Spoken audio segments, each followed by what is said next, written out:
Frederick, you said before that this whole world is all just a dream you're having, right? But if you're in your own dream, how can you be so completely positive that what's happening is only a dream? And if what you're experiencing in the dream is so realistic to you, how can you even tell what's actually the real world? And to prove my point, you didn't read my mind earlier. You were wrong. I was thinking about leaving Tenuto. I want to go out into the world and live my own life, even if that life only exists inside your dream. I don't know how much time I have left to live, but I want to live what's left of my life in a positive way, bringing happiness to others. I just want to help people somehow.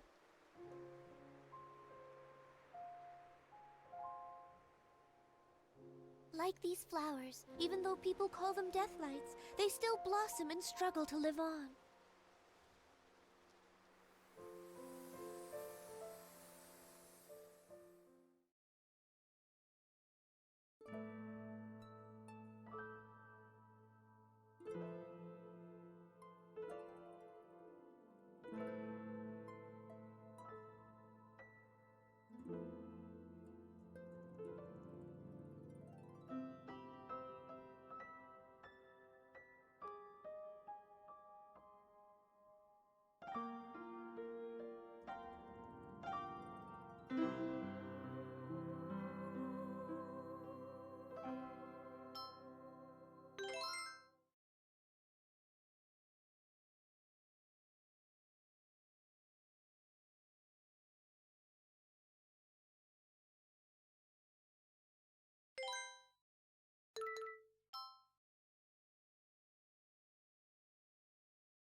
Oh my god, it's an actual stream.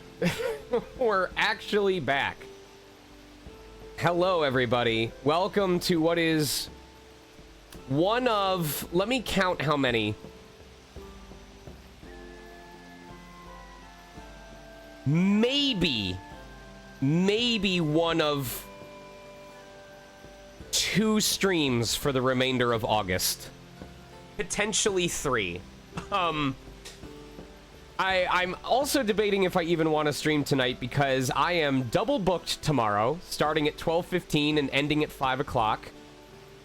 I really want to stream Paper Mario tomorrow, but I'm not sure because I have a session at 2 p.m. on the 13th that I have to make sure I'm able to do because we don't have the option to reschedule. On August 20th... I'm going to warn you right now. Well, this works. This works. August 20th will work for a movie night because I am triple booked on August 20th. I have a 9 to 11, a 12:30 to 1:30, and then a 2 to 6. I am so scared for the week ahead.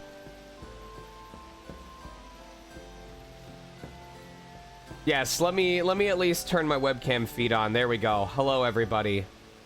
Hello, hello, hello. Is there anyone that I'm going to see at Texas Furry Siesta this week? Anyone going to Dallas? Getting their wild side on? Not the fish guy. Not wild side on. Wild side on. The captions are not helping with that.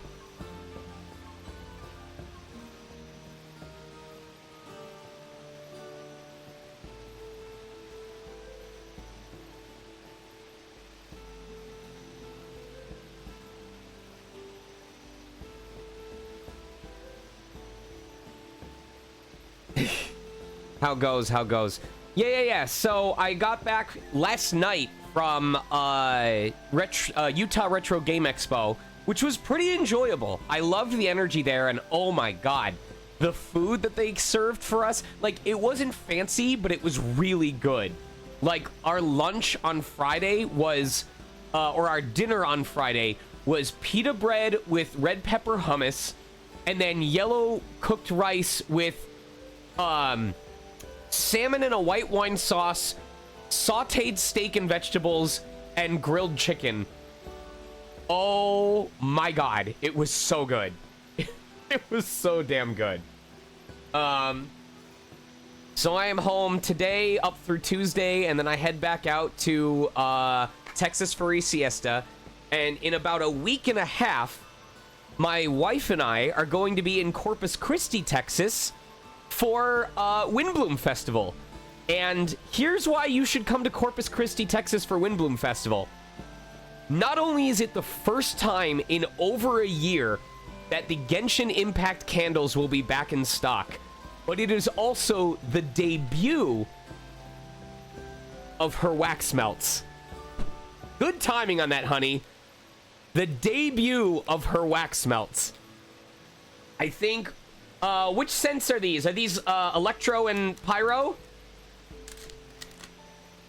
Remind me what Electro is again? Electro is, yep, I was gonna say, it smells like the sky during a thunderstorm. It's very wet, very rainy sky. Heavy ozone.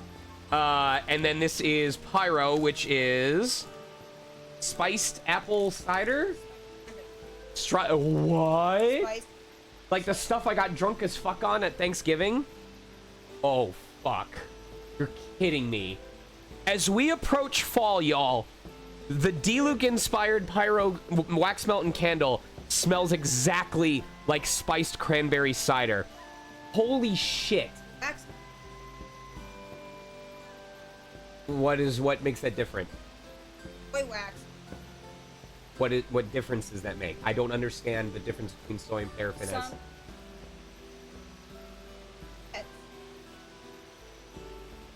Okay. And first, Okay. I don't know if you heard any of that, but the wax melts are made out of soy wax, which are gentler on small animals that breathe in. It is not as harmful or potentially dangerous to them. So, both of those are phenomenal, and I am going to be really mad if we sell out of them because I already want some for myself. Oh, you mean 6 containers of that? Give me those back. Mine now. No! The wax melts will go for $10 each as opposed to the candles being $15. And there are only 6 each of these. So 6 of the red, 6 of the purple, and then they are out of stock for the con. Oh. Okay, there will be 6 each of each of the types. Yeah. Okay, so technically 42 packages of these, 6 each of 7 different scents. So I hope that made sense to you. Aha. Anyway, I don't know how much progress we're going to make tonight. I started a little late because I was getting help from Color Brews with doing some last adjustments to Japanese audio that I was recording for a commission that I'm having done. And I also was playing catch up on all the auditions that had stockpiled while I was in Utah, in addition to holding a meeting about my video game demo. Because for the first time in 7 years, I am finally updating my video game demo. And I'm really, really excited for it because it's going to showcase a lot more of my range than the old demo did. New video game demo, baby. We're hoping to have everything. We're going to have sexy voice. We're going to have protagonist voice. We might have announcer voice. We're going to have creature voice. I really, really hope it... My goal is for the updated demo to... Because I've booked a lot of jobs off of having utility, off of being able to cover a wide swath of character roles. And so that's what I want to lean into this new demo is going. I want people who listen to my demo to leave thinking, oh my god, this Chiplock kid, like, he could pretty much do anything we ask him to do. Like, I have confidence that he could, that he'd be able to do it. The same way that you guys would sit in and listen to me playing Etrian and dubbing a bunch of voices and go, how does he switch between those? That's crazy. Right. So this is one of those moments where I had to take money and invest it into my own career. So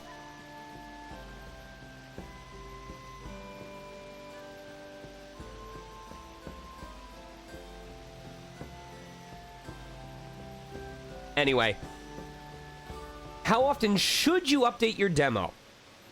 The rule of thumb that they give you is that you should update your demo anytime you feel that there are things that you want to be represented that are not represented on the demo.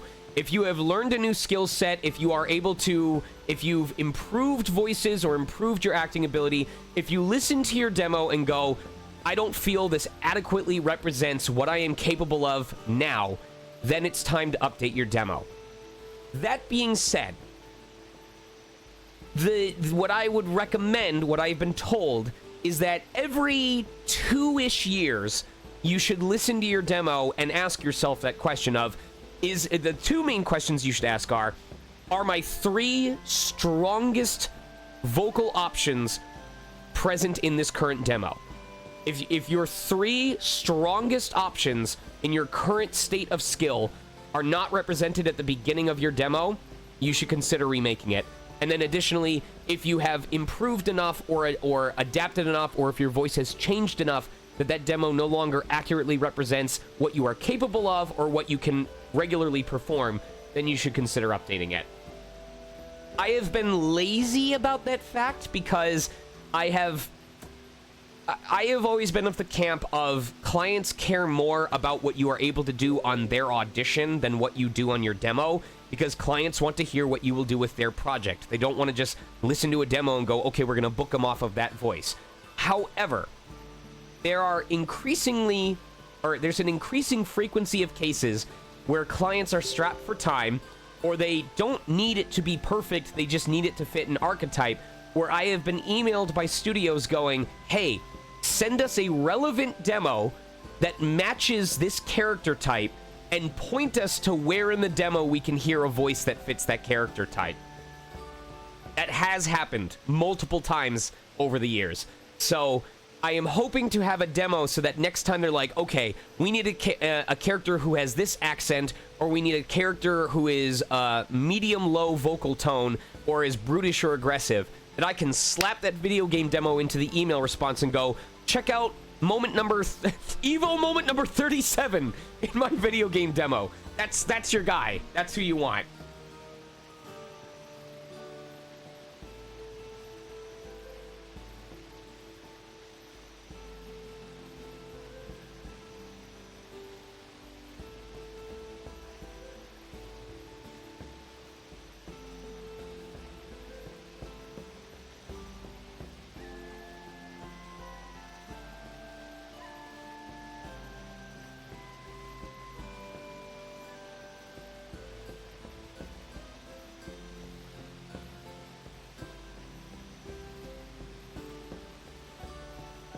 Well, yes.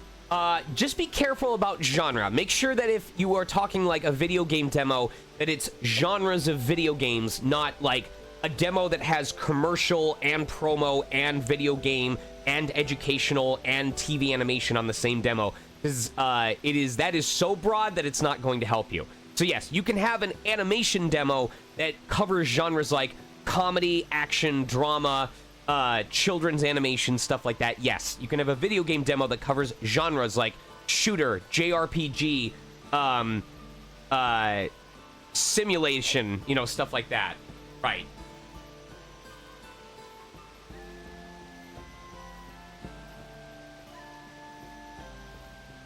It means you're a better artist than you were when you made that. It's a sign.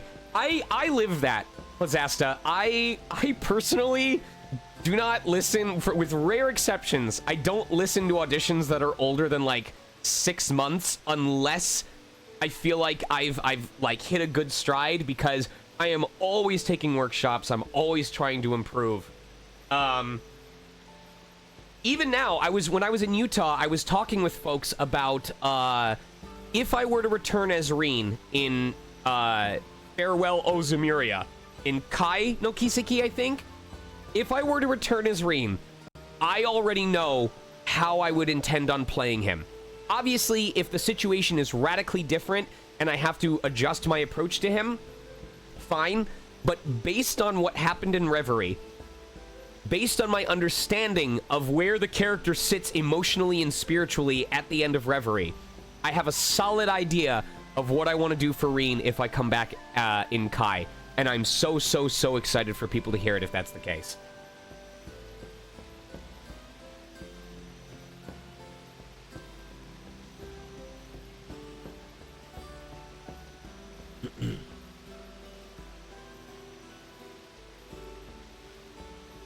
I don't want to get myself too jazzed up because then I'm afraid I'm gonna overperform or like try too hard to make it count. I don't want to psych myself out and then try too hard, you know?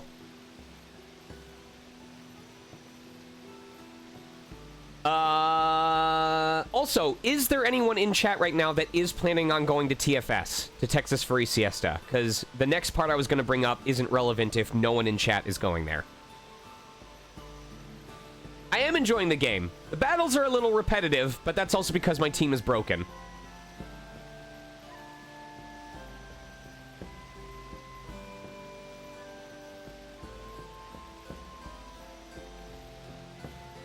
Do we at least have anyone doing their Neopets dailies? Because I am in the thick of the Altador Cup and the Void Within simultaneously.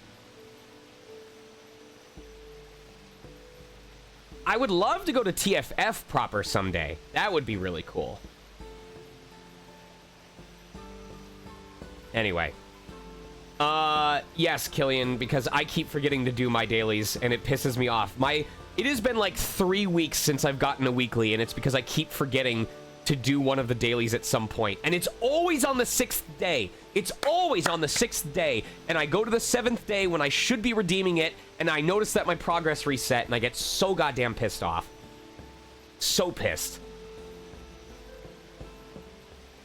Skidium, I am very grateful to say that at the same time that I was able to make the public statement and I was able to present it to the organizers, we cleared things up, and I took on some of the cost because of a mix-up we had with the original flights. But we did repurchase the flights to Germany. So I am currently, gratefully, thankfully, still going to Hanover for Oral Alliance. That is a weird experience for me because I'm going to have people looking after the house. You know, my wife is going to be here. Our friends are going to be hanging out here. But I am home the 12th and 13th, gone from the 14th to the 19th for TFS, home on the 20th and 21st. I leave August 22nd, and I come back September 1st. I am going to be gone from my house for a while.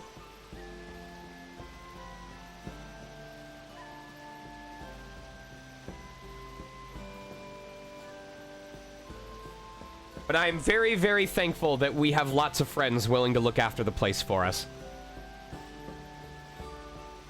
I'm happy to be moving around. I'm happy to be visiting all sorts of places. Seriously, this is what I dreamed of when I started getting bigger roles and like getting the opportunity to, like, there's a potential speaker event that I might get invited to where I'm like literally going to a university to give a seminar on voice acting related stuff. And it is just looking at my calendar for the next couple of months. It is unreal to me that I'm getting the opportunity to travel to all these different events and to share my appreciation. There was, I did a 1-hour panel about voice acting 101. And back when I first did that panel, it was like a PowerPoint slideshow of like how to get started as an amateur voice actor. But in the time since, it's kind of evolved into a, here's the resources I suggest, but also here's my personal experiences with the growth of my career and what you should expect as well. And someone at that con took notes on my panel and presented them to me via email. Was like, I just wanted to ask if you'd take a look over these and let me know if there's anything I got incorrect. And I swelled up with pride for 2 reasons. One, the person who took these notes did such a good job. Like, the note-taking and the way that they explained it was so phenomenal that I felt like my own panel had been improved by reading their notes. that I like better understood my template and my sequence of events and what I was trying to say with each section. It was like that cool experience where like two professors are sharing their notes with each other and both professors leave feeling smarter than they did before. But I also felt proud because it was that moment of being like, this person came up with all of these notes because of your panel. They wrote those notes based on what you said and how you expressed it, and the fact that they understood it that well is evidence that you did a good job. And that was a really prideful moment for me.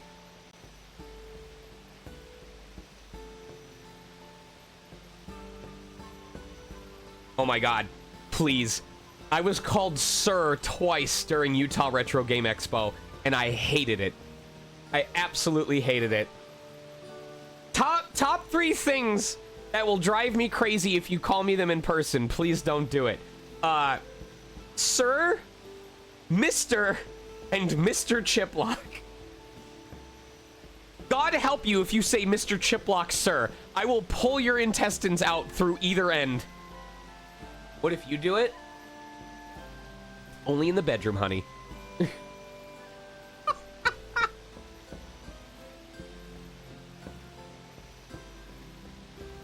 You know what? You can call me Captain. You can call me Captain Chiplock, and I'll probably be like, all right, that's pretty dope. Okay, but if you say, Sir, Mr. Chiplock, sir, then it takes on, like, a militaristic layer. It doesn't seem as bad if you go, Sir, Mr. Chiplock, sir. Then it feels like you're doing a bit, and I'm like, all right, that's his thing. Mr. Chiplock! I'd rather be anywhere else but here.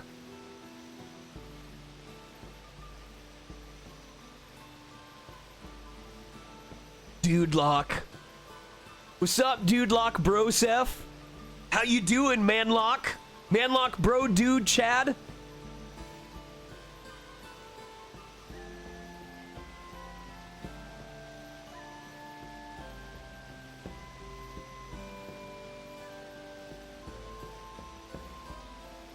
Chiplock Sensei. Alright, let's try and make some actual damn progress in this game, huh?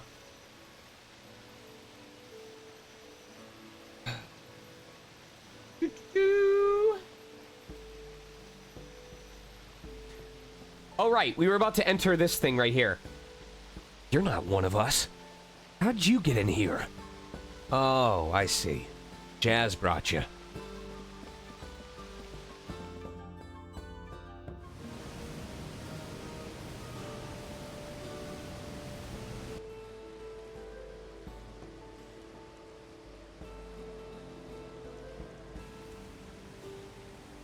Yo, this looks cozy. This reminds me of that one area in Final Fantasy IX when it's like underneath the floating castle.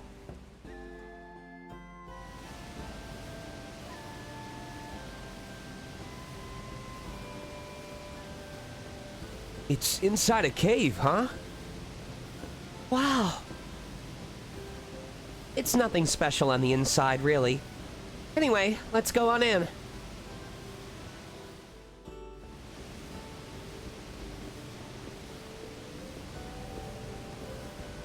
Andantino isn't a violent organization bent on indiscriminate terrorism. Forte just doesn't realize how angry other people are about what's going on there. To make them take notice, we target only their important facilities. We make sure that no civilians are hurt by our actions. We will continue our campaign until morale improves.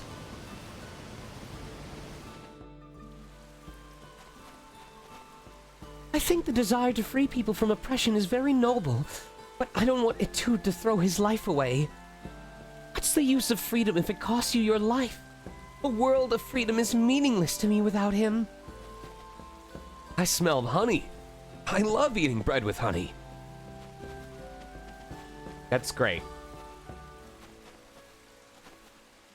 Rather than live a comfortable life submitting to those in power, I want to fight for the weak who are made to suffer at their hands. I have great respect for Jazz and his organization he's built.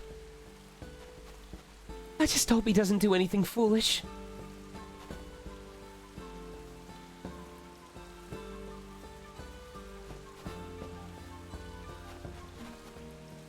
I'd give my life for Jazz's sake.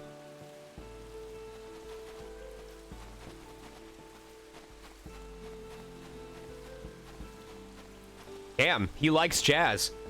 Whoa, that smells good. I think it's corned beef. I'll bet it's rations for the soldiers.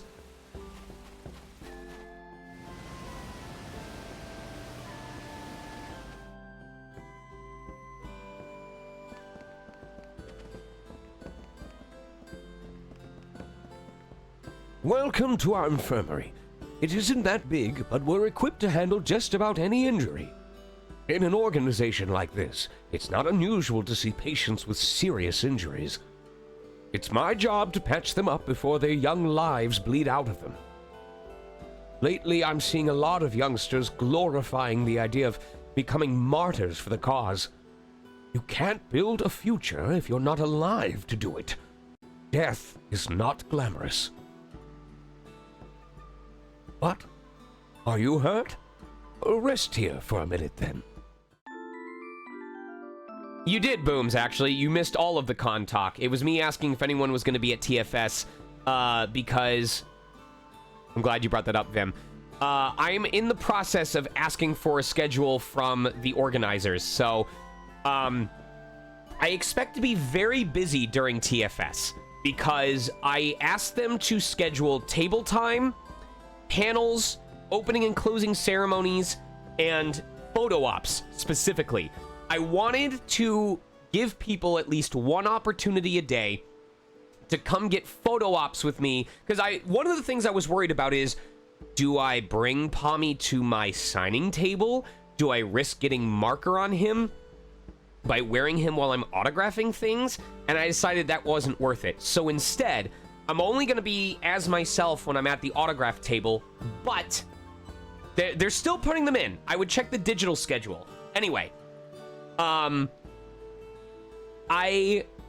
asked them to try and schedule a photo op each day so that there was a guaranteed way for people to find me when Pommy was going around. So it wasn't just by pure happenstance.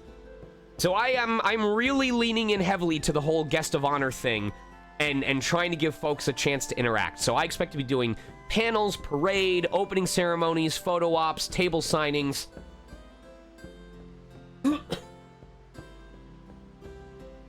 The main thing I'm worried about is what I'm going to do with all of these bags. Like, my guess is that I am just going to need to bring a shitload of bags.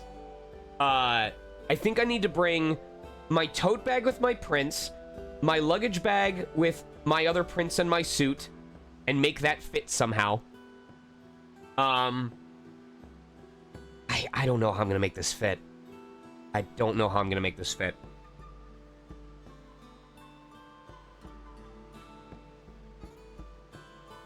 I'm gonna have more than 2 bags. I'm gonna end up having to pay excess baggage fees. I'm gonna have my suitcase with probably the suit and the larger prints in there, assuming it doesn't break my fucking luggage case. I'm gonna have the tote, the Pelican case that has the other accessories. I'm gonna have my my tote bag for my prints. And then my backpack is probably going to be what has my clothes. I have to make sure I bring an empty backpack. No, the backpack's going to have my laptop in it. Because I'm probably going to be presenting panels that require me to bring my laptop. Shit. I really, really, really want to avoid not bringing... The major concern... I could solve most of this if I just leave behind, so I have a large box that has all of my bigger prints, my 11 by 17s. And I'm worried that if I bring that box, I'm not going to have room to fit other things. So what I may have to do instead, I have to check something. Give me a second. We're not going to play this game today.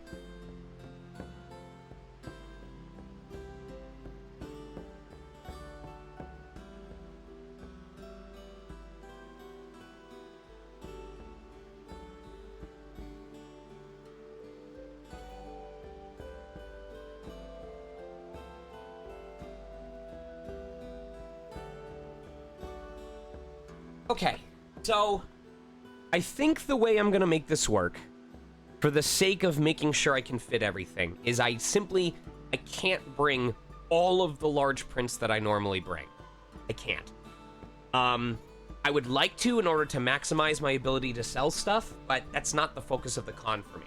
So I think what I'm gonna end up doing is, rather than pack the giant box that I usually pack, I'm gonna bring this, and it's gonna have like 5 each of my large prints total. Because this way it's gonna be nice and flat, and I can actually lay it down in my suitcase. So we're gonna have limited stock of the specialty prints at TFS, and I apologize that means we run out, but I'm trying to make sure that I don't lose my shit, or that I can fit my shit in the first place. We'll see what happens. But I am gonna bring prints, and I will pay the extra baggage fee.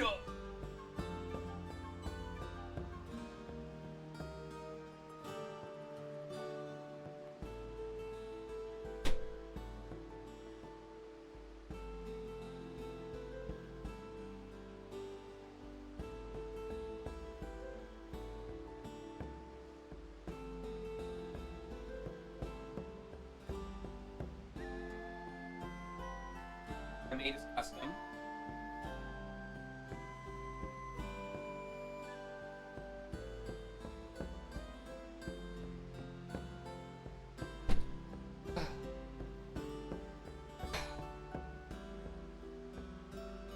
Don't shit on the plane.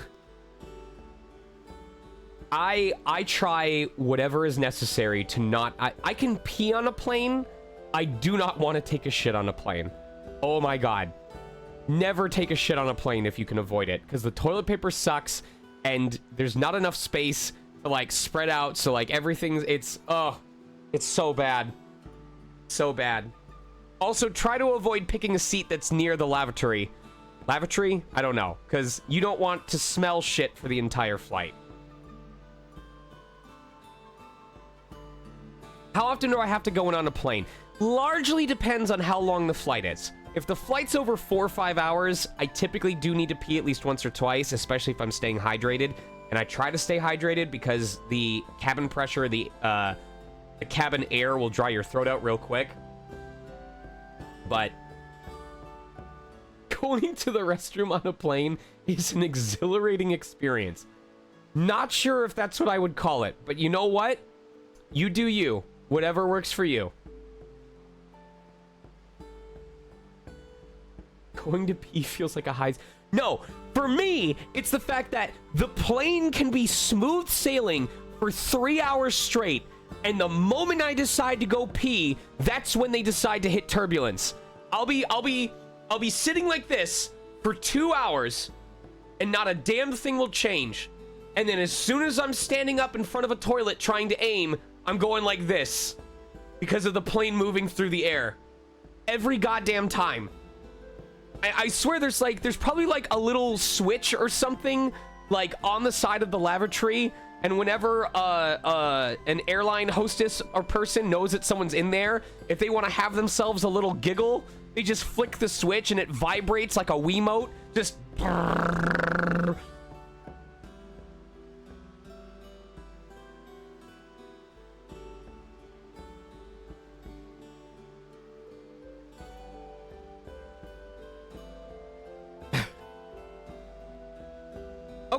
Okay, but Catter, here's something you don't have to worry about.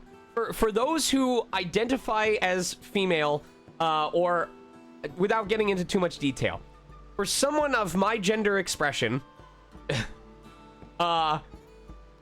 if you are not the same as myself, you do not have to worry about sitting down, starting to pee, and then realizing that you are peeing too hard, and it is spraying out from the space between the toilet seat and the toilet bowl itself, like that little crevice in between. If you pee too hard, it will go through there and hit everything in front of you.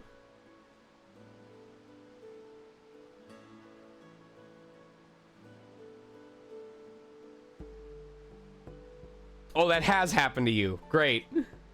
So you know then. You understand.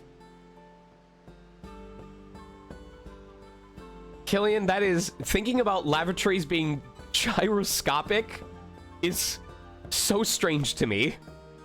That is so funny to think about. Yanix, happy birthday. How old you turning today, bud?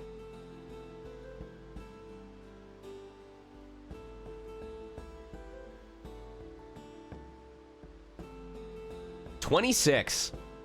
Well, let me tell you, it's all downhill from there. No, I'm just kidding. It all started going downhill from 23. You've been in it for 3 years already.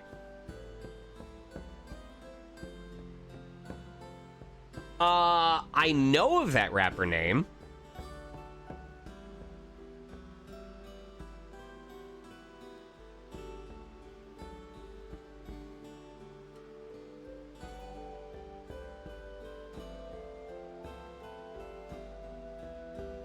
You guys have to stop aging, please. Please stop. I don't want to think about the fact that it's been over 4 years since I started streaming. Okay? That's not okay. It's not acceptable. You need to stop. What kind of music do I like? You know, this is just gonna be a Q&A stream.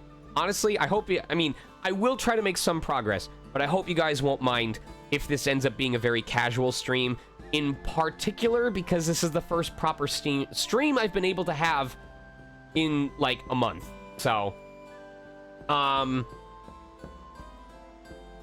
I used to listen to a lot of music, back when I was in college and shortly afterwards. Like, there was a point when I would always have my iTunes going, and when I was driving to and from sessions, I would have music playing off of my stick, my little USB stick.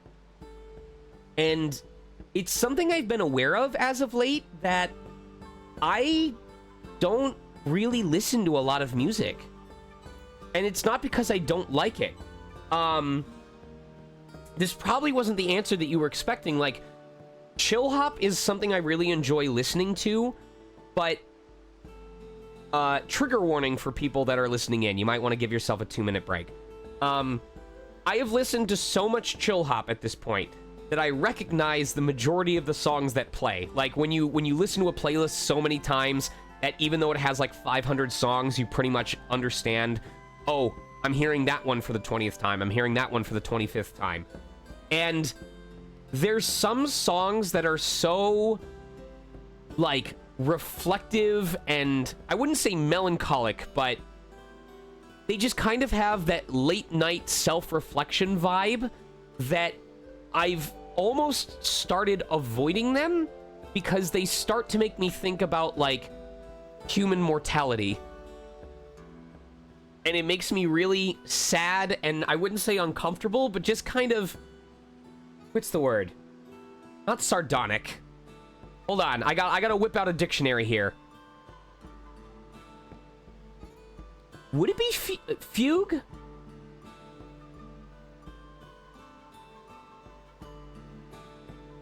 I would say vulnerable. Yeah. It just, you're just sitting there in that moment listening to this song and everything else is super quiet, and it's just, it's one of those moments when the bad thoughts come in, when it's like, man, one day this is all gonna stop. So it's interesting because music and I have a very close relationship. I am very driven by music. I have often noticed that when I tell stories, they are affected by what music is playing in the background. I'm very in tune with it. So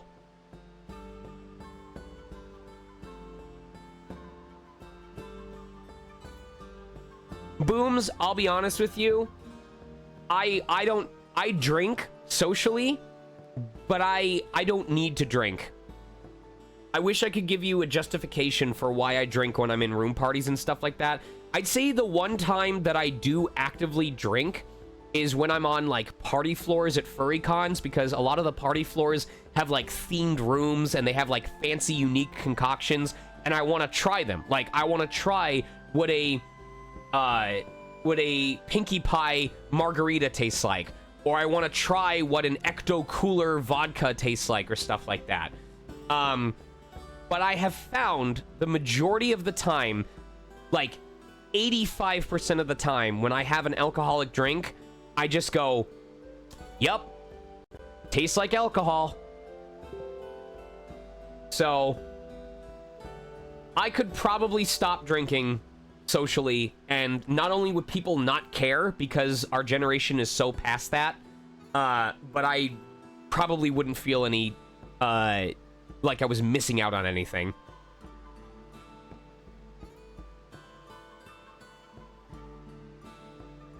You know what I do prefer is when the alcohol is part of a recipe, like penne regatta in a good vodka sauce. Oh my god. Flan with an orange creme alcohol topping. Oh my god. Hot chocolate with Bailey's Irish cream mixed in. Oh my god.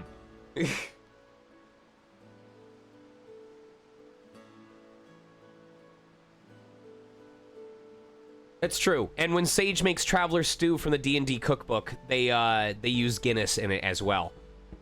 Which is one of the few times I like Guinness, because it is way too watery for me otherwise.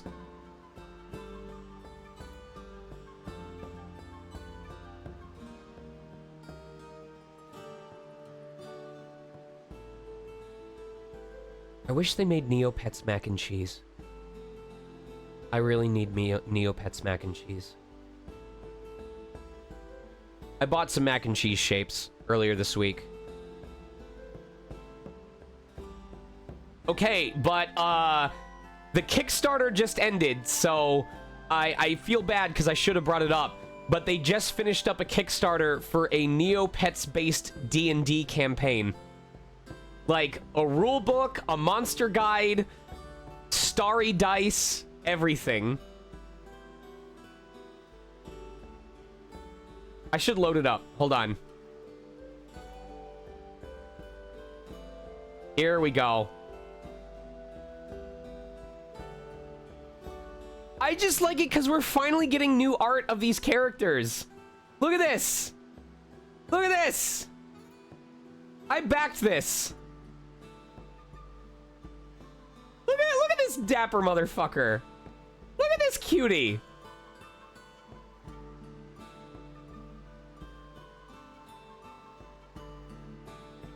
What did I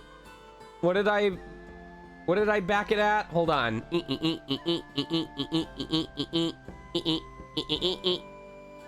Nope, not that one. Nope, not that one. Nope, not that one. Where is it, goddammit? Oh, is it at the top? At the top. There we go. The full items. Core book, Fall of Fairyland, GM screen, dice pouch. I'm gonna try so hard to convince my wife or my wife's friends or Kate to do a campaign with me, and I don't know who will say yes. I'm willing to run one. If we get enough people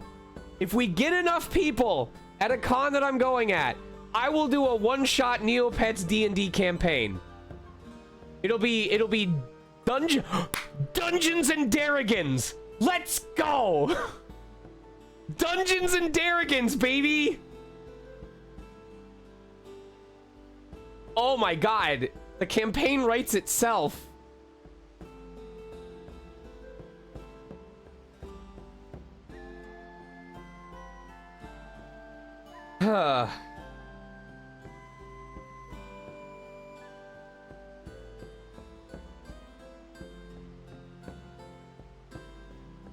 Neopets D&D stream. Yeah, I still have to update my Neopets gallery because y'all sent me a lot of plushie gifts, especially you, Killian, and now I have to organize it again. It's not going to take nearly as long as last time. We're up to like 1,050 plushes in my gallery.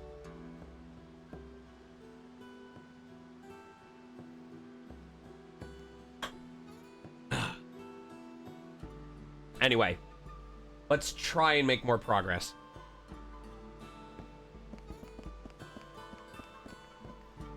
It's a medical textbook. Let's see what it says. Treatment of external injuries. Medicine.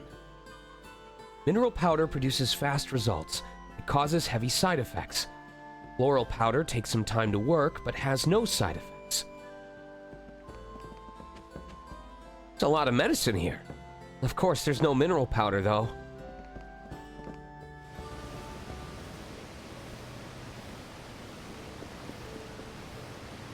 Jazz is an amazing man. He has the conviction to risk his own life to protect the powerless. He's calm and composed, and has the wherewithal to charge forward without losing sight of his objective. And he'd never abandon his comrades. It's because we have a man like him as our leader that I'm willing to pledge myself to Andantino. Brother, let us lay down our lives for the sake of true freedom.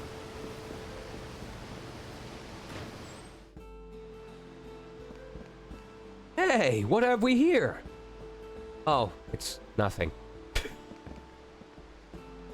Don't tell anyone you heard it from me, but Jazz and Clavis are an item. I sure hope having our top brass in love with each other doesn't affect their objectivity. I'm sure Falsetto is none too happy about it. Why's that, you ask? It's because she's...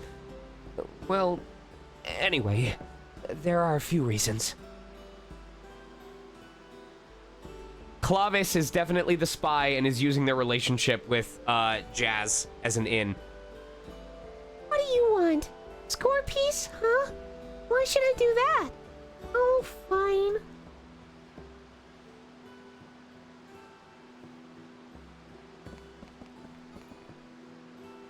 Oh, cool, we got the score piece. All right. All right, chat. It's time to vote. Here's the section of music. Oh, wait. No, we don't know what it sounds like yet. All right. Take a guess on what you believe the score of this first song is going to be.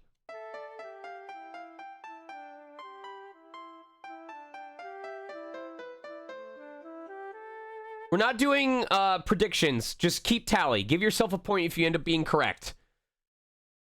10, 9, 8, 7, 6, 5, 4, 3, 2, 1. You both suck at music theory. What the heck was that? Now I'm really in a bad mood.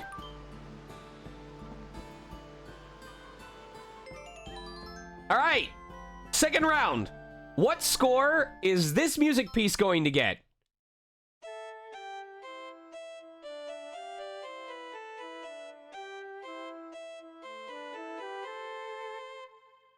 My guess is F. No, C.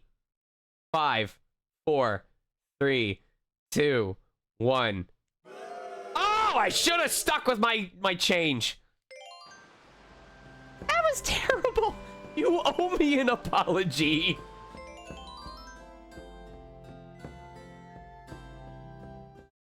All right, number 3.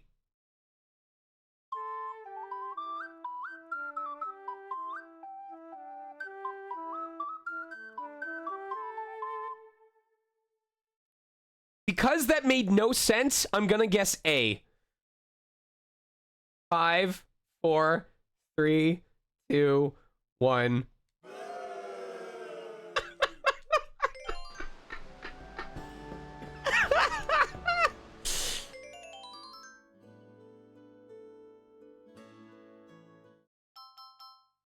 All right. All right, here we go. Here we go. We have 2 more. What score is this one going to get?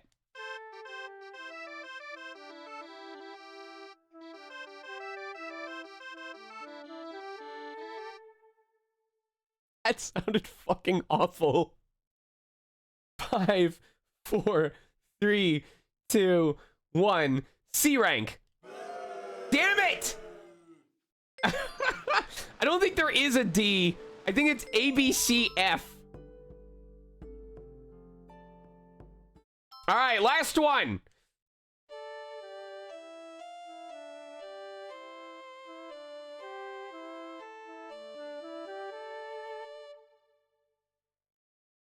That feels like a C.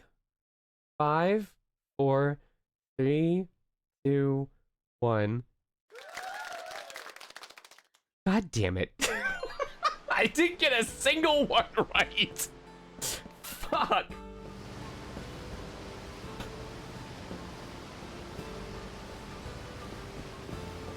I tried.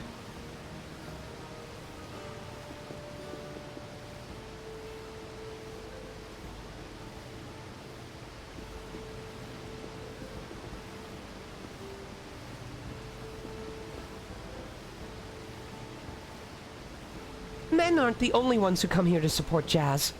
There are also lots of women who oppose the government, but most of us don't take part in combat. We stay here to guard our children and homes. Though we may not go out and fight, our thoughts are with the men.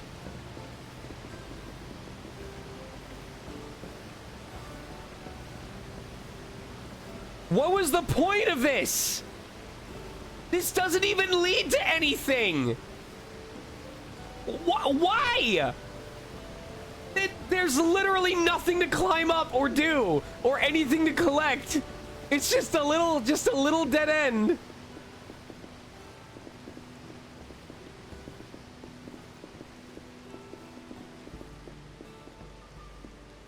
I haven't seen you before. Are you new? Guess that means I'm not the new guy anymore. Training is rough, but only in the beginning.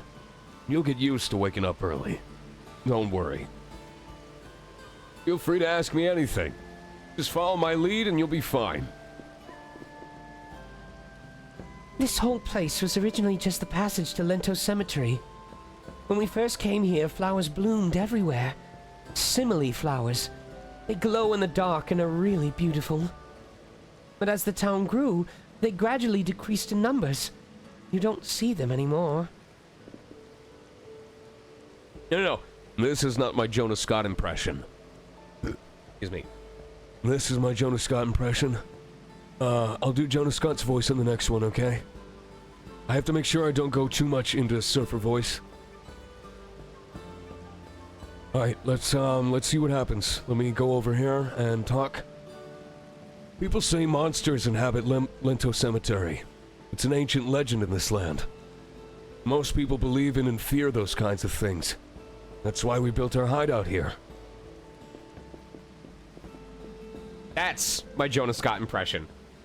Hey, there's paper inside this bottle. Look by the small waterfalls, darling.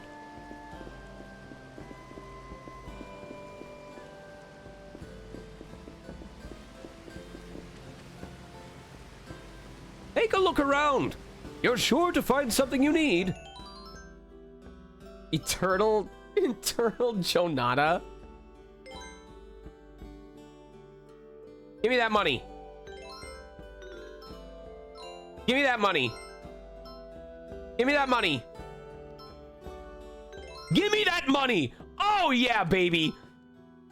Give me that money. Give me that money. Give me that money. Give me that money. Damn it. Damn it. All right, let me see. What got me the A rank? All right, I need him facing me in order to get that. All right, cool.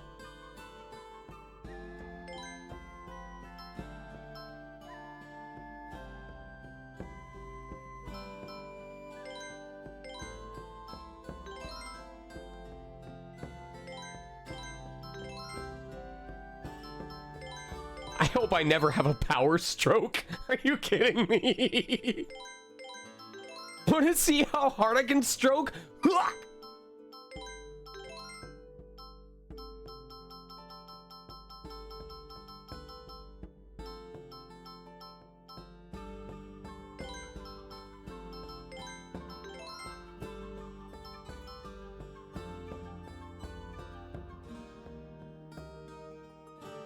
Holding this purple feather will bring back the time? What is that a reference to? Booms, I don't even have my schedule yet, and I have no idea how busy I'm going to be, so I will try, but I cannot make any guarantees at the moment.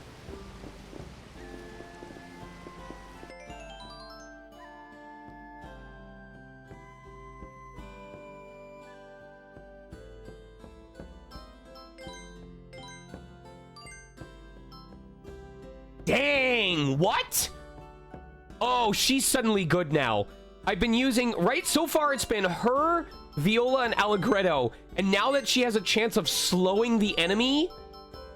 Really?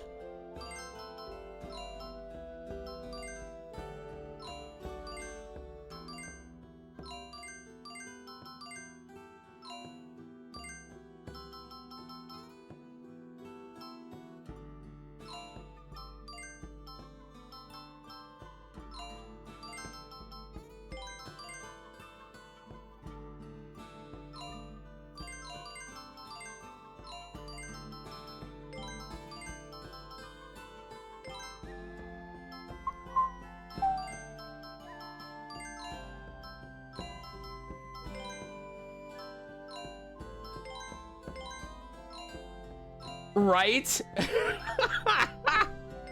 Oh, it's just the... Is it just the three of us? Oh, it's just us three. Okay.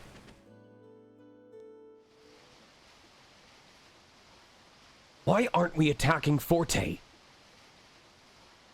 Jazz is overly cautious. Yeah.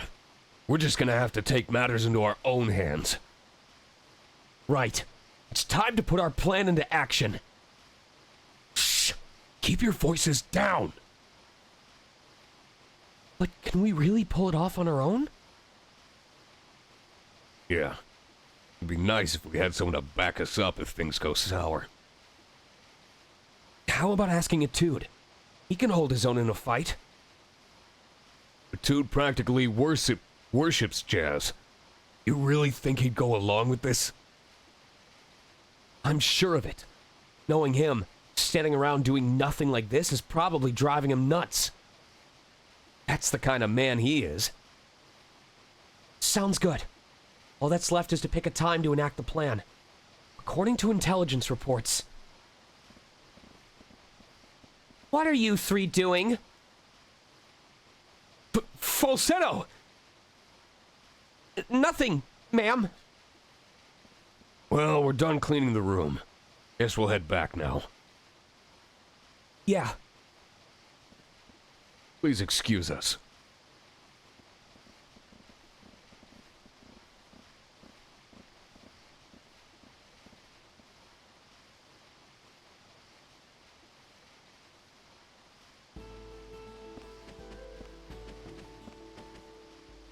Meeting log number 352. Regarding the vulnerable areas within Forte territory. I don't understand any of this. Meeting log number 215. Regarding foods Waltz doesn't like. Huh. This seems pretty simple.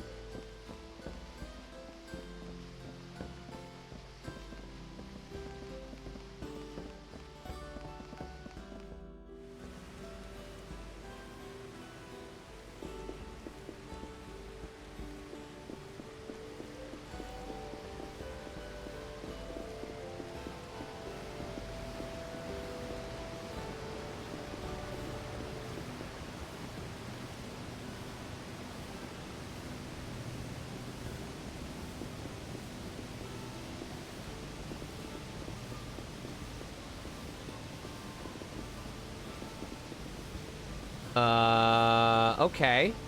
There was supposed to be something hidden here. And I don't think I've unlocked it yet.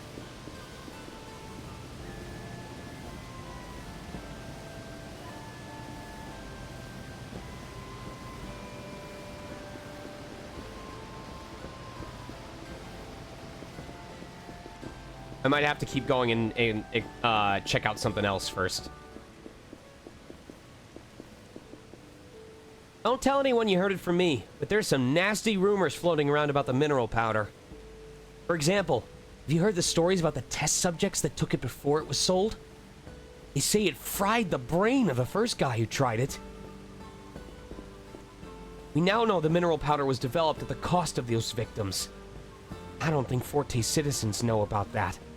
If they did, there's no way they'd buy it.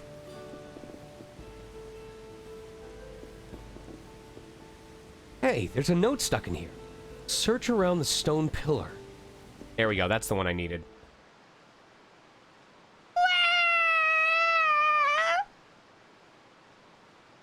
It won't help to...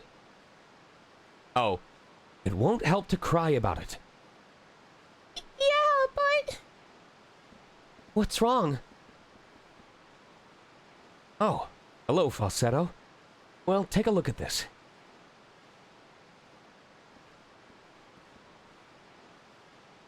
Wow, Wait, Giga what? Giga what? What do you mean? What's this? Etrian Odyssey Pokemon fan game. Core Crossing? Or is it called... Is it Core Crossing or Pokemon Odyssey?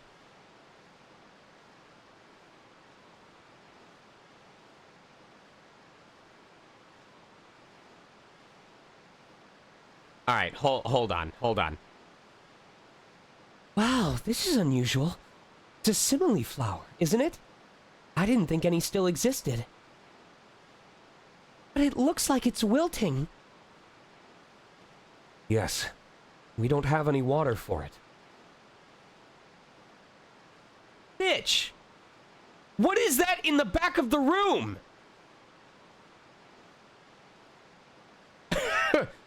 Water? There's tons of water right outside. No, simile flowers need water from Simile Spring. If you give them ordinary water, they die in no time. Then you just need to go get water from that spring, right? Don't be ridiculous. To get to the spring, you have to go through the cemetery. I don't want to go to that creepy place. You're her father, aren't you? But they say monsters live there. What if they eat me?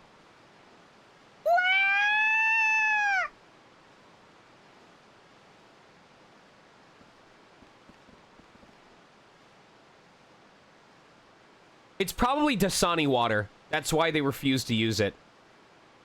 If that waterfall was made out of Dasani, I wouldn't touch it either. Oh, man. The poor thing. Allegretto, how about we go get that water? What? Think of it as your good deed for the day. Since when are you so nice, Viola? I've always been nice. Come on, stop grumbling and let's go.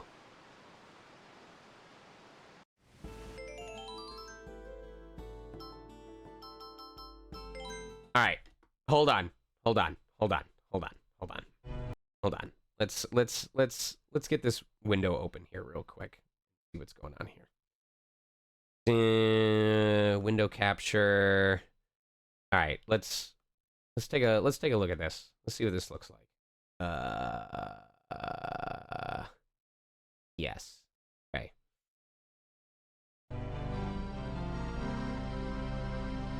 Okay.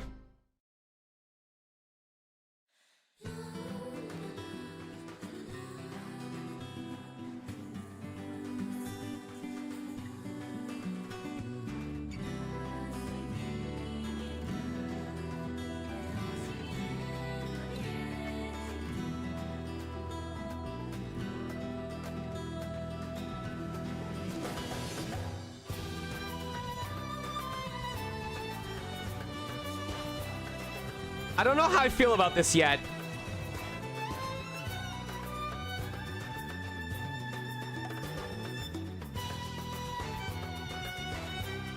Okay, I like that artwork though. That's pretty cool.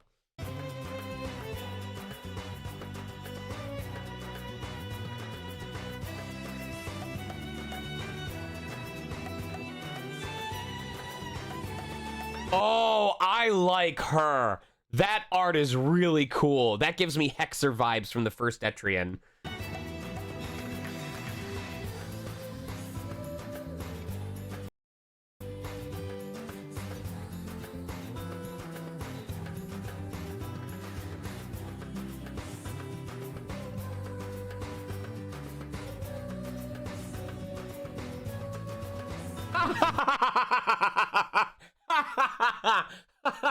Stantler as the deer FOE.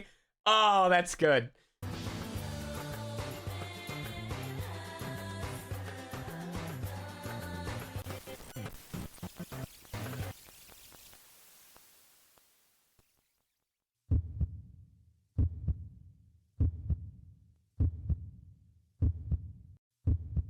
so grainy.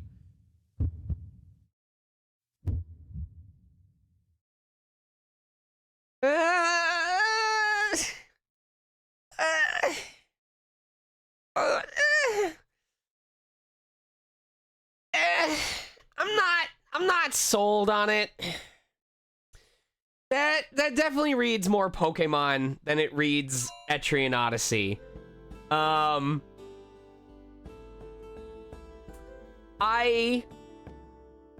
That would be really ambitious. To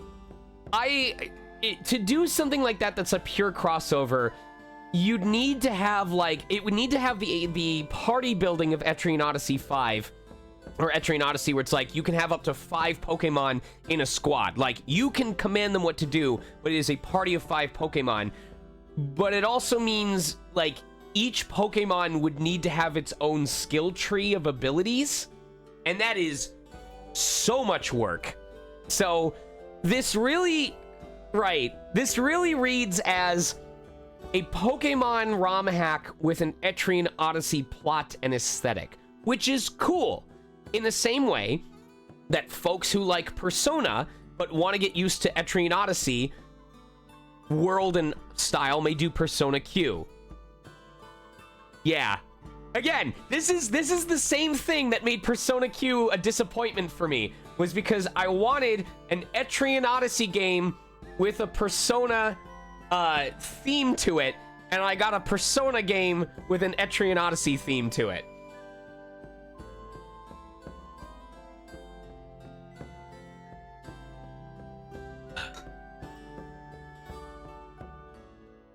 Persona Q was a good game.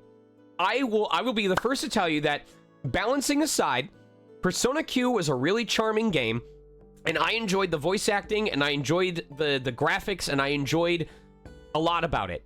It just wasn't the game I was expecting or hoping it to be, and that made it less fun for me. But I did get far enough to get married to the dog. So, as far as I'm concerned, I beat it.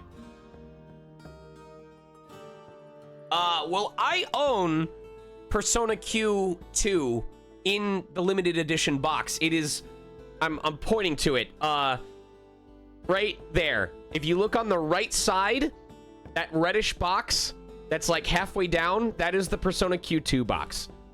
So, it's there. I have it. And then Persona Q is right there. It's the first or second game on the shelf. Excuse me.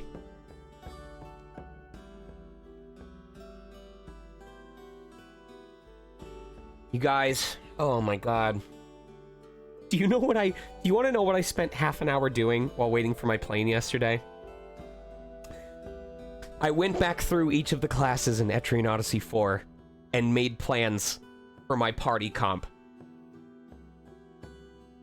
If we got a port of Etrian Odyssey 4, I planned out what my party was going to be so that I would use every class once.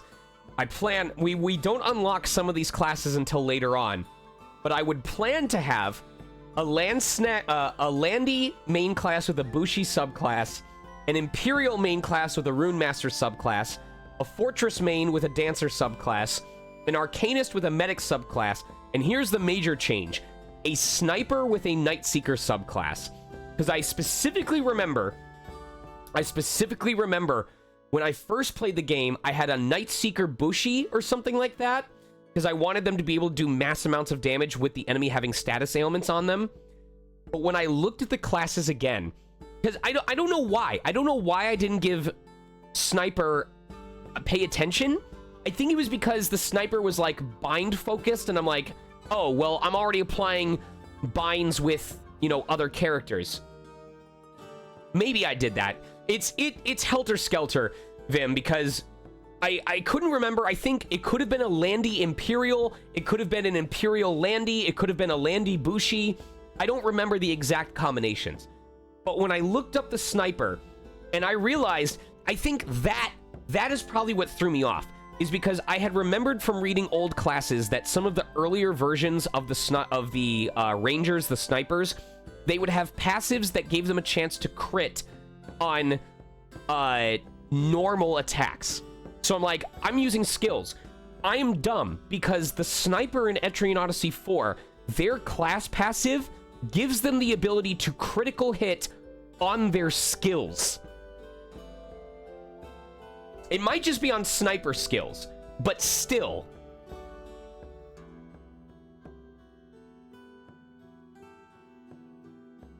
Imperial, so the Imperial Runemaster Vim was sort of a, all right, here we go. Here we go. Here we fucking go. You've done this to me, you son of a bitch. All right, so here. So the reason Imperial Runemaster, where do I start with this? What makes Etrian Odyssey 4 special is that it is the only Etrian that has exactly 10 classes.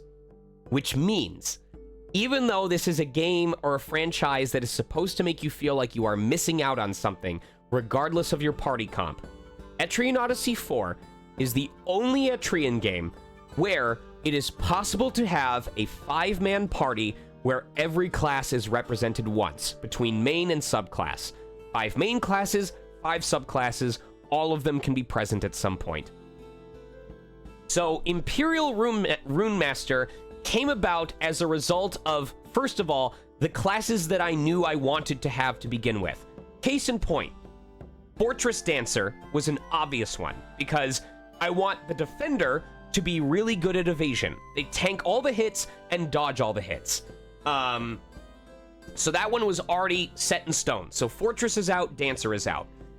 Arcanist Medic is a super obvious choice, because the Arcanist has a high TP pool, has a way of regenerating their TP, and because an Arcanist throws down a circle that applies effects for multiple turns, they can throw down the circle on the first turn and then focus on healing for the rest of the turns and while the circle is still up. Super obvious choice. Besides the fact that the Arcanist gets a passive where their circles heal the entire party passively while they're out on the field, which means not only is the Arcanist Medic a medic, but they are also passively healing just by being an Arcanist. Super obvious choice. So that just leaves Landy, Nightseeker, Sniper, Runemaster, Imperial, Bushi. So from there it becomes, okay, well, Landy could either subclass as a Bushi or subclass as an Imperial, or subclass as a Runemaster. The reason why I ended up subclassing as Bushi is because I looked at how the rest of the classes do it. This is where I got hung up, because Nightseeker or Landy could go Bushi, which is kind of the samurai subclass, the like beast samurai, for those of you who aren't familiar. The Bushi class is very much it's a high risk, high reward. It is sacrificing HP in order to do a crap ton of damage. In Etrian Odyssey 4, when the Landsknecht gets access to... Hi, Steel, I'm talking Etrian, are you surprised? In Etrian Odyssey 4, when the Landsknecht gets access to Improved Link, what happens is, when the Landy hits the enemy with the first attack, let's say it does 2,000 damage, Improved Link will add a percentage of damage for each subsequent follow-up. So the higher the base damage, the better each subsequent hit is. So for that reason, it is more important for a Landy to do a higher base damage than to do higher elemental damage, because that way, even if the enemy is not weak to any particular element, the Landy can still do a bunch of damage off of their raw hit. So that is why I decided to go with that, is because the Nightseeker doesn't get any bonus off of the Imperial or the Runemaster. The Nightseeker doesn't have access to elemental abilities that are worth using. And the Imperial doesn't really it isn't worth subclassing an Imperial as a Night Seeker because Follow Trace, which gives them a chance of using their skills twice, isn't valuable enough when you are spending most of your time gearing up for a single turn massive damage output. So, that is how I decided to do Night Seeker Sniper or Sniper Night Seeker, is because a Night Seeker that is... Oh, that was why.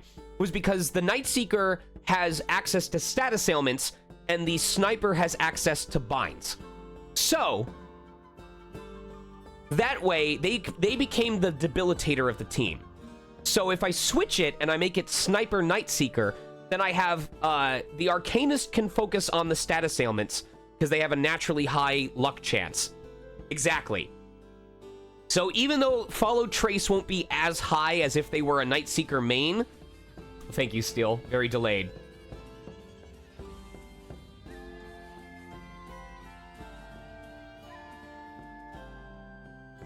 Anyway.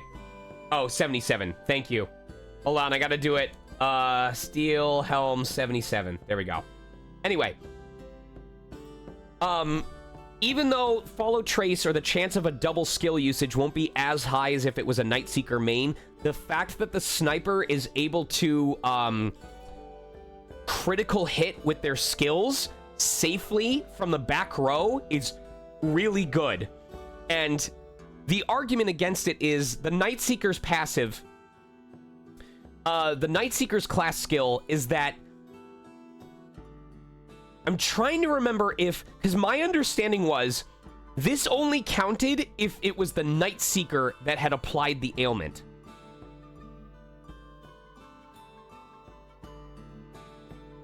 Oh, okay.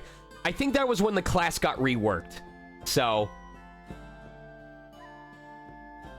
let me look at the Sniper real quick. Bow skills may deal critical hits. What are their good skills, then?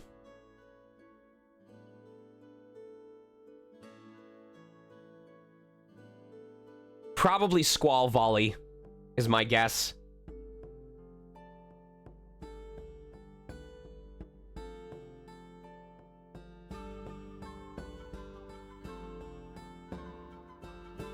Yeah.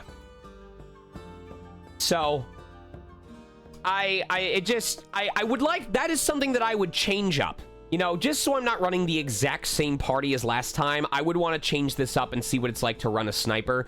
Because Sage has always been more of the Ranger class than the Ninja Assassin class. So, that leaves six classes down, which means we have Landy, Imperial, Rune Master, and Bushi. And from there, it becomes very obvious.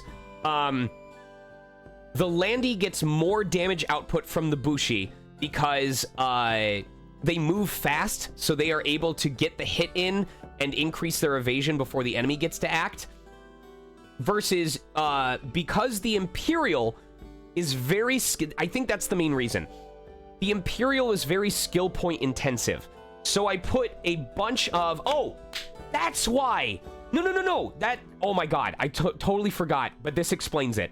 Because the Rune Master has an ability where both increasing their maximum TP... There we go. Free energy. That's the reason. Landies have a decent TP pool, so they can sustain themselves more easily. Imperials do not have a lot of TP. They chew through it like nobody's business. So the fact that they have a chance of using their skills for free with a Rune Master subclass is the main reason why I did that. Runic Flare increases all of their damage, and then it was basically saying, what was the other one? Increases maximum TP, not the Fireball rune. I'm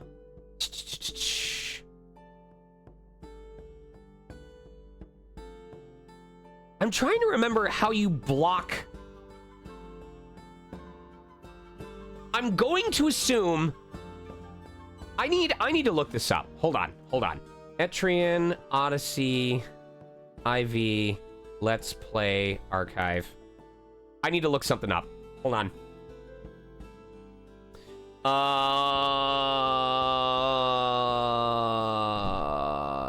Do they seriously have every Etrian Odyssey except for 4?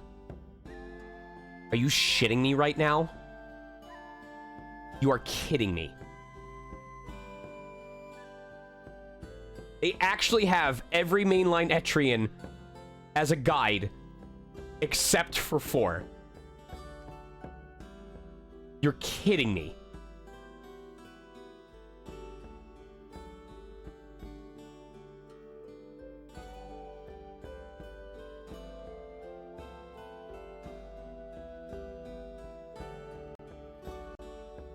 You are... This is unreal. This is... Okay. Etrian Odyssey... IV... Skill Simulator... Alright, let's try this. Okay, cool. Rune Master. Alright, let's see here. Lightning Rune? Nope. Ah, okay.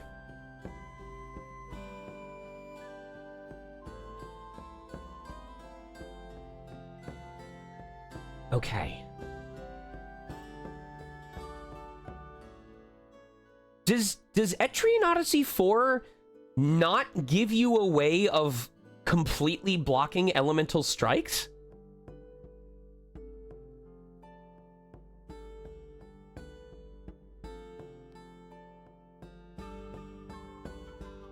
What?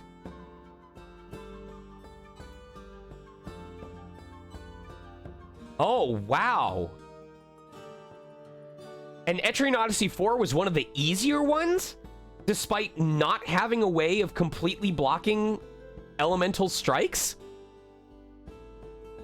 I know, but it's the fact that there was never a way to completely nullify... Like, I'm thinking about the elemental dragons, you know? Holy shit.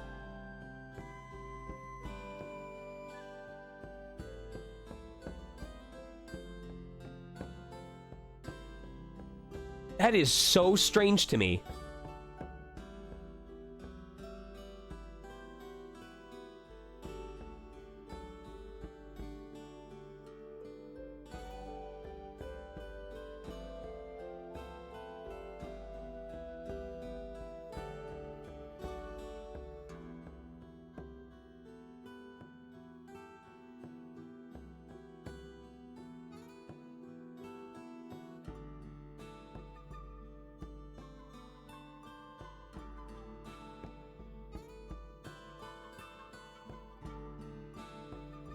Guard Tango is only for physical damage.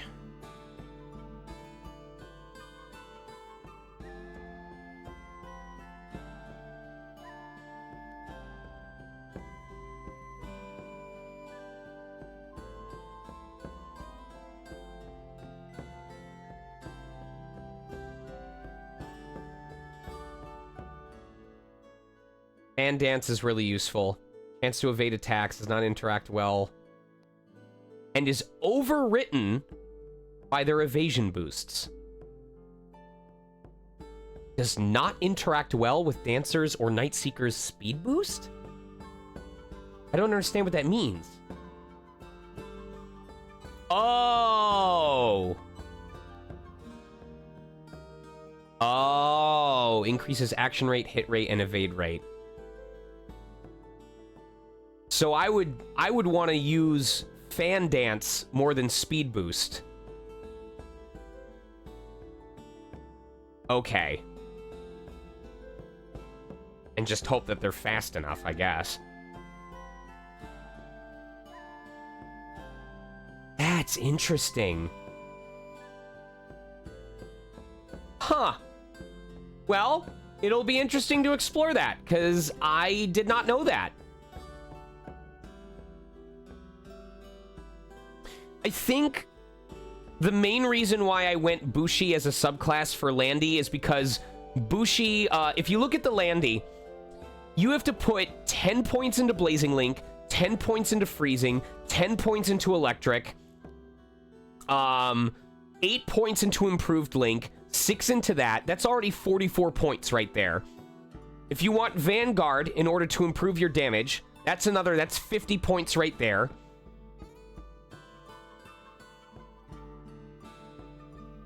Initiative is a passive that increases your damage. That's 58 points right there. Power Boost is another 8. That's 66. So, Weapon Parry if you want to dual wield. That's 72. Here, let's put all of these and see what it costs to build a Landy the way that I typically do. Weapon Parry, Link Mastery. Boop. Alright, level cap, 99.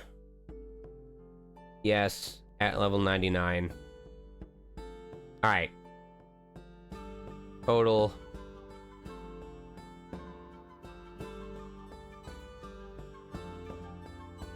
Alright, so let's see here.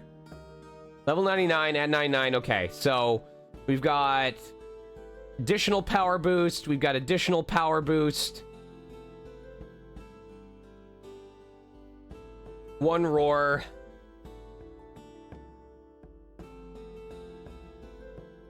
That is so much.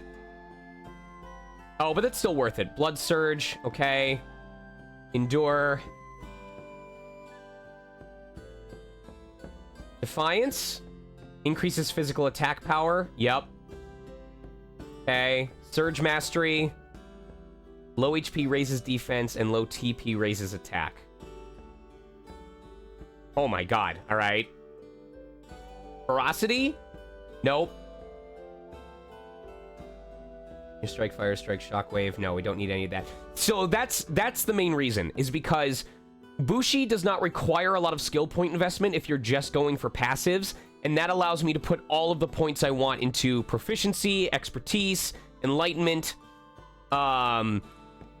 Mineralogy, and then I think that allows me Iron Wall, raises physical defense, Mind Break, deals damage and lowers an enemy's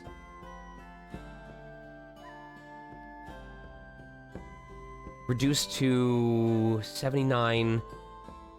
Oh my god. Okay, it's only worth having it at 3 points. Because the first 3 points reduces it by 21%, and then another 3 points only reduces it by another 4%. That's stupid. That's really stupid. Okay. I might have to build this. I'm gonna have to save this specifically so that I know where all my points are going.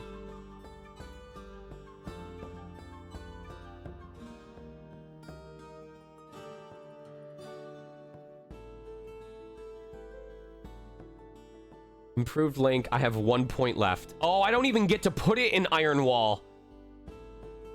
Oh, that's why. Okay. That's why. Okay. Iron Wall is made up for the fact that I have Weapon Parry when I dual equip. So, that is what a full-built Landy Bushi looks like. And that is every single skill point. That is every single available skill point in the game put to make a very specific build. Every single one is put where I need it to be put.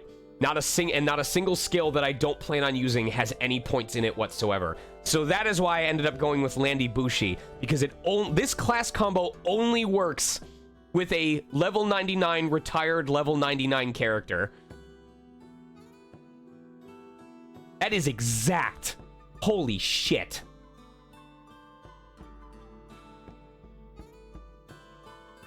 I'm saving this. Hold on.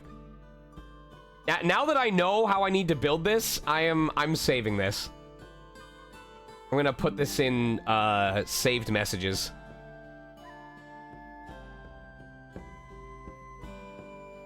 I guess I'm gonna have to do this with my whole party so that I know what I'm building towards. Oh, this gets me excited. Oh, I wish I was playing Etrian Odyssey 4. I really do. Anyway, the reason why this excites me so much is, as I mentioned, when you use Link Mastery, So, for example, it says plus 8% damage per follow-up. The reason why that's important is if the first hit does 1,000 damage, then the second hit would do... I need to do some math. Hold on. 1,000 times 1.08. So, the first hit would do 1,000. The second hit would do 1,080. The third hit would do 1,166. The fourth hit would do 1,259. So, about 85 damage per hit. If I'm hitting so hard that my first strike does 2,500 damage, that times 8% is... the first hit does 2,500. The second hit does 2,700 plus 200 damage. The third hit does 2,916. That's an additional 216 damage on top of the previous. We're now at plus 416. The third hit does 3,149. So the harder your initial hit, the more damage each subsequent link strike does. And look at this. We're doing 140% bonus damage, 140% bonus damage. 40% bonus plus a 40% bonus plus 23% bonus plus 17% bonus plus 40% bonus. 7 chases. 7 chases.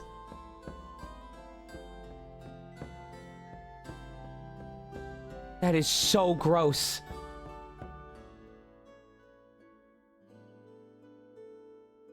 The next ally's attack against the same enemy.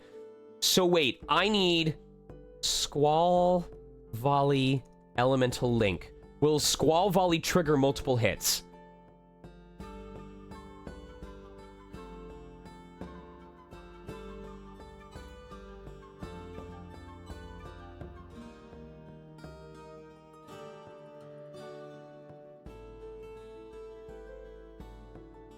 No one is talking about Squall Volley.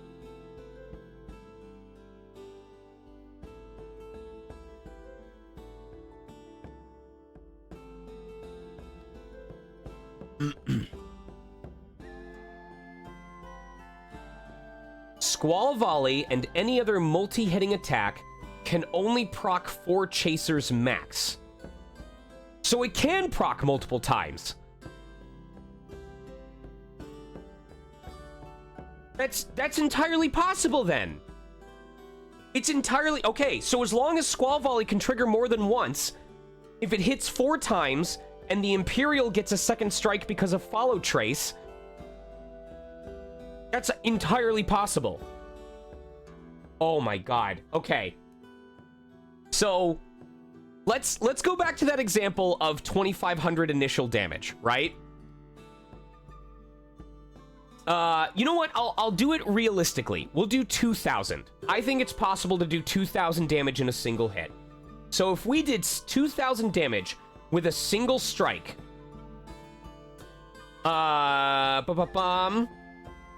calculator. I'm gonna add these up. So first strike is 2,000.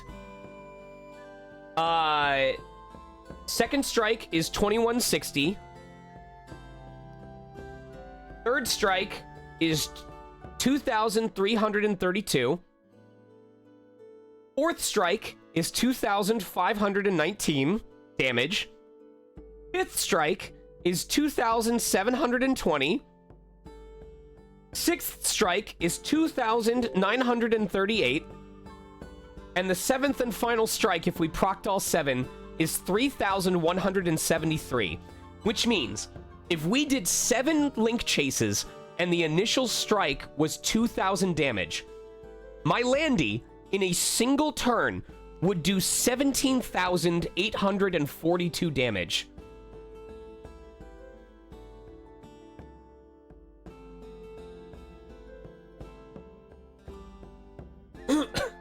And that is why Landy in Etrian Odyssey 4 is fucking disgusting. It is absolutely gross. It's probably why they got nerfed into the ground for Nexus and why the Fencer class in Etrian Odyssey 5 had very limited ways of activating links. So...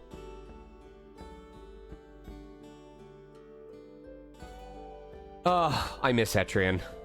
I miss it so goddamn much. Oh, right, we were playing a different game today.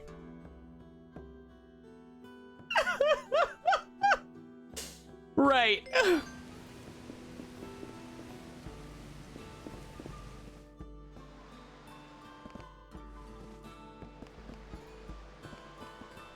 Wow, make the flowers stop wilting!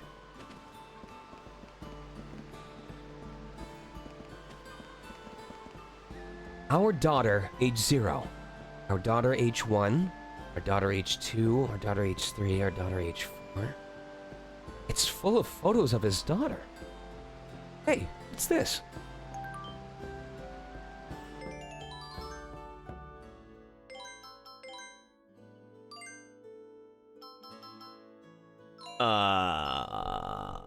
Was that a different item?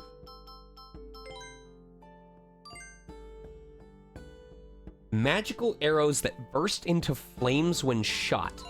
Is that like an equipable item?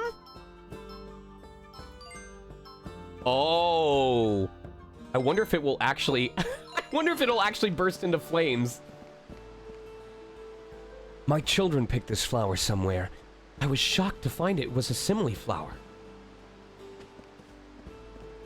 Okay, Raka, seriously. I'm not gonna have time... I'm not gonna have time during tomorrow or Tuesday, because tomorrow, maybe tomorrow. No, because tomorrow if I do Paper Mario, I'm gonna throw my voice out. If I don't do it tomorrow, then... This is really tough. Because I'd have to change the movie night to Tuesday if I wanted. At some point in the future, I can do a party build stream. No, not enough people would be interested in that. You are always free to message me, and I will show you my intended party build for Etrian Odyssey 4.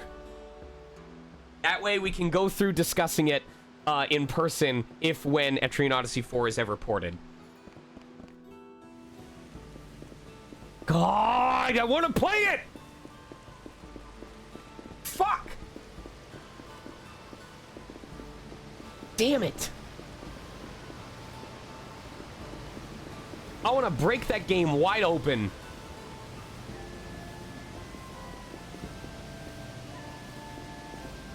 Hey, there's a note stuck in here. Congratulations on finding this. Take it, it's yours.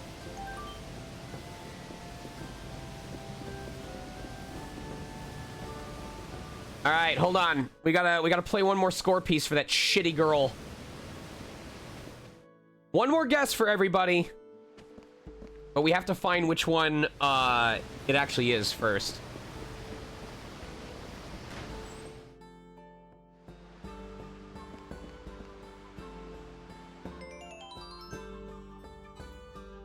All right, let's listen. Which one is it?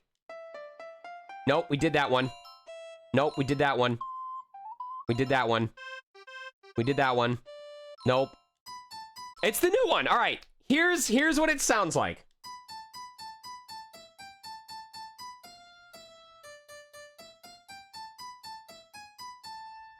This is like a Renaissance era Maxwell song.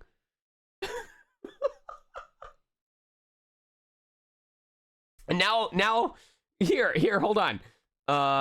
Maxwell hat song. Is it this? All right, listen to this.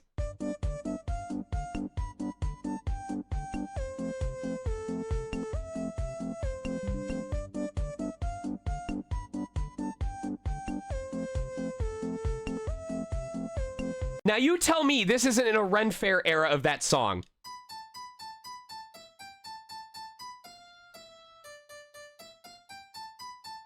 Do do do do do do do do do do do do do do. Anyway, rate this combo.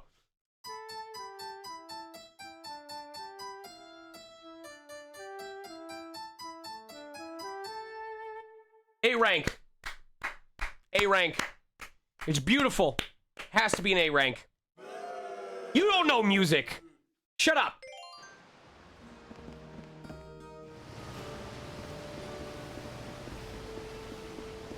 How dare you disrespect Maxwell like that?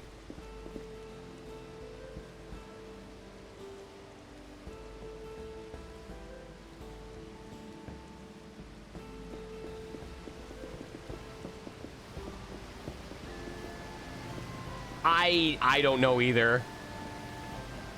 Hey, there's a note stuck in here. Here's my address, big boy. Come on by and we'll have some fun.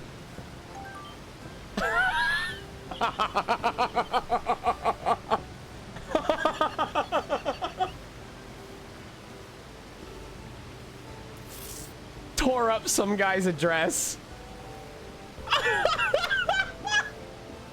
What is the point of that?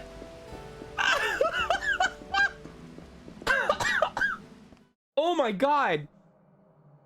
And now we just go to a fucking cemetery. Sure, why not? Oh, this is horrifying.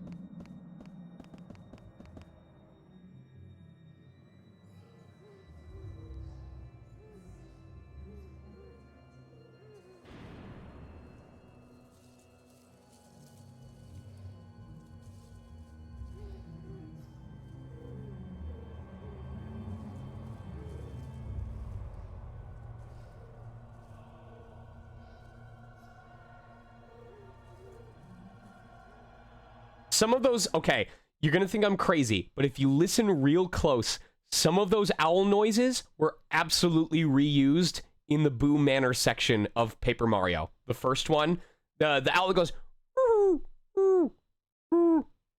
That is stock SFX of an owl hooting that was reused in Paper Mario. I know it.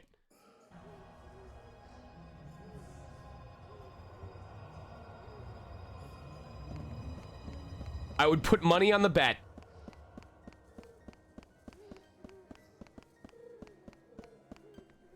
Purple fog is stopping us from going through. What can we do to get rid of it?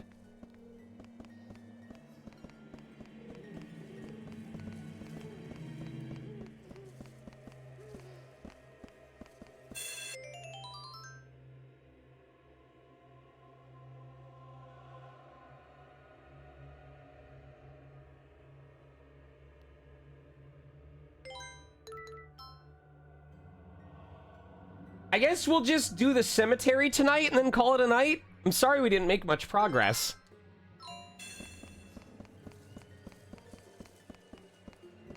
Red fog is stopping us from going through. What can we do? Okay, so this is some color puzzle. This is the Link's Awakening DX color dungeon.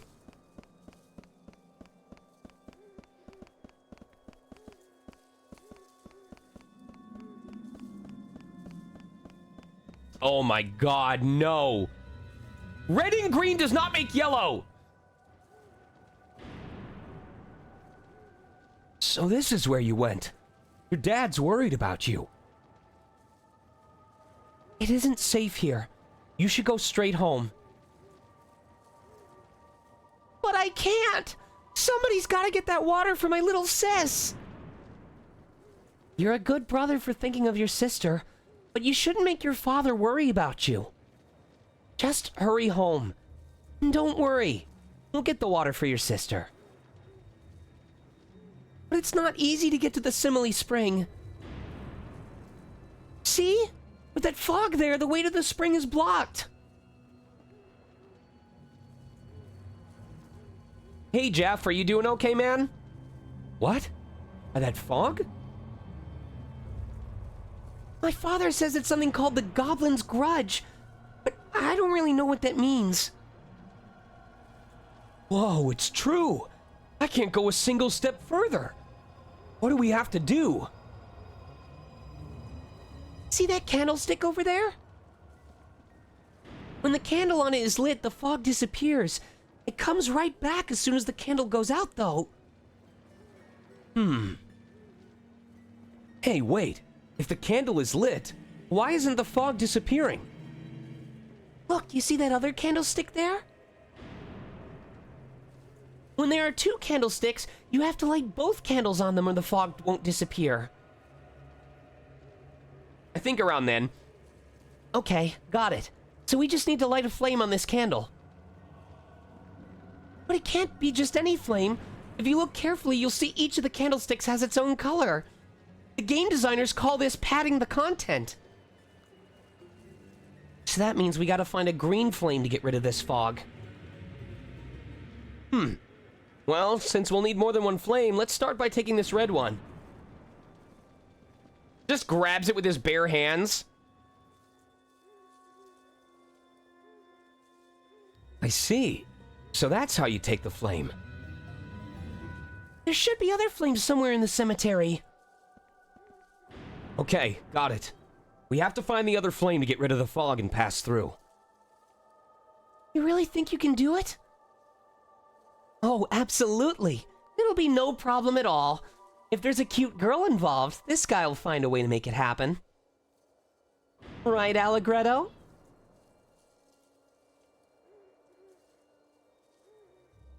I don't want my sister to be sad. She's kinda cute, so... she's kinda cute, so please do whatever you can. All right, all right. I promise we'll help her. Just go home and wait for us there.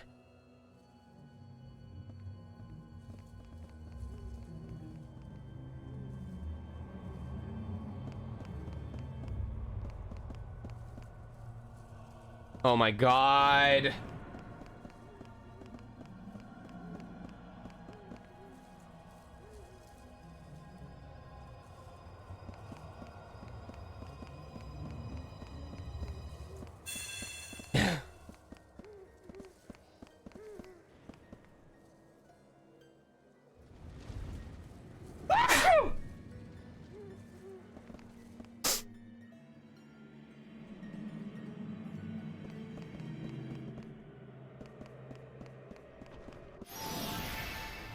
All right, battle time, baby. Oh, this is cool. The spirits produce their own light. Chew on that.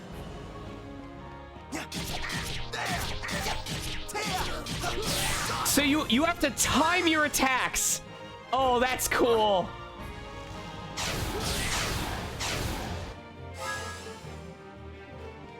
Wait, where's the last dude? Oh. Void Edge! Shit! No, no, no, no, no, no, no, no, no!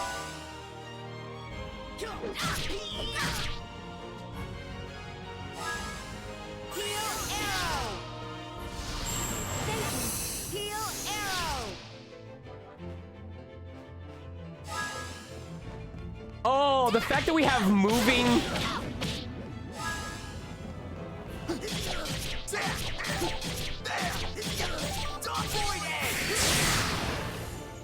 This is cool.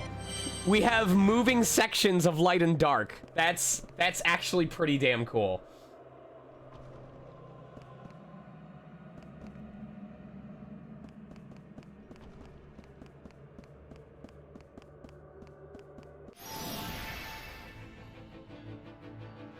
So, how about we go around? Oh my god. She has to run. I don't even know where these damn enemies are. Have a nice nap.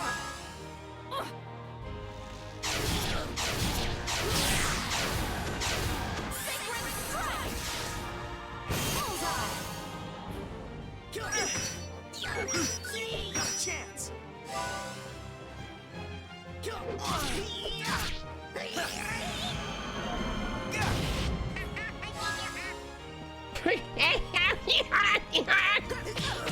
Willow strike. Chew on that.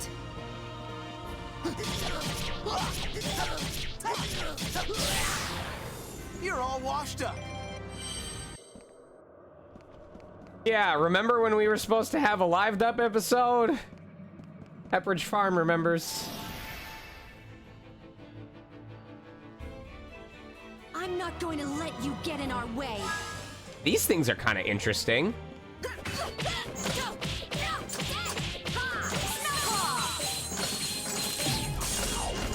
I'm serious. Not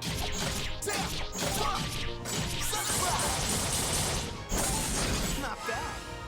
Take that! Sacred strike!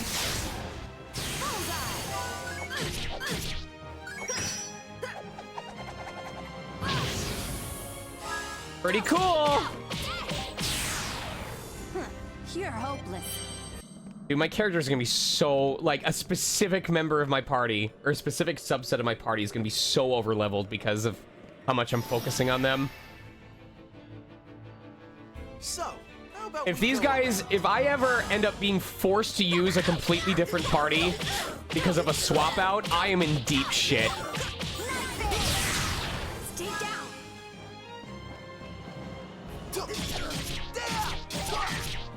Phantom Wave! Your end is near. Don't get mad at me. I mustn't hesitate.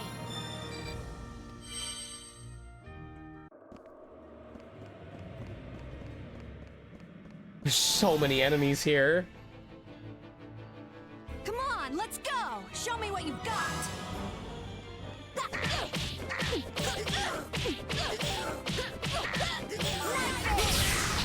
Stay down. Void Edge! Have a nice nap. Take that. Like, when Not they're bad strong at enough to beat these enemies on the first turn.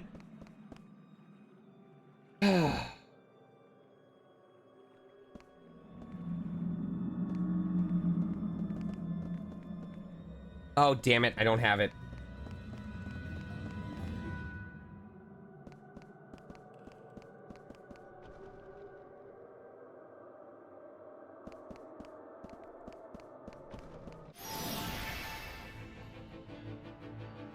I'm not going to let you get in our way. Like, why are we so far away from these enemies? What is the point? Void Edge! Have a nice nap. There's so many. Sacred strike. Void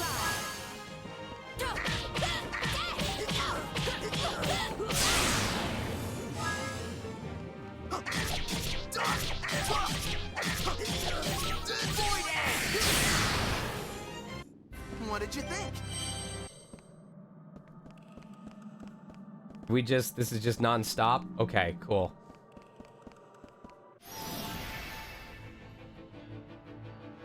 I'm not going to let you get in our way. I like how this place looks. Knife fist. Stay down. I think it's pretty cool. Fire Wave! Did your stomach drop? Whoa! Whoa! The way it moved was super cool!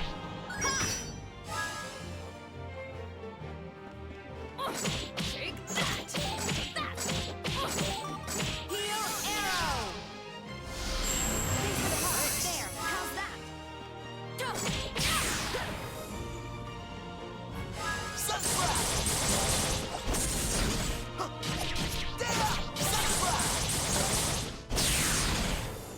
You can't win if you think too much. He is literally the definition of just face rolling until you get your way. Oh, I'm sick of these dead ends.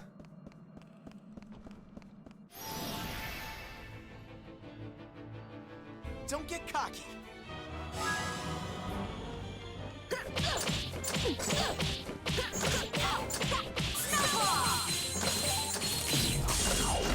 Are you catching on yet?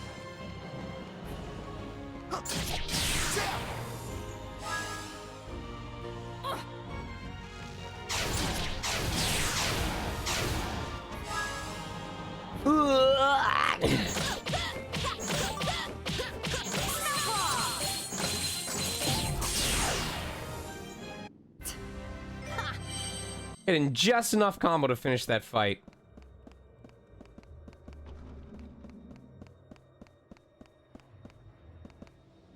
Blue flame is burning on it. Looks like we can take it with us. What should we do? Grabbed it. Let's see how good you really are.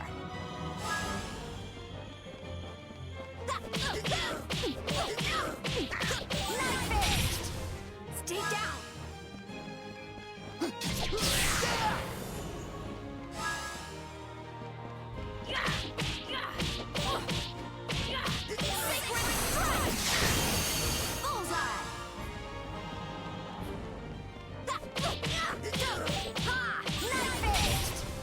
Stay down.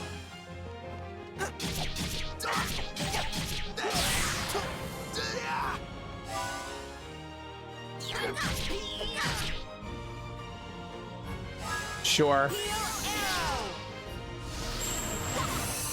Sacred strike.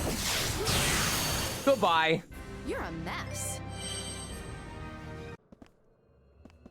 Well, there's probably ways to alleviate it. Like, if you have accuracy boosts and if you use, like, speed boost, oh, that's the other thing. That's part of what the combo is. The Landy, their class proficiency drops the accuracy and evasion of enemies that they hit.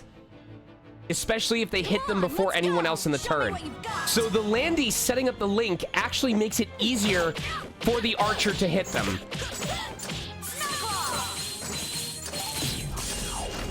Are you catching on yet? Fire away! Your end is near. Arrow! Sacred strike! Bullseye!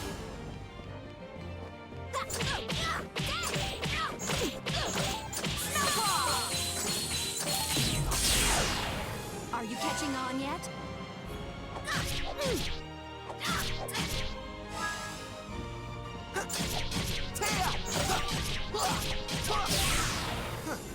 How was that? Really? Such a big area and we didn't even have a treasure chest? Just straight up a shitload of fights. All right.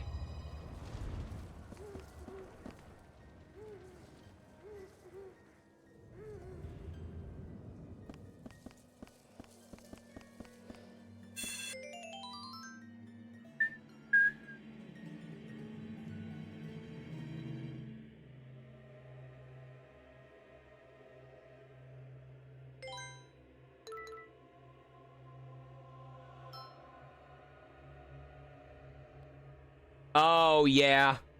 I'm guessing that's probably why I would use Squall Volley as, No, Sean, you don't have time to build. You don't have time to build it. Don't have time to build it. I'm guessing if you wanted to have an option for targeting... God damn it, here we go. All right.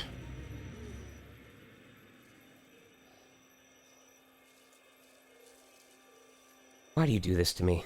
Why do I do this to myself? All right, let's look at a proposed Sniper Night Seeker. Hold on. And this will give me a good excuse to feed the cats after I'm done. So we'll go main class Sniper, subclass Night Seeker. We're going 99, level cap 99, retired at level 99, right? Cool. Yep. All right, sweet. So we take the proficiency, which gives them a chance of critical hitting. Cool. We take all of the obvious ones. Let's say Snipe Mastery increases crit rate against bound targets. Could be useful. Hello. I'm aware. Thank you. Oh, there we go. So Foul Mastery, I was thinking, so Night Seeker main has access to the the class proficiency that makes them do more damage against enemies that have status ailments at all. But they also get access to a passive that increases their damage if they are the ones that inflict a status ailment. Wow.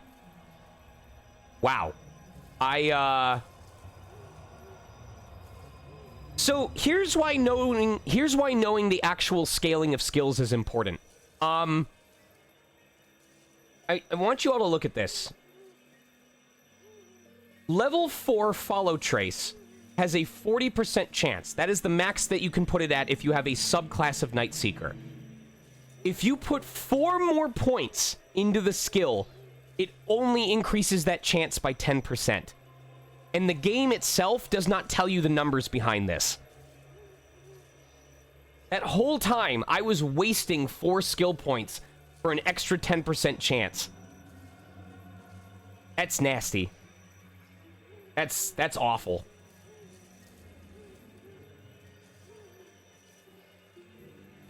Increases the rate of critical strikes. Increases the rate of critical hits. All right, we want that maxed out. Yeah, that's skill sims are how you learn about how the numbers actually work on certain things. The law of diminishing returns, you know? All right, so we're gonna assume Squall Volley. I'm sorry. What?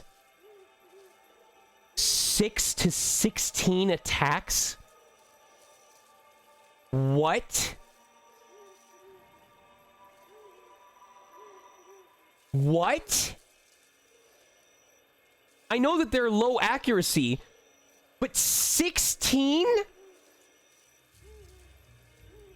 I'm assuming there's a max hit per individual enemy, right? Squall, Etrian, Odyssey, Squall, Volley, max hits.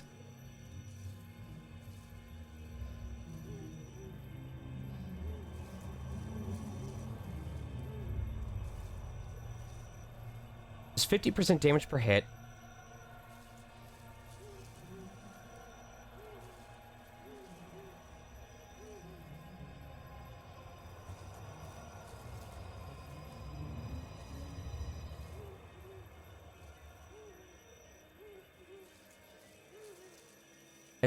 As like other powerful skills, it requires some setup to use properly. As others have said, bind the enemy's legs first.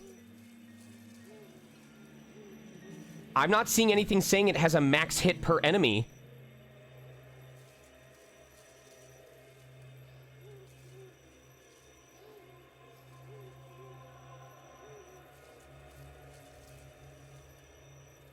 Oh my god. Alright, let me feed the cats and I'm gonna come back and update this.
Alright. This is... No. I know that it only has a maximum of 4 links. It's the fact that an archer that can boost its attack can do up to 16 hits on a single enemy. The fact that I could have a second major DPS in addition to the links.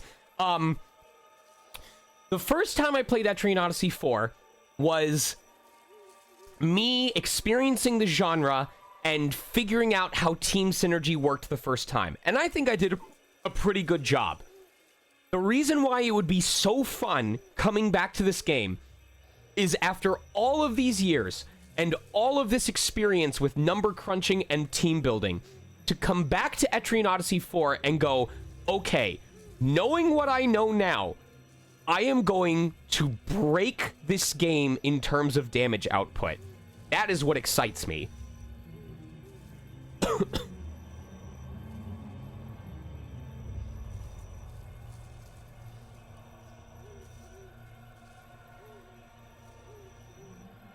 Alright, so we'll do 120% damage. Sneak attack. Increases, nope, that's an active thing. Speed boost. There we go. We want maximum accuracy.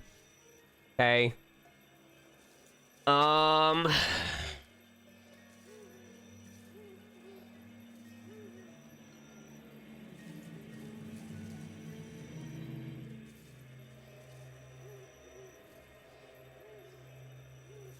Oh, man. Oh, it was so nice when we had level 6 Venom Throw on a Night Seeker.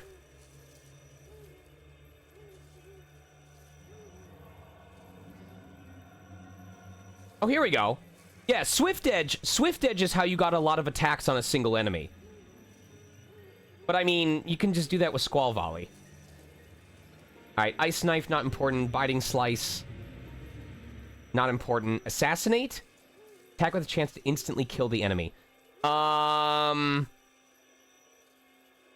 Worth having simply because there's gonna be enemies that require instant death in order to get their conditional drop. So, unfortunately, we have to put points in that. Shadow Bite, not important. Swift Edge, not important. Alright. Increases crit rate, that is a passive, against bound targets. Yes.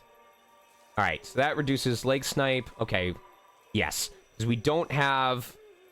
This is good for... The reason why we want to do this is this means we don't have to worry about an Arcanist focusing on both leg and... Or on both binds and ailments. The Arcanist can be the main ailment person with a bind sub-focus, and the Sniper can be the main binder with an ailment sub-focus. Whenever an enemy becomes sealed, automatically attack it. Not as important. Silver Arrow deals pierce damage to one enemy, ignoring all buffs. I'm going to look at other stuff first. Long Shot, not necessary. For the next 5 turns, increases the rate of your critical strikes. Might be worth having. Scavenger is worth having. Dendrology, we need it. For 5 turns, increases the hit rate of all allies. Maybe worth having if we are having trouble hitting with Squall Volley, but they're not the main source of damage. So I don't feel like they're as... important.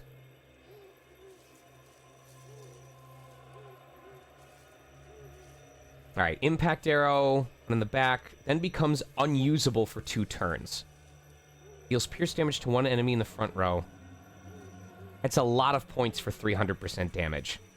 Oh, Power Boost. That's obvious. Alright, so that gives us 4 more points. Can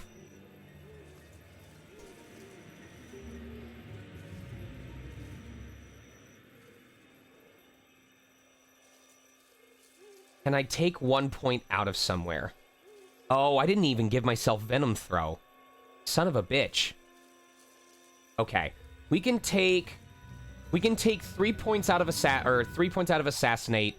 It gives us a low chance of death, but that's fine. We're not going for instant death most of the time. 65% chance. Boop. Boop. I think that's our spread. Yeah. Yeah, that's our spread. So we wouldn't have... Oh, but I want... Decreases the chance of surprise attacks. Shit. Because auto spread is a really nice... That's a really nice ability. Can I take something out of...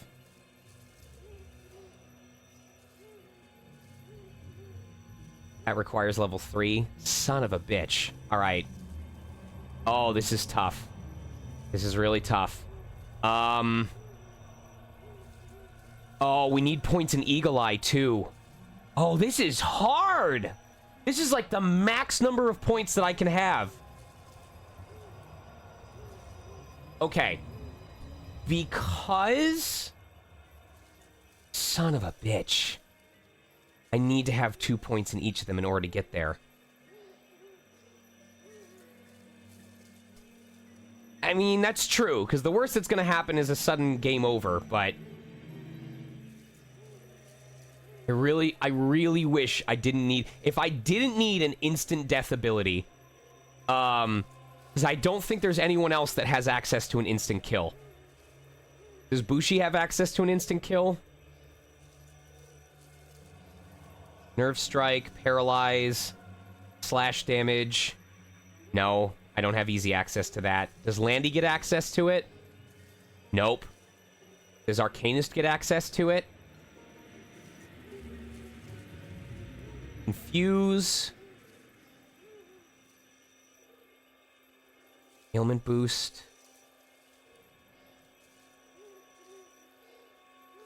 Dismiss blast. No. They're the only ones that get an instant kill. Really? Really? Wow, this game was unique with its class differences. There's always equipment and forging too. That is true. If I didn't want to put the points into assassinate, I could have a throwaway weapon that has instant death on it. That is true. That is true. So I could supplement that by just holding on to a weapon that's really weak but has a high chance of instant death. You raise a good point. So if I take those points out, then that lets me max out Eagle Eye. That lets me put a point into high caution. Then it takes 2 of those.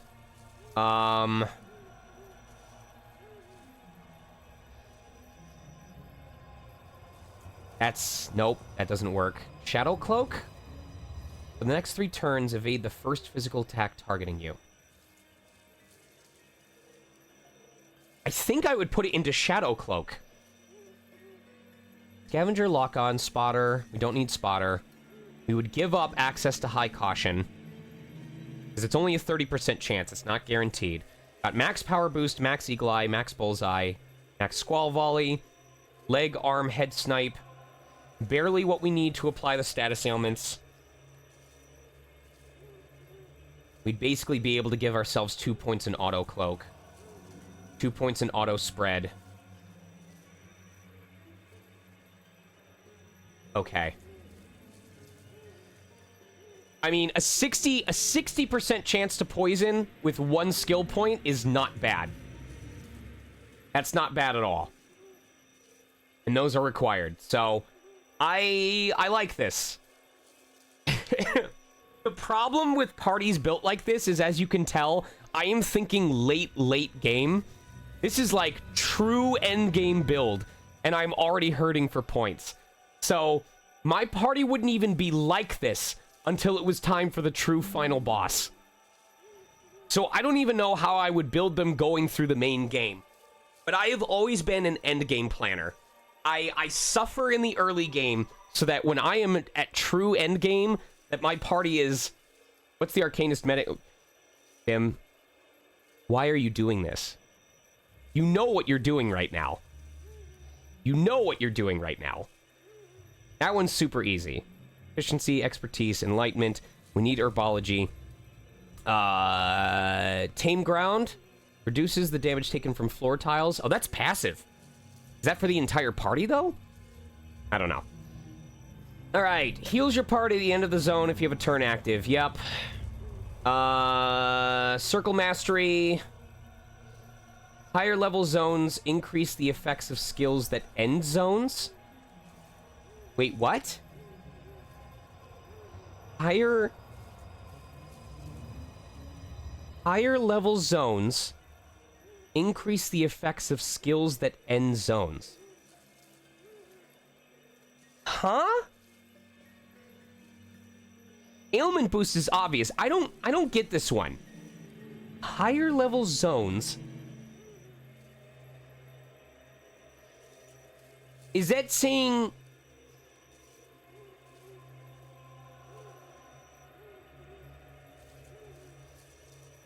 level 8? What?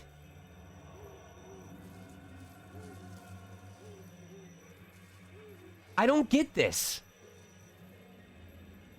I don't understand what that means. Is it saying... But is it saying it only has an effect if you level it up to level 8?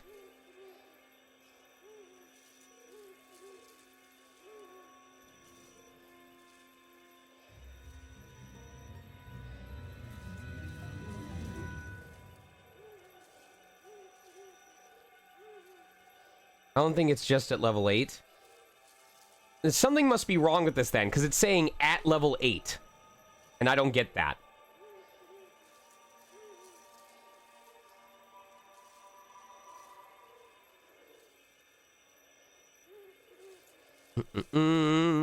Alright, paralysis, poison, sleep, nerve. Oh my god, there's so many. Gives you and your allies in your row a chance to evade status effects and binds. That is a big fucking deal. Alright? Oh my god, they use so much. Automatically restores some HP after a battle. Not a big deal. Refresh. Remove status ailments. Yep. Recovery. Removes binds. Removes debuffs. Okay. Removes all debuff status effects. Has a -3. Okay. Healing? No. We want... increases the amount your skills heal. No. What is it? We want auto heal? Chance to automatically heal any ally who falls below 30% HP. Yes. And then heal mastery. Yes. Dismissal effect. Oh, I wasn't really the kind of person... I didn't really use stuff like Dismiss Blow or Dismiss Blast. I just went full healing.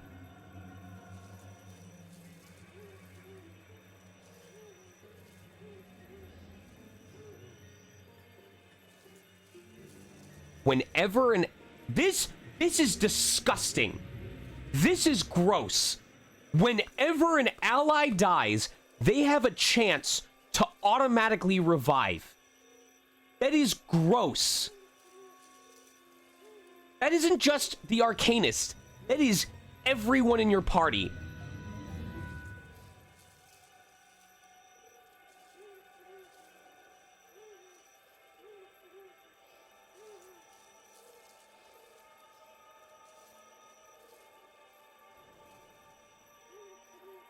Oh, this is tough. All right. Recover TP whenever you successfully apply a status effect or bind.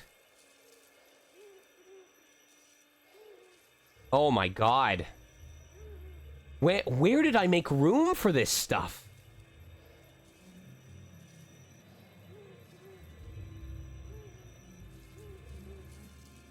Oh my god.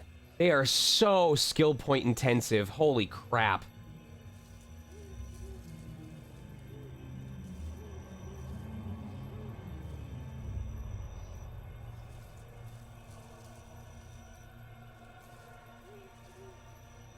And it needs max... Oh, it's because you need 4 points in revive in order to do auto revive. Oh, I only need 1. Never mind. Okay. Yeah. It's always 25%. Okay. Higher level zones increase the effects of skills that... I don't think I need these points then. I don't need these points. I don't. End a zone early to deal damage to all enemies. No, I need these points and other things. I need to focus on pure healing.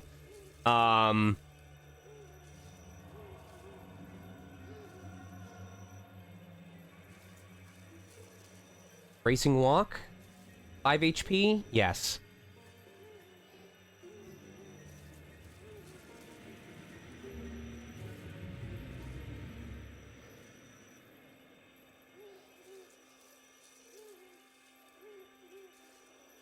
This applies to zones' end-of-turn attempts as well as their initial attempt, but will only trigger the TP recovery once per attempt, no matter how many enemies.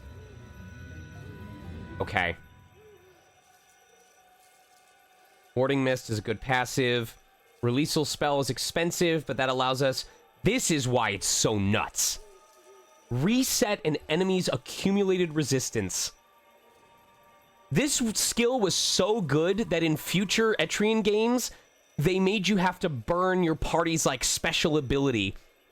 The fact that you could just reset the enemy's resistance to all binds and ailments at any point during the fight was disgusting.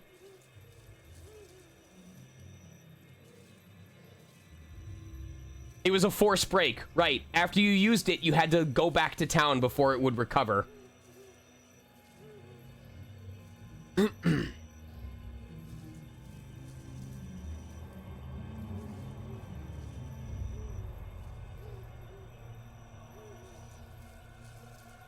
Group therapy. For the next 3 turns, full refresh, recovery, and treat will affect a wider range. Okay. If we took away group therapy and full refresh, we could put stuff into chain, snare, and hood circle.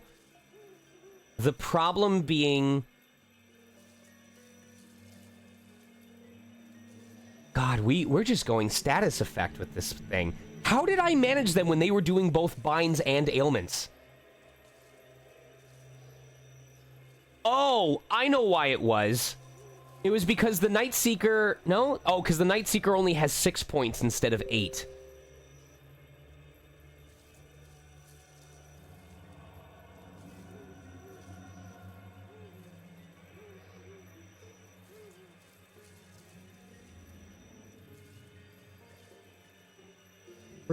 I hate you, because after I'm done with this, I'm going to have 3 out of 5 characters done. Dismiss heal is important. 100% healing power is important. Dismissing also gives me TP back. That gives me a lot of TP back. The fact that these circles cost 16, but I get 12 back is a big deal. So, it just means that my archer would be the only one with access to binds. And they would not... I wouldn't have an ability to bind every enemy.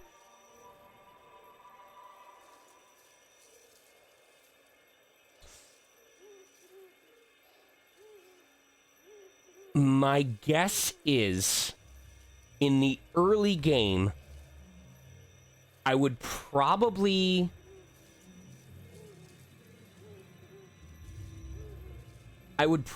sacrifice...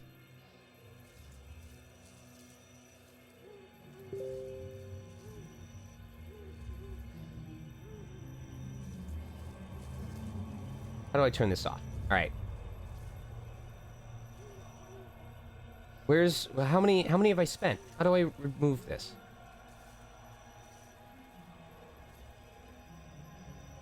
Where do I have 1 extra? Where did I put this 1 extra?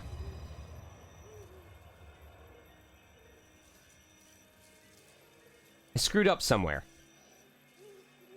Nerve circle, sleep circle, cancel.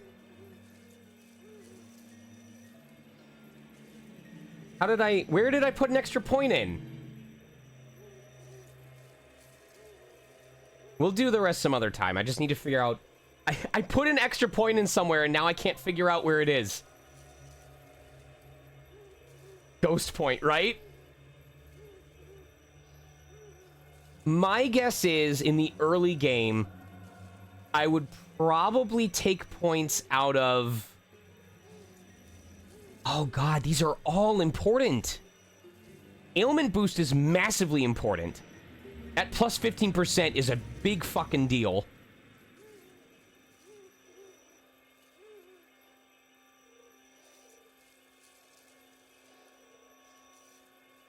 I'd probably take it out of Warding Mist. Oh my god, gives you and allies... That's status effects and binds. Are you kidding me right now? Are you serious?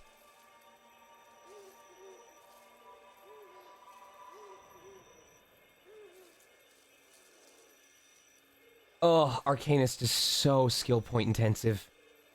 So much.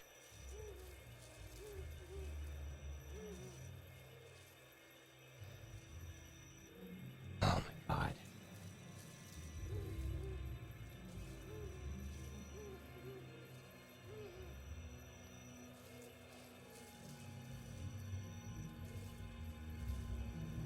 I guess if I did level 1 bracing walk, I wouldn't heal that much, but it's not... I'm not as worried anymore. Excuse me. We need a Trophic Eye, we need Charm Eye, because that reduces the enemy's abilities.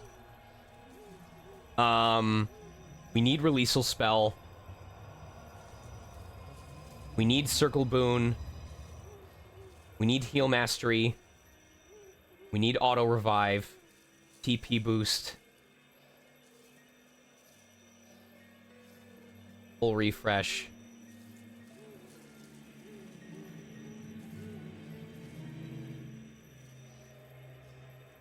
Okay.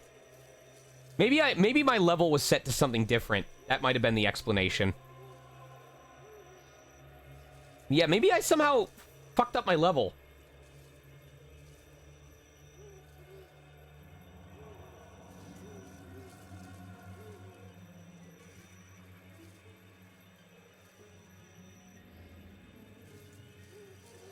Okay, we don't need Circle Mastery. We don't. We want Dismiss Heal. Okay. No, wait. This works. We do 3 chain. That's a 30% chance. We have 1 point left. Oh, that's why. Because I wanted to... Got it. That's how I target a row instead.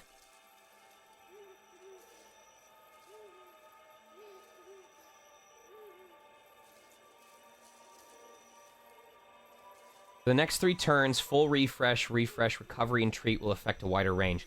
And that takes it from row to party. Okay. So if I take 3 points... Evade status effects and binds. So it's really a question of, do I make them less likely to evade effects and binds in exchange for being able to heal it more easily?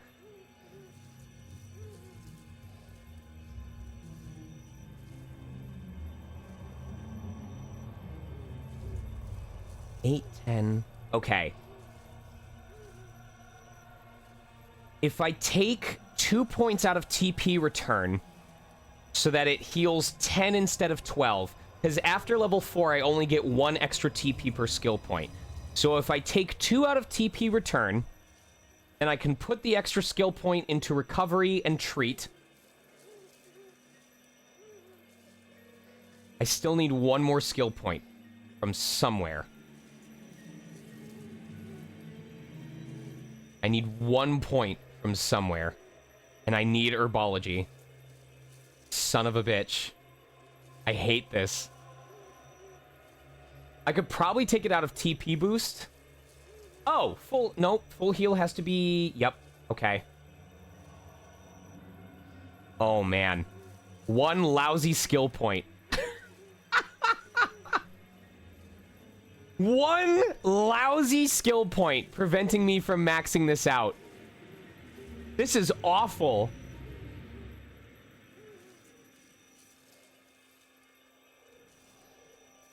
The most sensible one would be to take it out of Bracing Walk, because at the end game, healing only 3 HP per step doesn't make sense. You're going to heal a lot more per fight.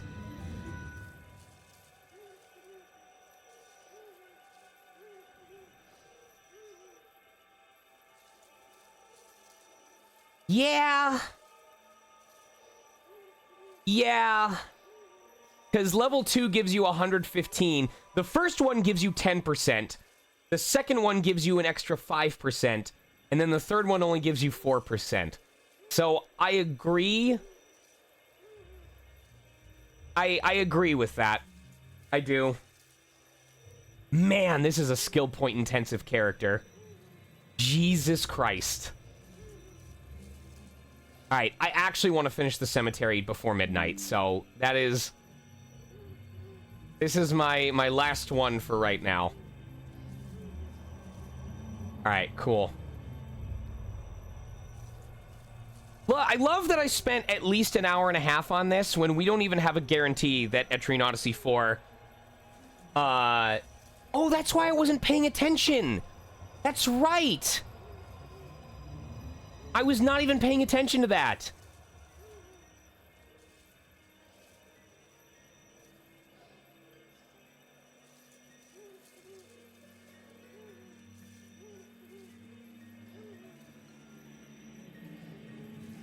Recover TP when a zone effect ends. Recover more TP when a zone effect ends. Recover even more TP when a zone effect ends. I totally forgot that their class proficiency, when you put 3 points in, heals 23 TP every time the circle ends. I forgot about that. Yeah. You are 100% right about that. That's nasty. That's gross. Arcanist is so good.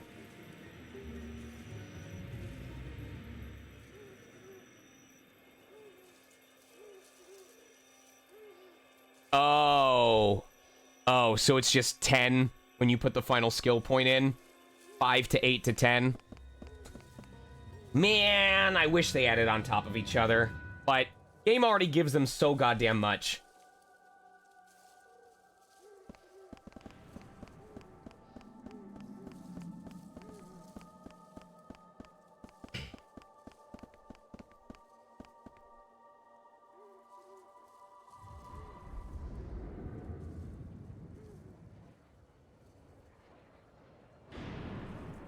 Do I want to go through this one? Yes.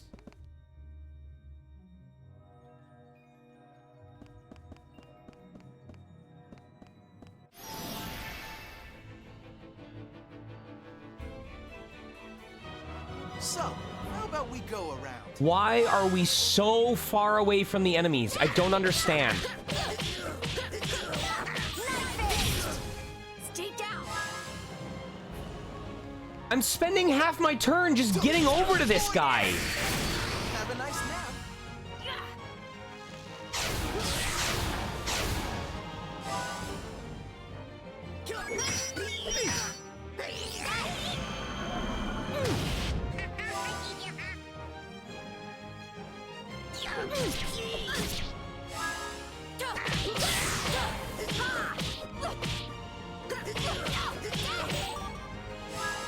Oh my god.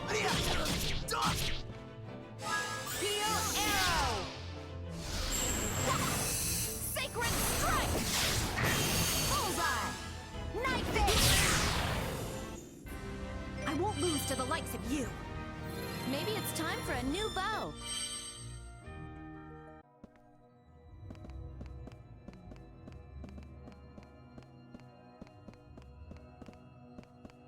I really hope it's not just the same map for 6 different areas. So, how about we go around? Oh my god.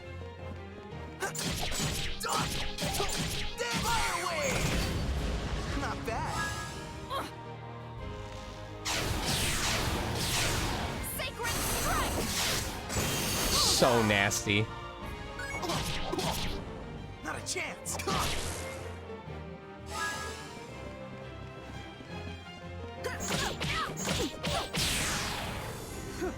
Not a challenge at all.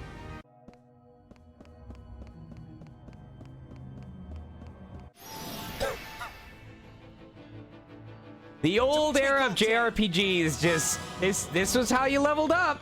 You just fought every enemy you came across. Stay down.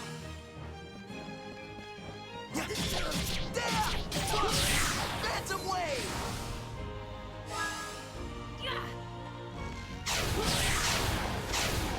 Sacred strike. Bullseye. I don't even know where the damn enemy is.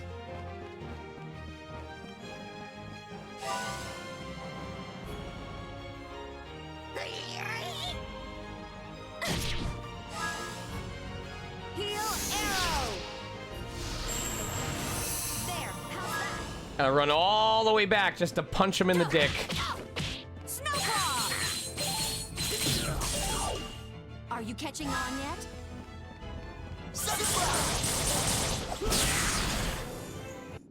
What did you think?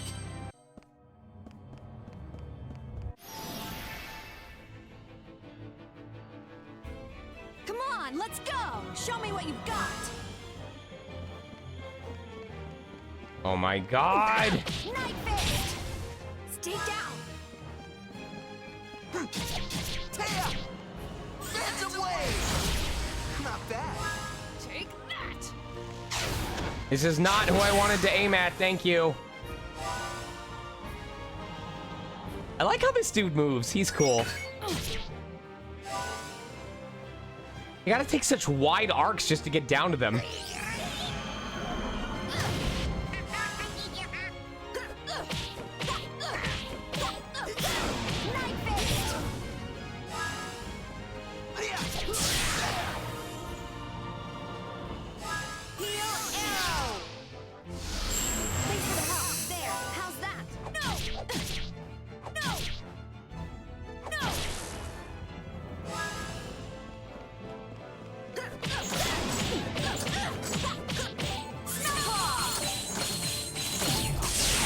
God, that move is so cool. That was a good fight.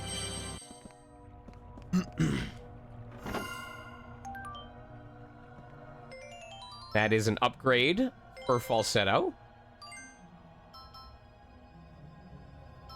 That is not an upgrade for falsetto. It's an upgrade for falsetto against light creatures. I don't know what qualifies as a light creature, though, so I'm just playing the safe bet. Hey, hero! What's up, buddy? Come on, let's go. Show me what you've got.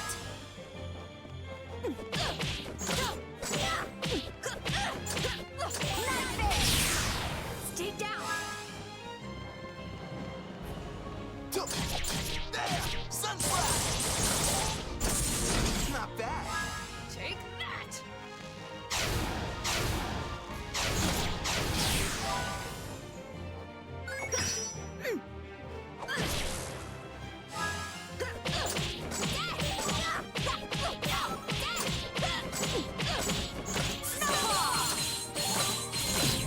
Let's see what peeps are up to. We are making very little progress in this game because we spent more time figuring out what my party comp was going to be in a hypothetical re-release of Etrian Odyssey 4 on Nintendo Switch. To make myself clear, there is no indication whatsoever that Etrian Odyssey 4 is ever coming to Nintendo Switch.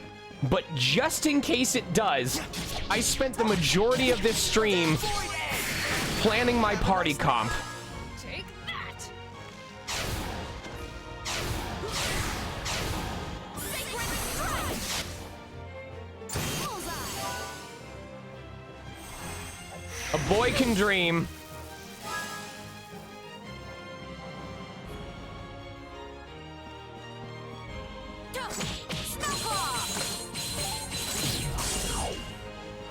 I do not have a problem. I have a plan. You're all washed up. That problem is hope. Oh, This man. isn't good. This really isn't good. Tez, don't make me hopeful.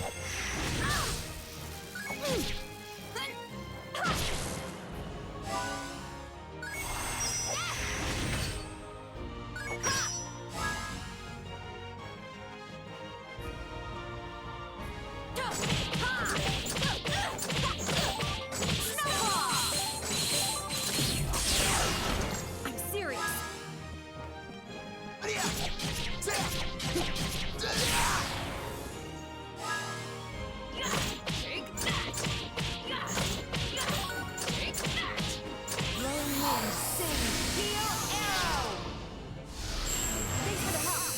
How is she so goddamn good?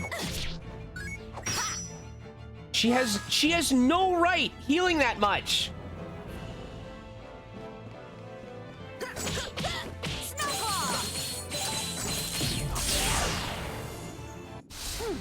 That was perfect.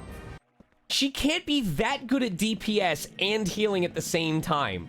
It is not fair to the rest of the cast. The only way I can see this being balanced Don't is be if such a she turns crybaby. out to be the traitor and you eventually lose access to her for the rest of the game. That is the only way that I would consider this fair. I'm serious.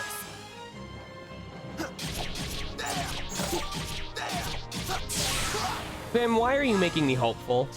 Why are you giving me hope for something that would make sense?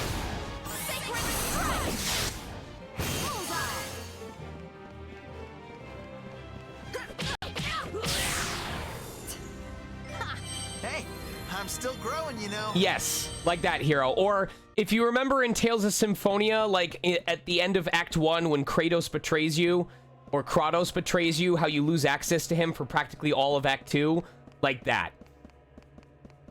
Just that she ends up being the spy and something happens.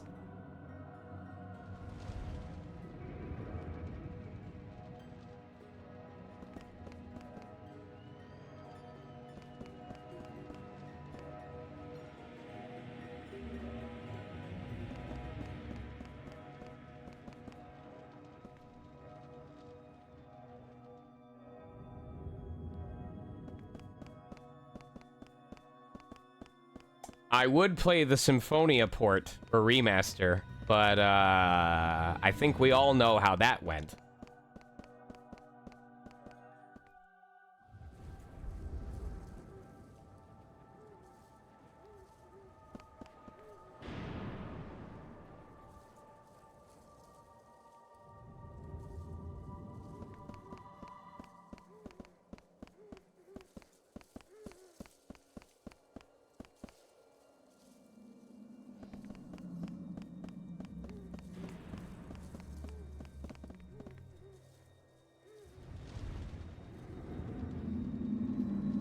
More like rebastard. Am I right?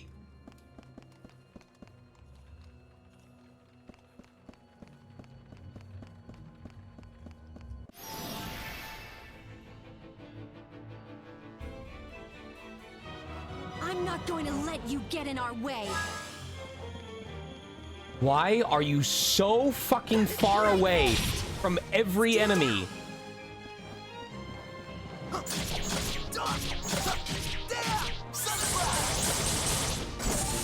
Not bad. Take that.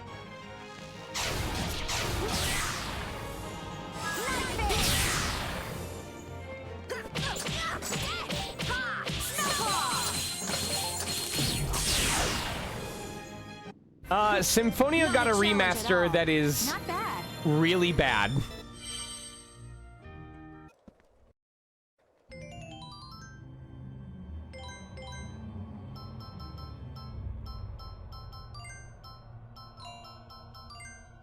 Shadow Beam? Huh?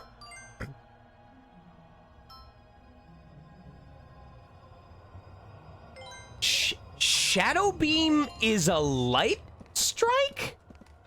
Huh?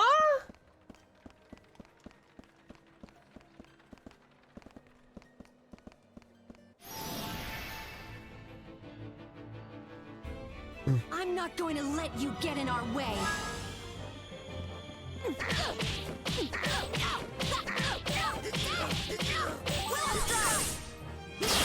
on that.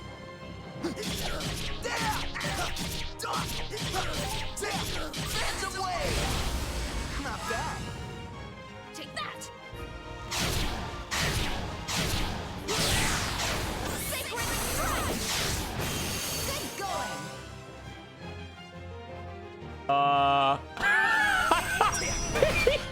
He didn't know. He was just like, what the hell just happened? Well, what did you expect? He just sat there dumbfounded at whatever the fuck just transpired. Come on, let's go. Show me what you've got.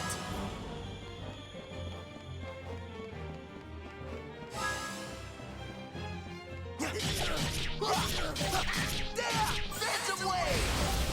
Not bad. Take that. Sacred strike. 27,000 damage off of a crit. Or 27,000 damage without a crit. Void Edge! Have a nice nap. He actually doesn't know what to do when you knock him down like that. That's so funny. There, how's that?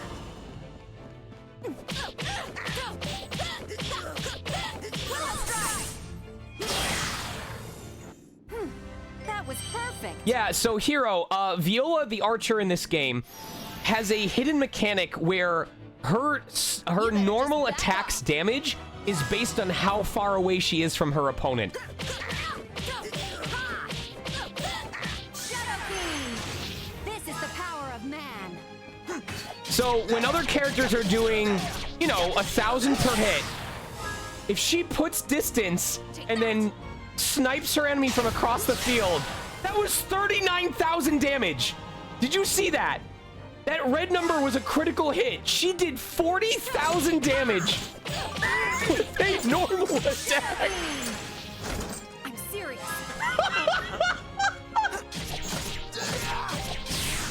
And she can fire an arrow, approximately one arrow every second. So if she had been at that distance to start and had fired, if she'd fired 4 arrows and all of them crit, she would have done 160,000 damage using her normal attack. And here's the thing. In this game, you see the little combo meter building up in the lower right. When you use your skills, you use up your combo meter based on how many combos you've stockpiled in order to do more damage, and it's shared between characters. Viola is doing that damage without burning combo meter. She is building combo meter because she's hitting enemies with her normal attack.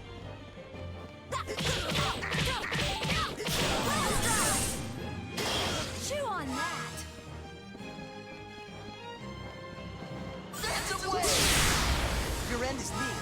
Take that. Try a little harder. Just a casual 20,000. Just aims, shoots across the map, 20,000 damage, because why not?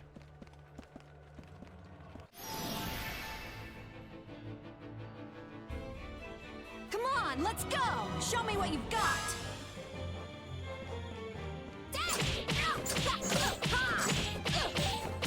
Snowball!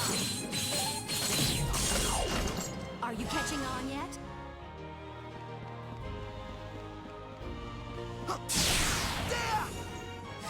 Take that!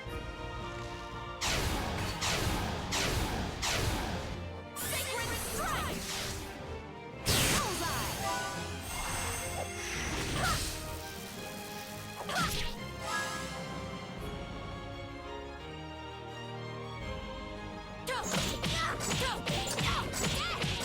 Okay, if there were a hidden super boss challenge where, like, you can get a really rare weapon for Viola, but you have to fight her as a boss with all of the special stuff that you kitted her out with, I think that would be completely fair. I would get my ass handed to me at least 15 times, and I would have Don't look away from me. completely deserved it.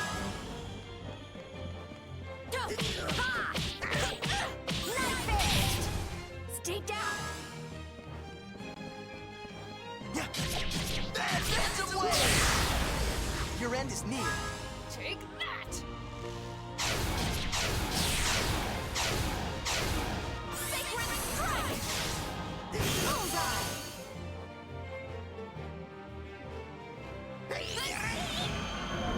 I love that they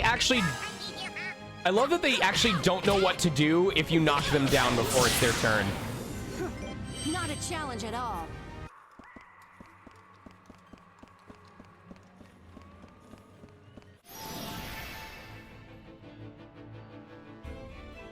It'll be over soon.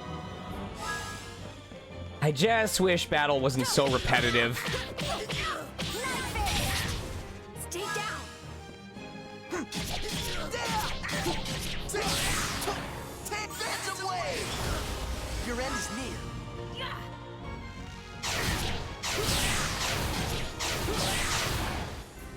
Try a little harder.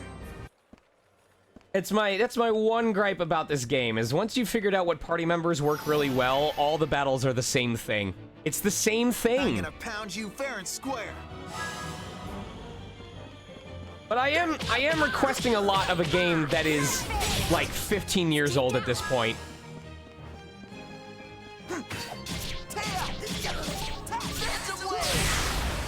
Your end is near.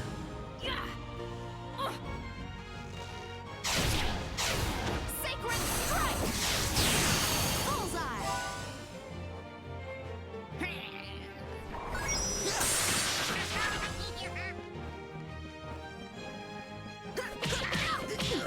Willow strike. Chew on that.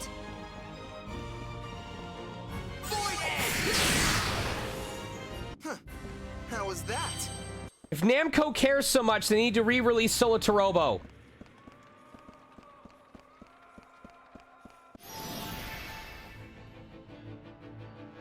Come on, let's go. Show me what you've got.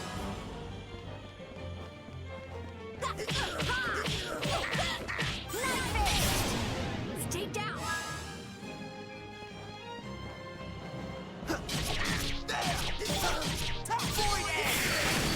See the afterlife?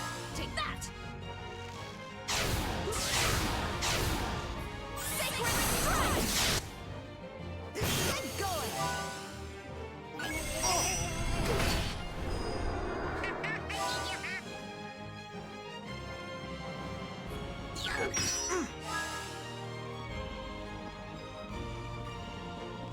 Knife fist.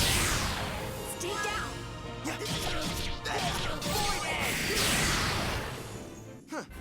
How was that? I think Sonata Robo could make for a good anime series.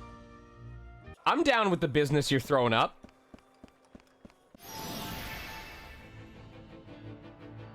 Don't take all day.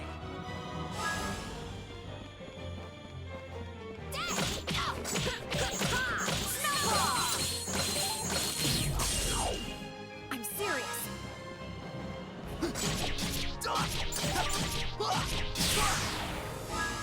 Take that.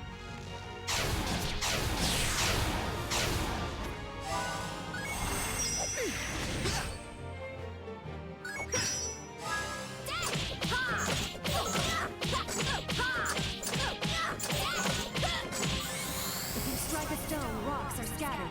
If you strike a person, the soul is scattered. Death to both. Shadow King. Wait. If you strike a boulder, rocks are scattered. If you strike a person, their soul scatters. Death to both?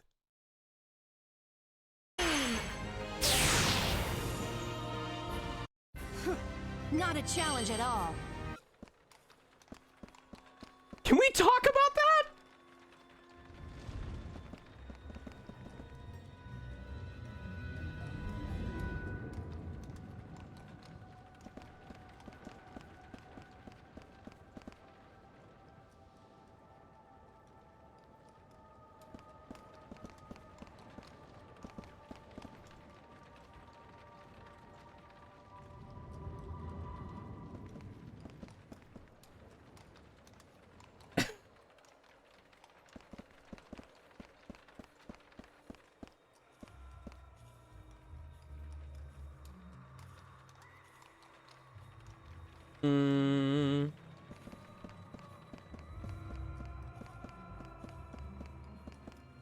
I want to know which actor they said, hey, we need you to do some background audio as a guy going, ah! Ah!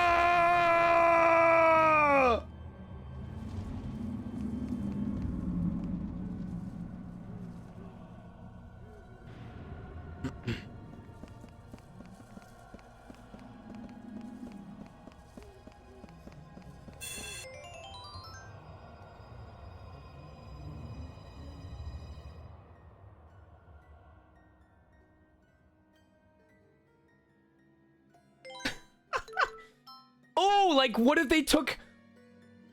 Fizzy J, now you make me wish I had access to the sound effect. Like, what if that is the Wilhelm scream, but they just edited it in post and slowed it down by, like, 150%? Oh, that's gonna sit with me now.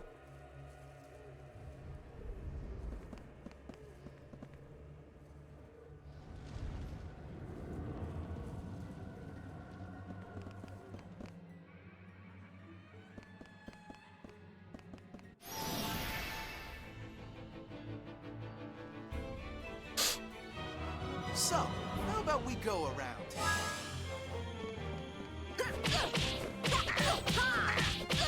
All right. Question to chat. In 10 years from now, what do you think is the project you could bring up to me that I'll have forgotten about that will throw me for a loop?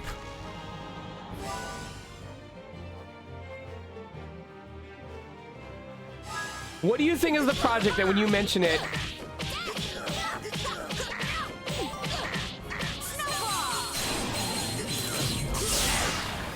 It won't be Trails because I'll be working on the next game. I can do way better than this.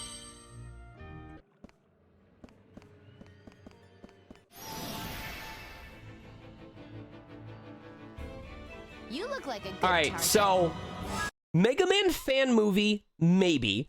The reason why I might still remember that is because I remember doing Woodman is Incredible back in the Newgrounds era, and that's part of what led to me voicing Gutsman in the Mega Man fan movie, so that might be hard for me to forget. Odd Taxi I will not forget because I got to voice a skunk. Like, animal character, I'm not gonna fucking forget it.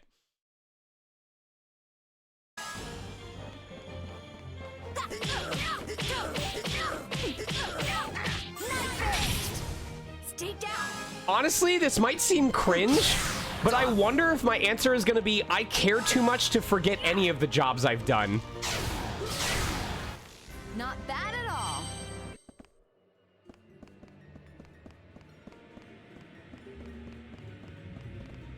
No, Genshin Impact will be one I wish I could forget. No, I love Don't Genshin. get cocky. I love the opportunities that Genshin has provided me, and I am so thankful that I've been able to be part of a gacha universe. I would be lying if I said I am not enthralled by the universe of Honkai Star Rail, and that I would have a lot of fun with, like, the concept of space sci-fi gacha game. But as I said on Twitter previously, as someone who has voiced a 5-star and has had all of the wonderful opportunities that I have gotten from voicing a must-have 5-star, I still firmly am in the camp that, folks, I would rather that Honkai Star Rail and Zenless Zone Zero roles go to people who haven't been able to be a major character in a gacha game yet. I think this is a wonderful opportunity for a wide diversity, or a wide and diverse cast to be represented across the 3 major Hoyoverse games.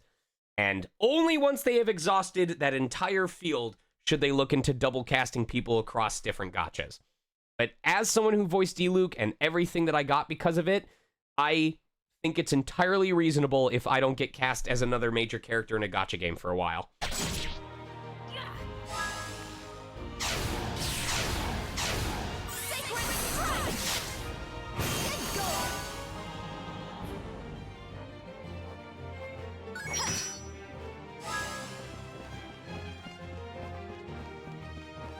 Void Edge! Take that. Come on, can I not whip this? Sacred strike.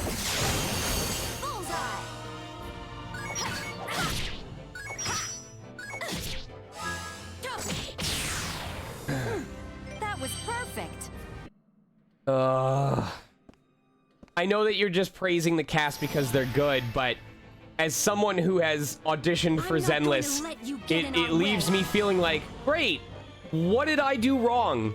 How did I fail Void Edge! that I didn't get cast in Zenless? Even as I just said what I said about more people having chances. Take that! And that very well may be the reason. They might have gone, Chiplock did a good job, but he's already in a gotcha, so we want to give other people a chance. These are the kind of thoughts that you cannot let yourself get into because you will eat yourself alive if you do it.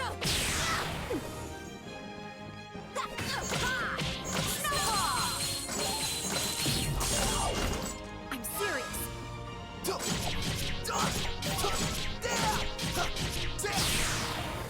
What did you expect?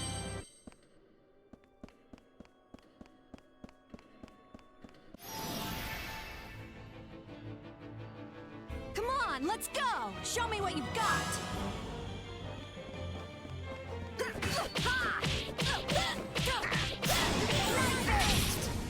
Stay down!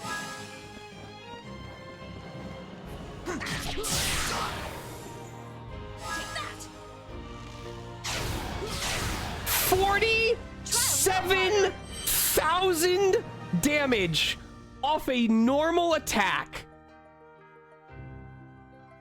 47,000. That was a no-scope snipe right there.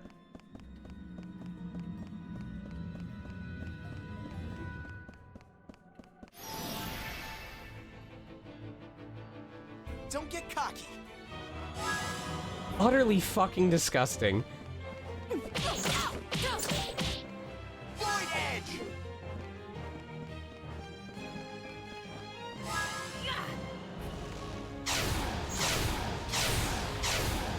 Sacred strike!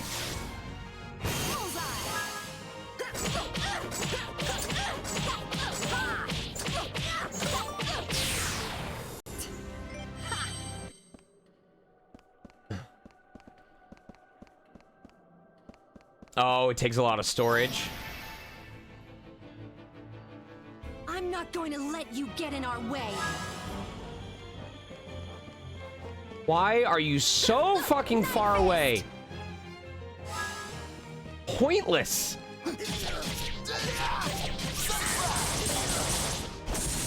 Not bad.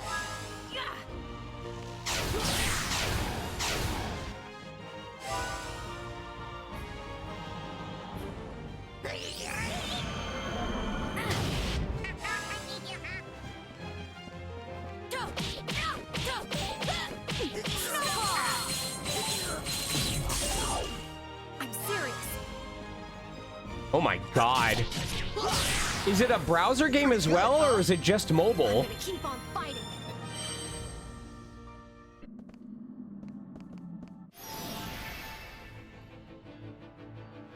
I'm not going to let you get in our way.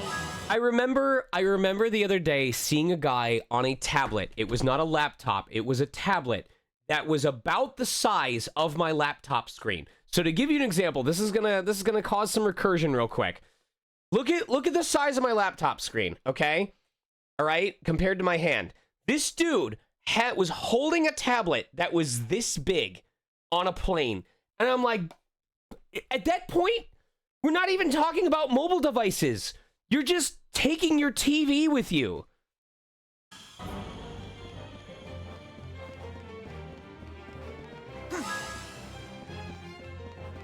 Listen, the minute we reached the point where your console couldn't fit in the back pocket of your jeans anymore, we started sliding backwards, okay?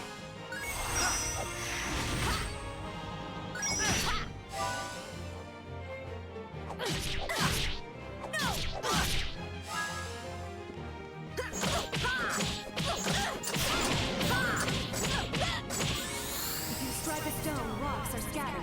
If you strike a person, the soul is scattered. Death to both! Shadow beam! She really does say death to both. I won't lose to the likes of you.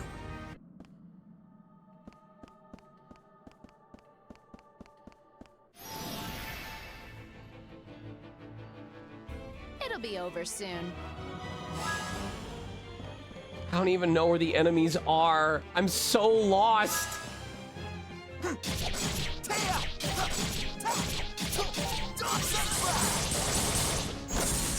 Not bad. Take that!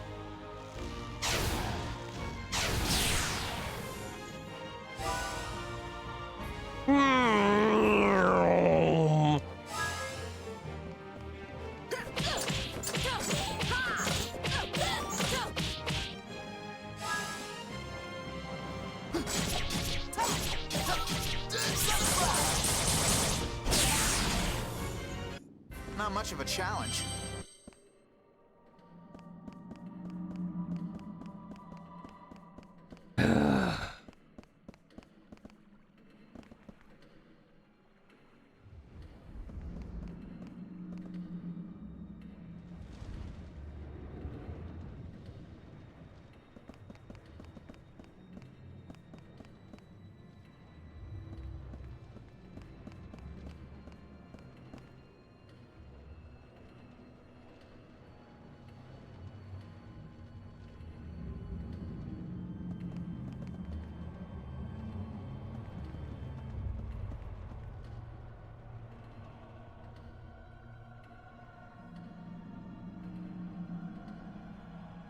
Hey.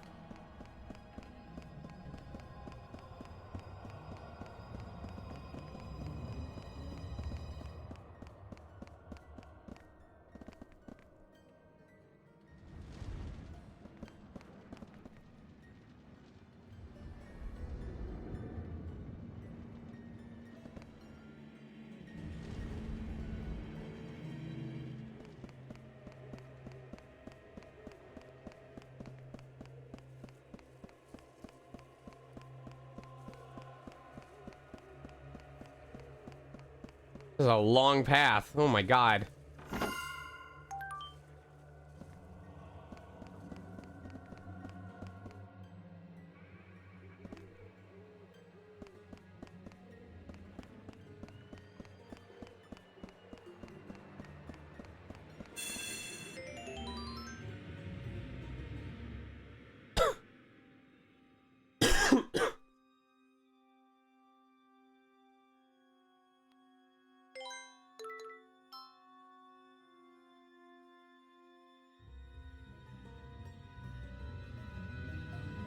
I cannot believe people ran their GameCubes off of a car battery.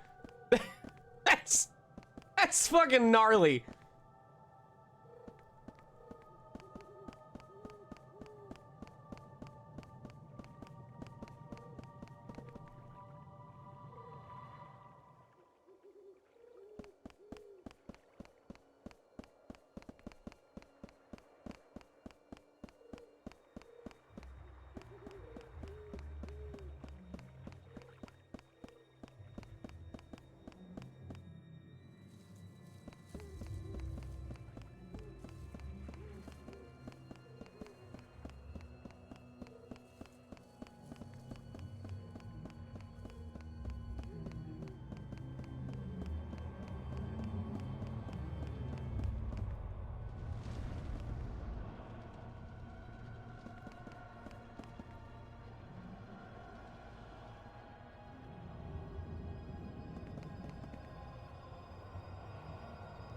Oh, I miss Michigan. I really do.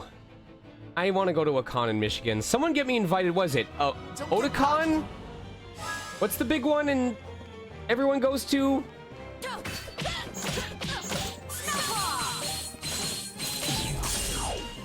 Youmacon. Yes.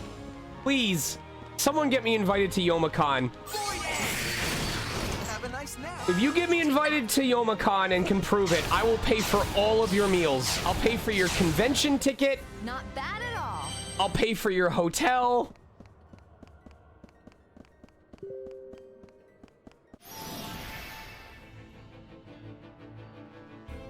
I'm not going to let you get in our way. Oh, any Midwest convention is going to have a decent furry population. Are you kidding me? Stay down. It's the best part of Midwest conventions, is the furry presence, regardless of the type of con you're at. Your end is needed.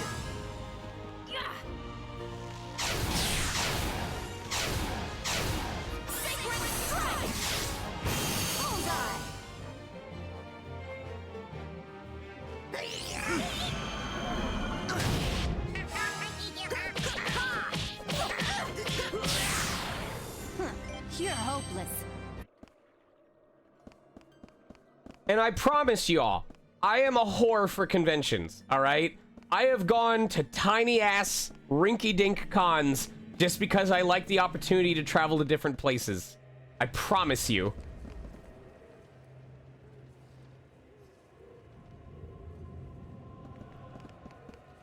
I've been to 2,000-person conventions. I've been to 20,000-person conventions. I've been to 120,000-person conventions. I will do it. I am shameless.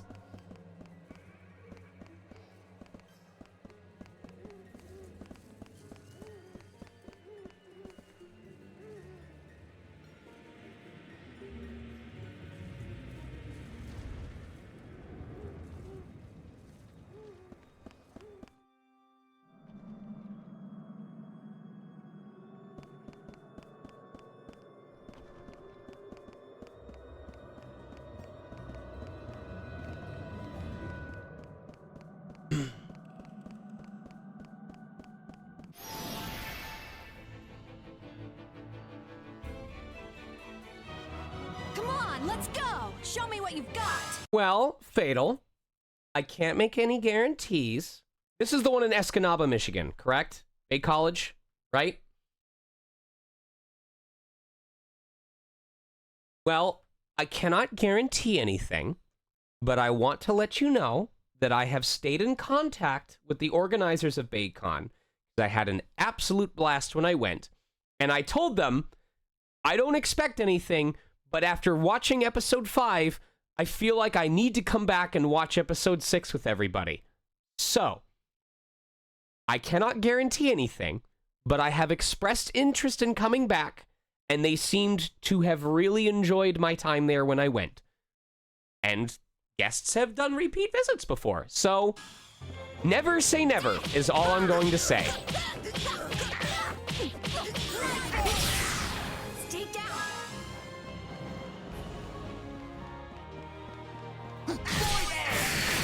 See the afterlife?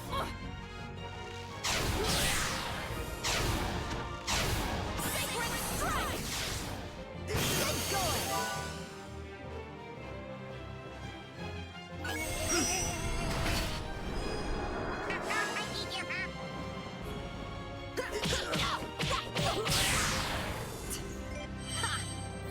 Not too shabby. The summer event, this is not disparaging, but the summer event is the smaller one, right?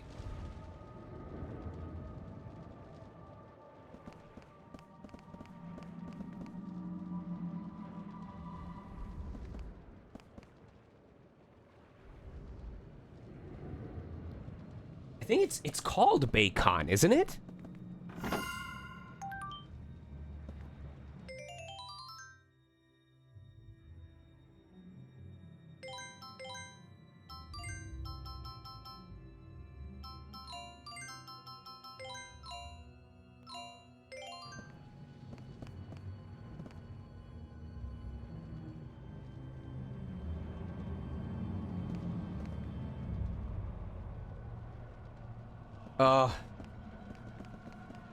Bacon is an on-again, off-again food for me. Like, I'll eat bacon if it's available at, like, a convention event and I need something for breakfast, but I don't actively seek out to eat bacon. So, how about we go around?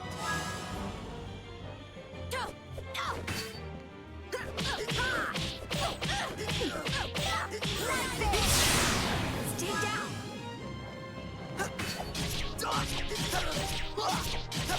Dance away! Not bad. Take that. Don't get mad at me. Viola, Jesus Christ.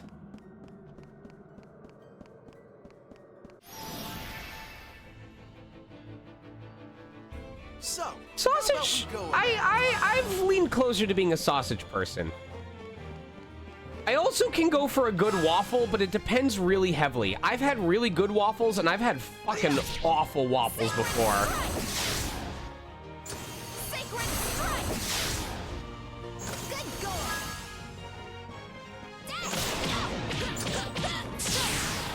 Yes.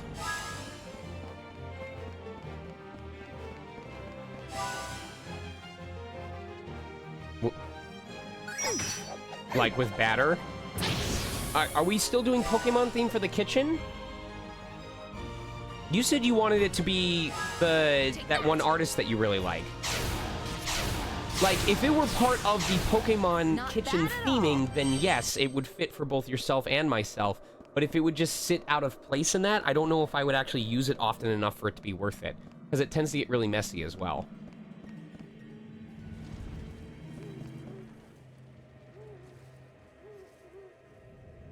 How are you feeling about our real estate space on the counters? Oh, you're saying if they made one? Yes, for the sake of consistency, but part of why I cherish us having this house is that we've got so much more countertop space than we ever did in the apartment, and I'm very conscious of not using it all up for things that we don't end up ever touching.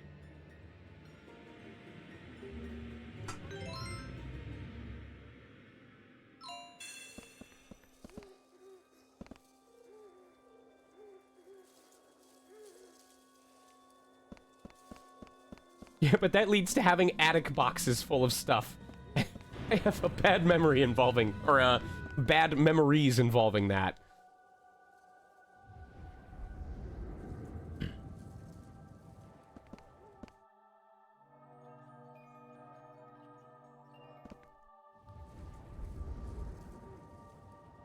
Right.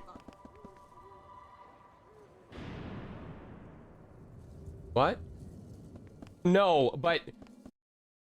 So my parents, this is a story for yourself and all of chat.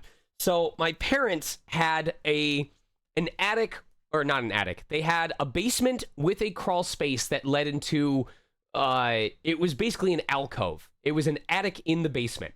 So if you imagine, pretty much, if you imagine you go into the basement, you go to the unfinished side, you go to the very back, and there was a little, like, 3 or 4 foot by 3 or 4 foot hole in the cinder block wall, which led into an attic area where all of our Christmas decorations and old stuff were stored, which meant whenever the parents needed us to get something, they sent one of us into the darkness to go find a box and drag it out. Now imagine how I felt going into the unfinished side of the basement, into an alcove in the unfinished side of the basement that had a single pull switch light bulb in the very center. This is the kind of thing where, like, it was dark until you got to the center, which, because of the way the boxes were stacked, was a miniature labyrinth, okay? I need you to imagine there's boxes all along the left wall. There's a box in between me and the light bulb, so I had to go forward to the right and then into the center to turn on the light bulb and then look around me and go, okay, where's the box? Tez, the one thing I taught myself was once the light was on, don't look up. Just grab the box, push it to the entrance. I wish I could visualize it for you guys, but here, okay, all right. I'm gonna make this bigger. All right. Okay, I did. My bed was on the unfinished side at one point. I want you to imagine, let's say, how do I bring this back? All right. Let's say we're looking at this wall, okay? I want you to imagine that in this corner, in this upper left corner, is a hole that is just big enough for a full-size person to crawl through. And if you go into that hole, hold on. If you go into that hole in that corner, that it extends back about another 20 feet, and it's only the upper half. Like, it doesn't, there isn't a floor down in this area. It's literally just the upper half of the wall has an alcove behind this little square that you crawl into. Yes. No. You had to go up. All right. I'm gonna move this around. I cannot figure out where I'm pointing. Yeah. You had to go up into the corner, into a hole in the wall, and then it extended past beyond there. But the floor of the alcove was about halfway up the wall.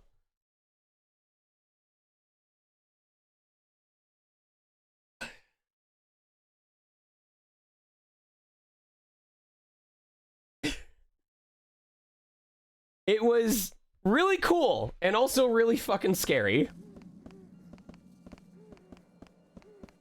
You had to use a ladder. You genuinely had to use a ladder. You had to use a ladder and climb up it in order to get into the space, or I just got used to hefting myself up and pulling myself into the hole.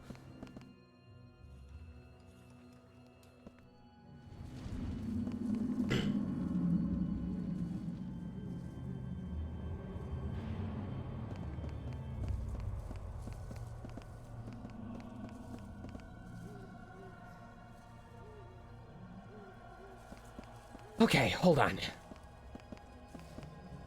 Take all the flames, take the flames and enter Lento Cemetery, gone too soon. I'm so lost at this point, I'm just using a guide. Hey.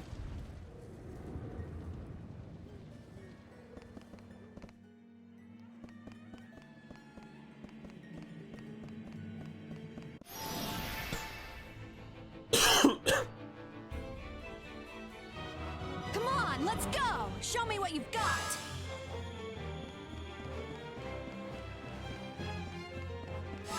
I hope there's an Act 2 music change. Hands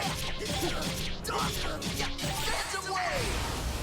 Not bad. Take that! Sacred strike! Bullseye! Meow.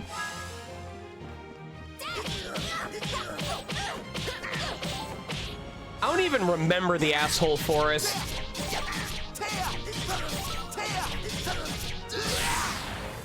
What did you think?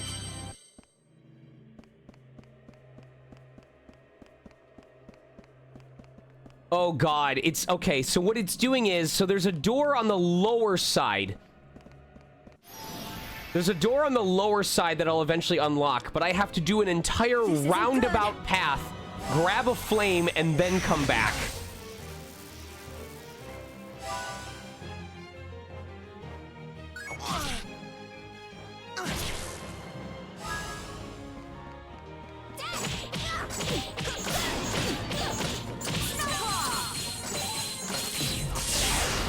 I'm serious.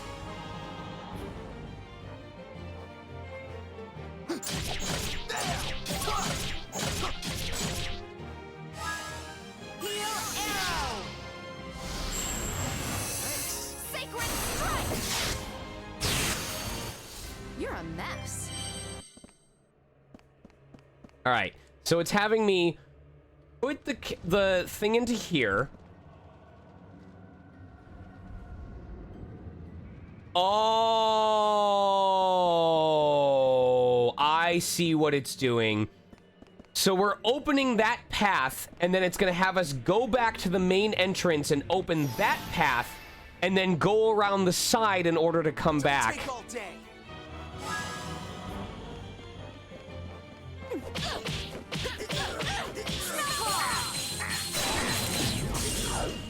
I'm serious. Hands away! Heal arrow! Sacred strike! Bullseye!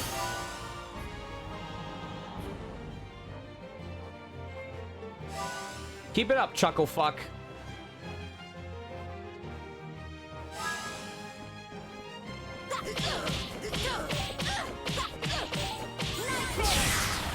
Stay down!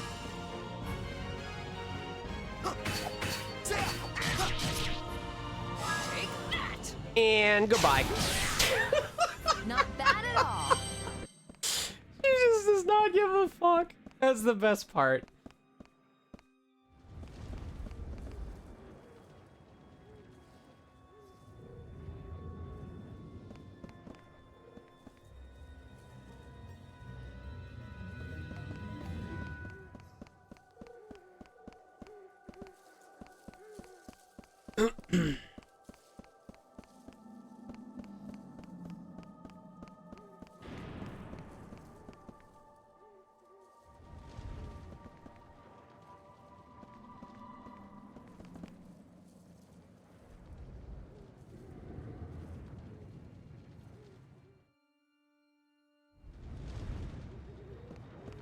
Okay.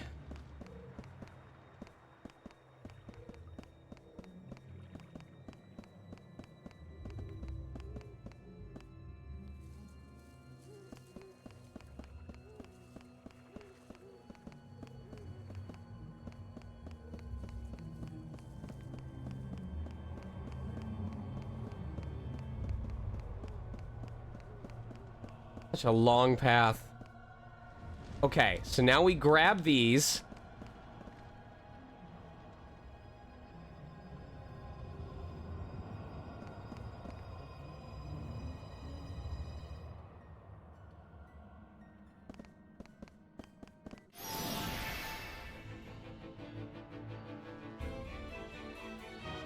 Come on, let's go! Show me what you've got!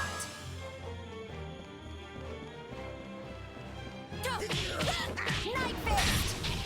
Stay down! Phantom Wave! Not bad.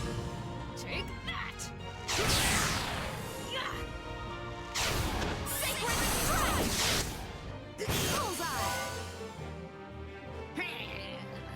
I didn't know Tales of Symphonia had a Klonoa outfit. That's dope as fuck. I feel like I missed out.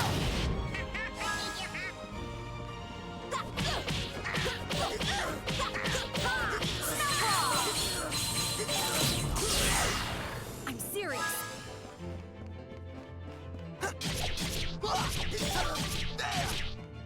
Heal arrow.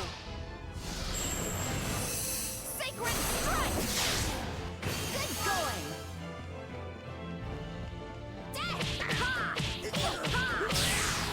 That's upsetting. Fight. That sounds cool. Yeah, that sounds cool.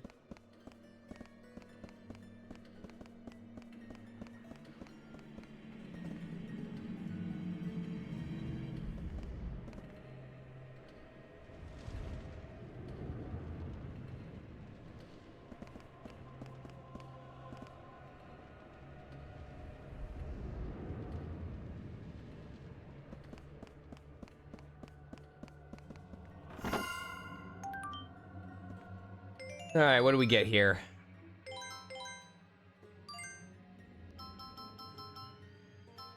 Oh, I could have been using the back sword. Charmed with a spell. Wait, burst? Attack plus 65, burst. Overcome all enemies. What is burst? I guess we'll find out.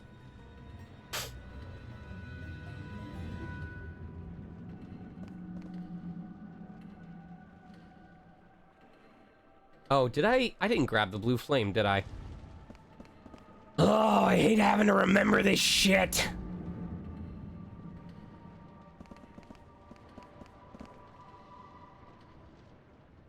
Look at this candlestick.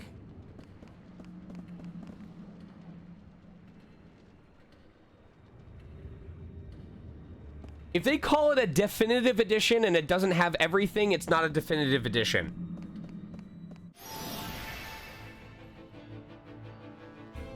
Come on, let's go! Show me what you've got! What is that effect? Stay down!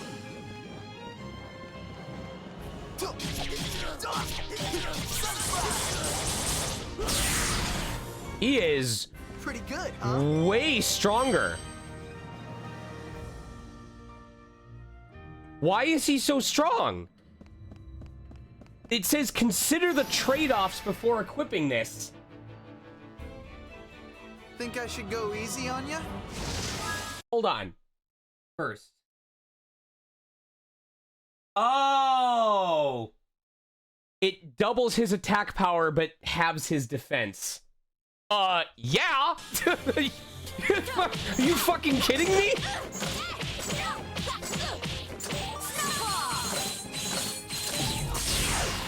I'm serious.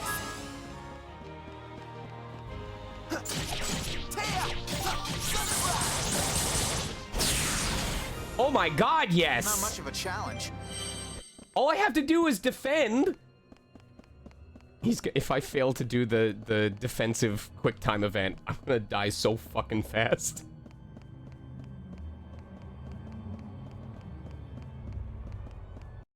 Okay.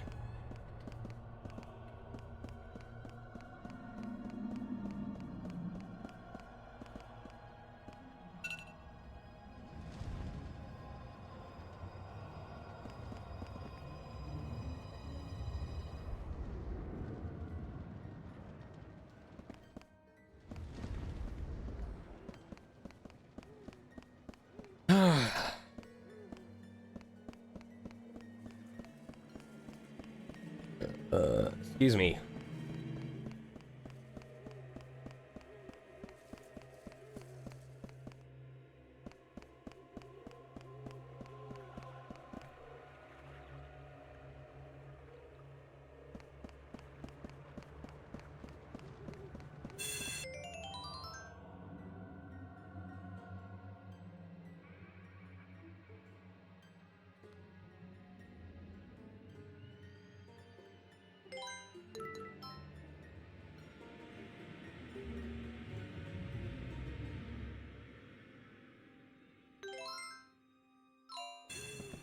All right. Okay. This feels like boss material, so I'm gonna redeem my volunteer stuff on Neopets real quick. Yes. Yes.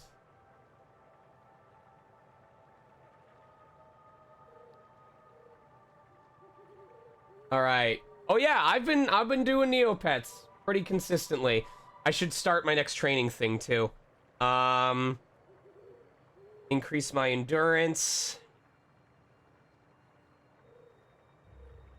What stone does it want?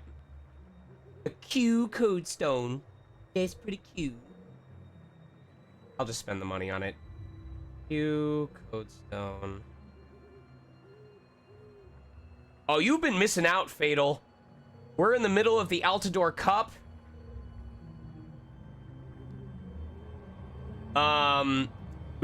We're about a third of the way into one of their first new plot lines in a while.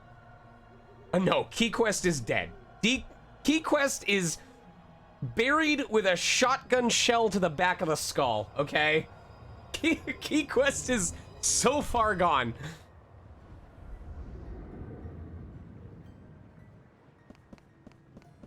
Not happening, brother.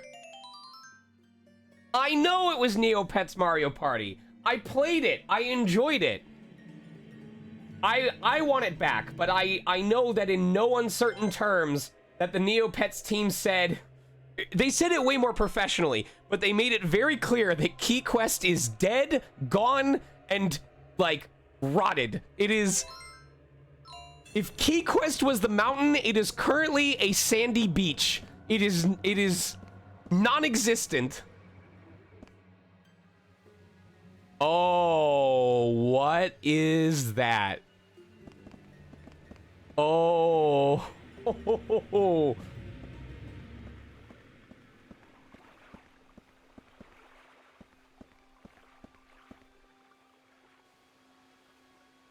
Oh, I did not need to see that.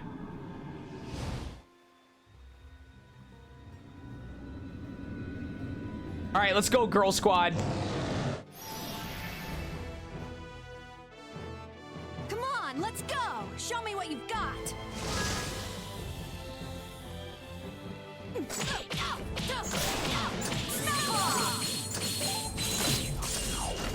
I'm serious. Sun Slash! Wah! Shit! Not a chance! No! Oh, God! Oh, God! The pain!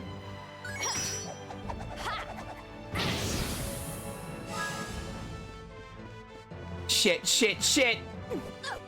Shit! Fist.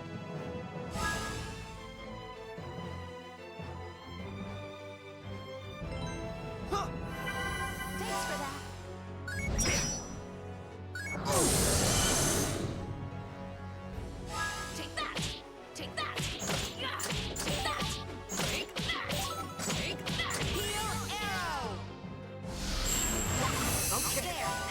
okay!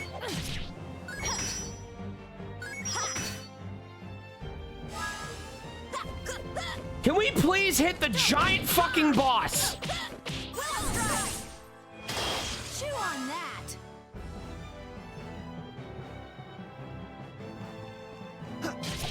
Taya! Void Edge! See the afterlife? Are you fucking kidding me right now? Yeah, yeah!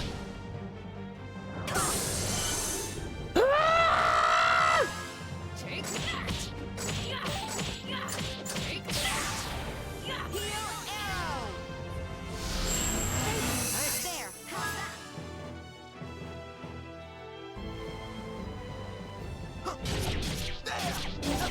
Damn Void Edge! Have a nice nap. Please slow him down. Please slow him down.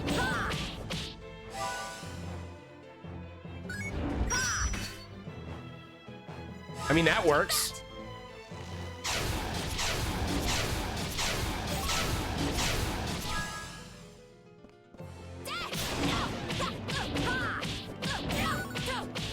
All right, give me that max combo. Let's go. No, no, no, no, no, no, no. Come on. Vanish in the absolute emptiness of the karmic beyond. Void Edge! Have a nice That was nap. pretty decent damage. Oh, he dead. Oh, he's a dead boy.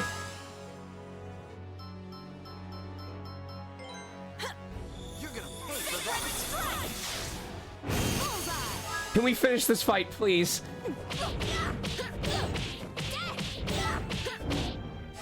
Come on, come on, come on, come on, come on. Give me that full power sun slash.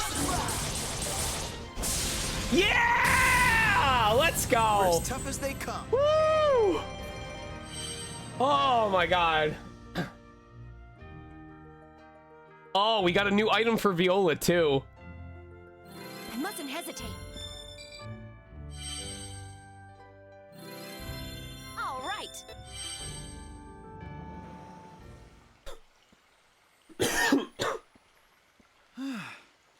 Looks like we won. You know, we did kind of just barge in here all of a sudden. Now that I think about it, it may just have been protecting the graveyard against intruders.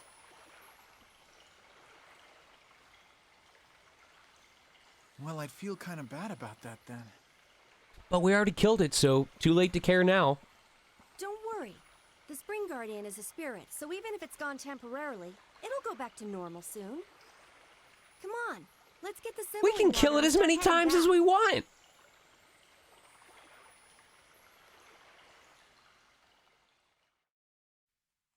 Collect some of the spring water in the crystal chalice. Bring it back to town.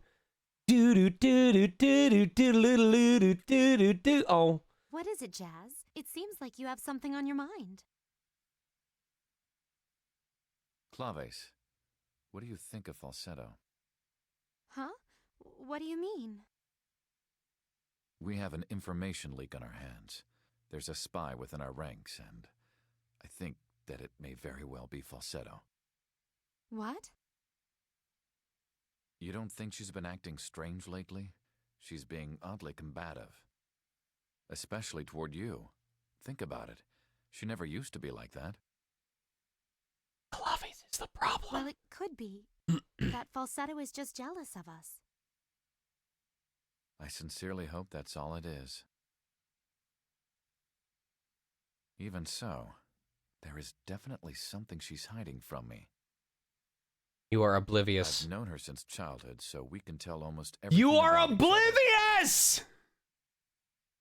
Everything.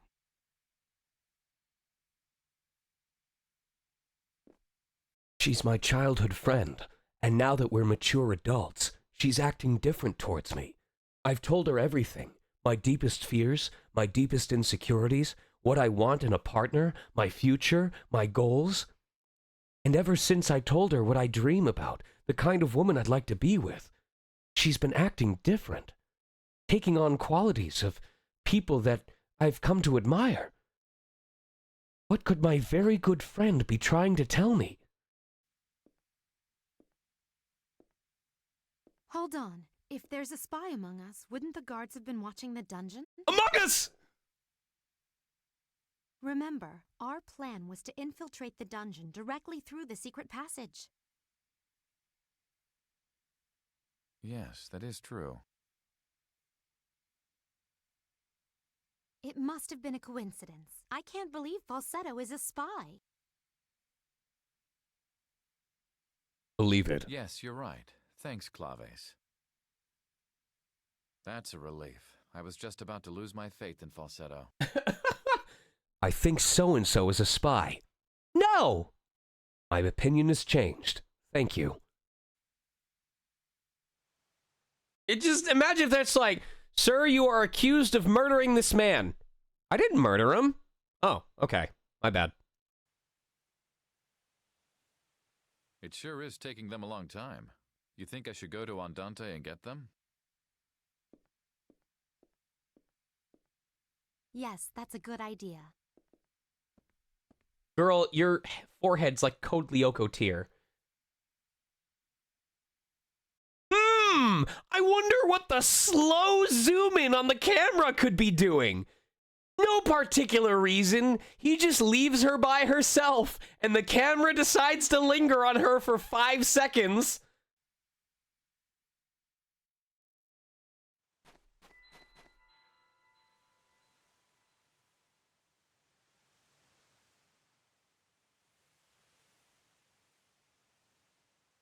I leave the Guess oven it's on. nothing.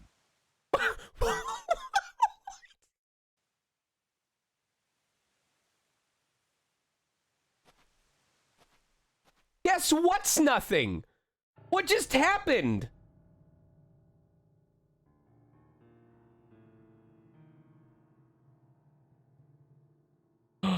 You fool.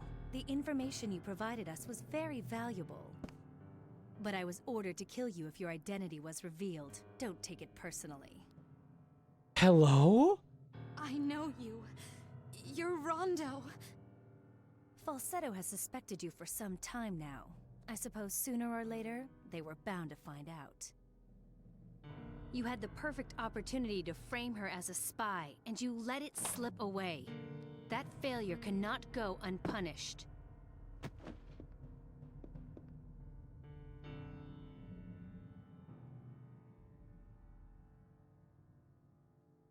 Oh.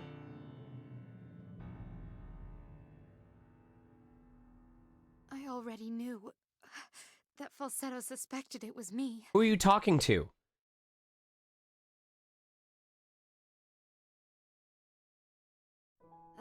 Claves, why do you always need things repeated? Well, they do taste good in soup. It's just random things. It's just, I remember the things Falsetto used to say to me. Why do I always have to repeat myself? You know, they do taste good in soup. Hey, could you grab me a Red Bull from the fridge?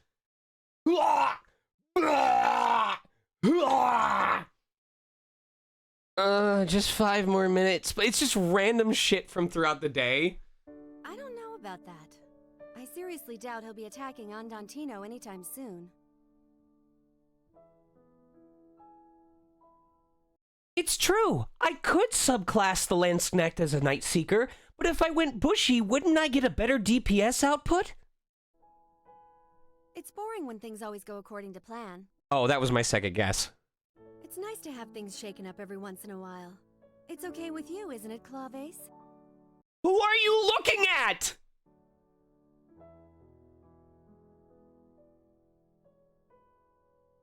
A lifetime to build, but it only takes a moment to destroy.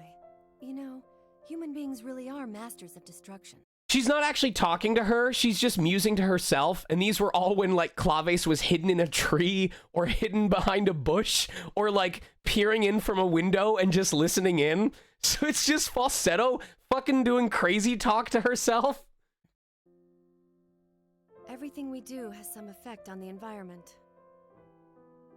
And ultimately, that ends up affecting human society as well.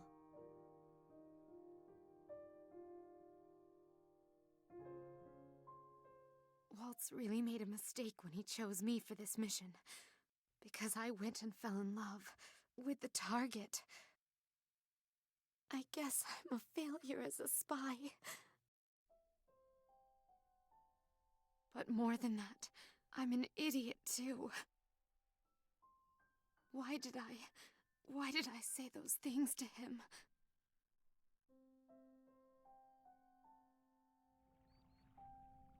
Well, it could be that Falsetto is just jealous of us. I sincerely hope that's all it is.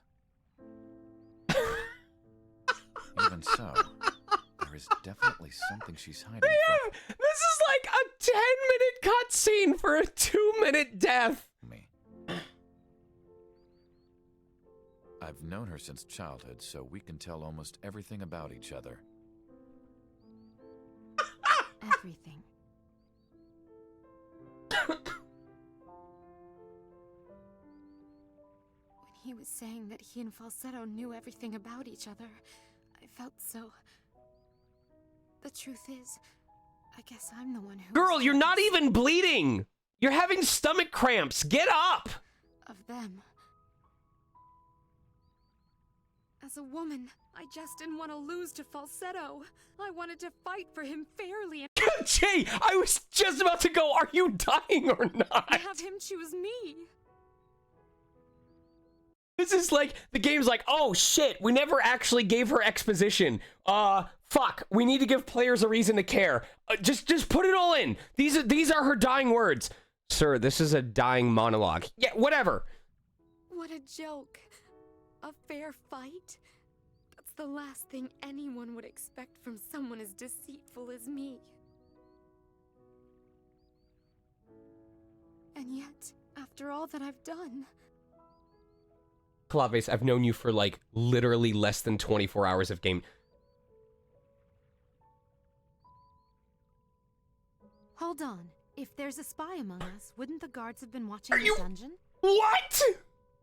Remember, our plan was to infiltrate the dungeon directly through the...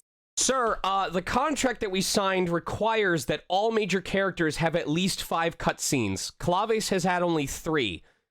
Does it count if we repeat 2 of the cutscenes once? Yes? Do it. secret passage. I even surprised myself when I said it. I can't believe I didn't take advantage of my chance to frame Falsetto. How are you... Where is the breath control for this coming from? Maybe Rondo was right. If I had just... Rondo comes back and, like, just holds a pistol and goes, "Damn, bitch, you're still not dead?" God. Fucking spies around here.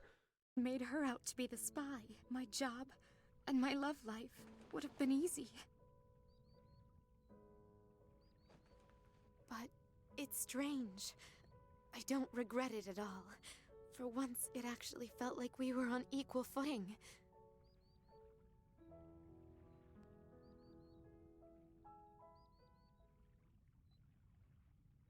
No! Yes, that is true. No! It must have been a coincidence. Falsetto is a spy. Yes, you're right. Thanks, Clave. That's a relief. I was just about to lose my faith in Falsetto.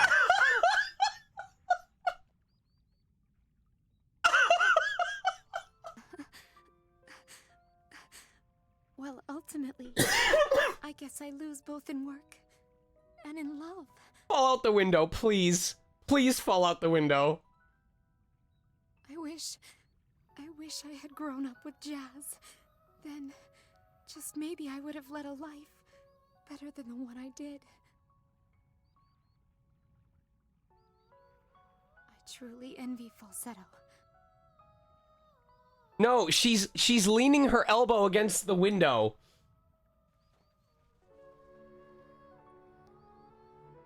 What? Huh? This will be my final gift. to both of them. Now go. Fly. But your destination isn't Forte anymore. It's Baroque. Just like my ribs.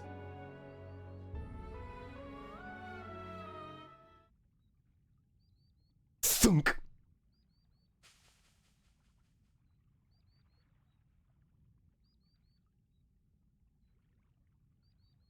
It's done. Shut I up! did at least one good deed in the end, or else Close your the eyes! memories would never come for me. Go to sleep! I wonder if they'll ever figure out who the spy was. That it was me. She every time she stops breathing, she goes back to a flashback when she was still breathing and borrows air from her past self. Yes, I'm sure Falsetto will tell them. Were my feelings real?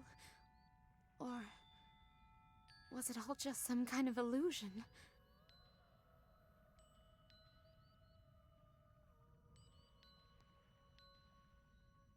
Everything I've ever done has always just been an act. But at least, at the end, I want to be the real me.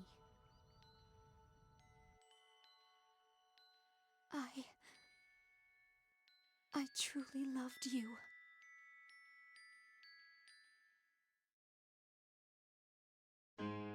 Oh my god, no. Oh no. Oh no. It's time for another...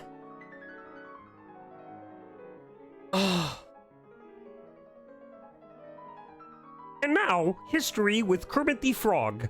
This is a beautifully flowing melody in C-sharp minor composed around 1835.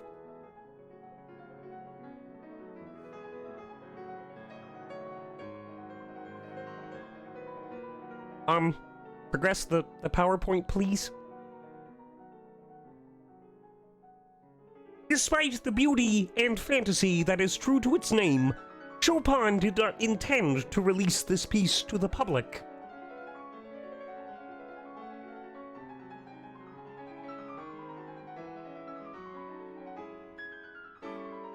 In fact, it's possible that he had asked his friend Julian Fontana to burn the score after his death.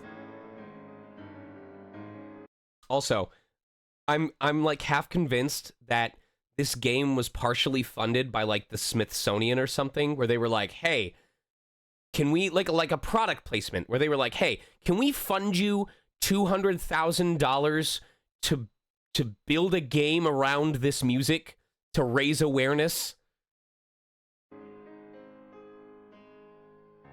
This is the equivalent, this is the Chopin era equivalent of get rid of my search history. He's like, man, I don't want people to know the things I composed when I was horny. If I die, here's a list of the score pieces that I need you to burn. Do not let piano players play this. And like, some piano player discovers one of these pieces before it got destroyed, and they're just like practicing and be like, oh my god, one of Chopin's works. I can understand what he was thinking at the time he wrote this. And they start playing it and they go, oh my god. Well, this dude was down bad.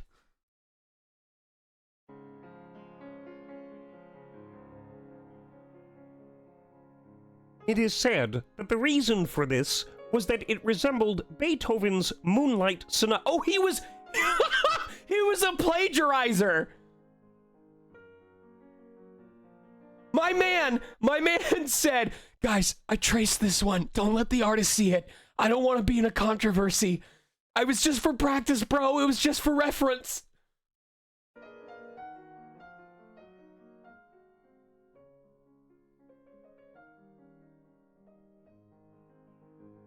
Chopin might have been aware of that fact and refrained from publishing the piece to avoid such criticism.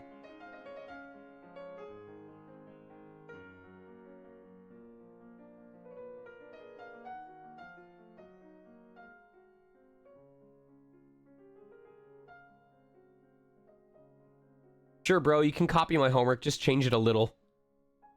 But 6 years after Chopin's death, It was published by Julian Fontana as Opus 66. Julian, you betraying son of a bitch. You had one job.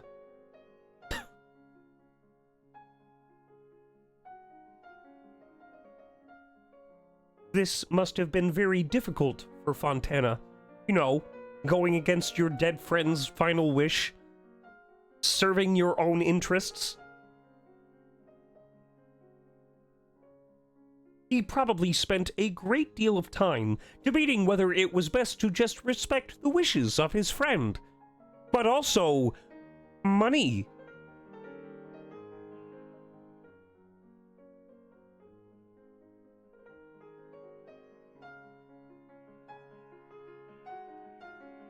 Or if it was really right for him to keep this plagiarized masterpiece from the rest of the world.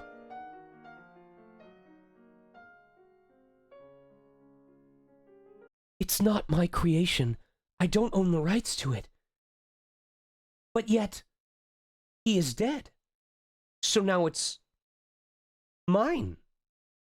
I can do what I want with it. This is the original. Here, I made this. You made this.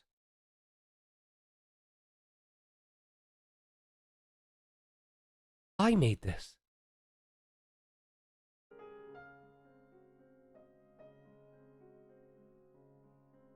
In any case, the world should be grateful for Fontana's decision.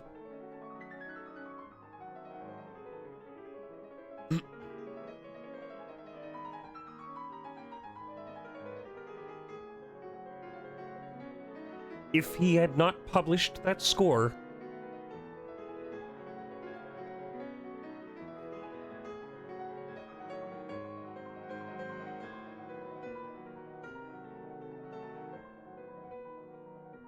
future generations would never have been able to immerse themselves in this wonderful world of fantasy. That's right, if it wasn't for this song, we wouldn't have finished the game. Eternal Sonata only exists because of plagiarism. There might have been other compositions that were threatened with destruction just like this one.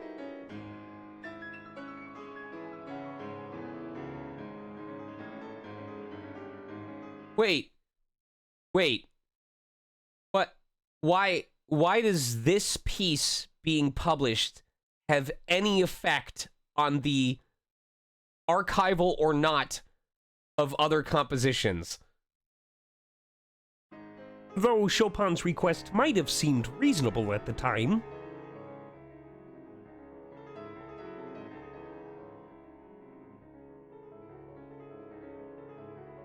it is really extremely fortunate that pieces like Fantasy Impromptu were spared.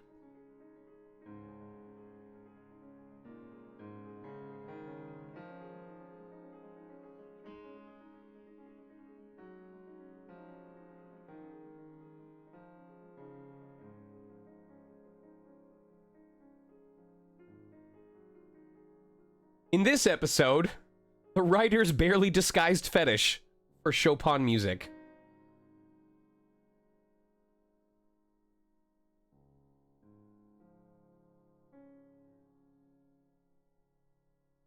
It is a beautiful piece, though.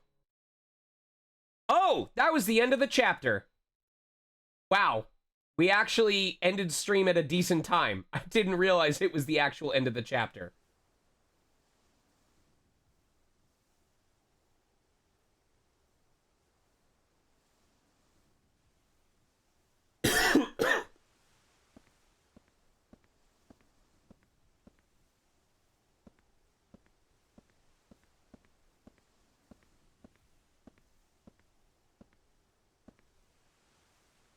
Girl, your knees are so scrawny. Oh, Polka, there you are. I've been looking all over the place for you, you know. Oh, hi, Beat. I'm sorry about that. Hey, are you thinking about Reto and the others? You don't have to worry about them. I'm sure they're all okay. Besides, Reto's not the type to croak from just falling off a bridge. You have a point there. I'm sure you're right. Thank you, Beat. Still, we were pretty lucky back there, don't you think? If we hadn't been picked up by that Baroque ship, I don't know what would have happened. Damn, the ship was broken? Thank you so much for helping us like this. Don't mention it. It was nothing. Who is that? Hold on. I need to know who voices that. That is Cam Clark. I knew it. Speaking of Kratos, here's the boy himself. To repay you? You did save our lives. Yeah, you've already done so much for us. Is there anything we can do to help out? Cam Clark is the voice I studied if I want to do commercial voices. Because Cam just has this really nice tone that he uses to talk about things. Introducing the new Apple iPhone. No longer with a headphone jack, because we're past that already. This little squirt here can wash dishes for you or something. Watch. I will listen to his next line and then repeat it in my Cam Clark voice. Hey, no fair! You can't start calling me little My two favorite to do, the distinct one is, Cam Clark always has this really nice, smooth voice. But Crispin Freeman has this very soft voice. Crispin Freeman is the kind who goes, oh, well, how are you doing? Are you having fun? We're going to learn how to do voice acting. Yes. He just talks like this. Crispin Freeman is always, he's very soft with the way he talks, which is what makes it surprising when he gets so intense in his performances. squirt just because my hat washed away. At least it sounds like you're all in good spirits. At least it sounds like you're all in good spirits. But I'm afraid there's nothing you could help with.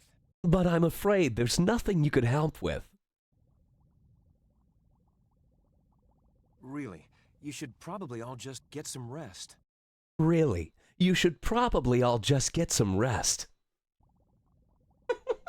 Oh, and allow me to introduce myself. My name is Crescendo. I suppose you could say I'm the captain of this ship. I really should study his voice more. When I voice regal people that aren't using a British accent, I really should borrow more from his voice. Huh? Crescendo? Gee, that's kind of a tough name to say. Couldn't we call you something else? Something easier to say? Like Chris Shithead? Beat, please, don't be silly. Besides, I thought you said you were good at remembering. Can I call you Croissant? I must say, you're very young to be the captain of a ship. You're a captain?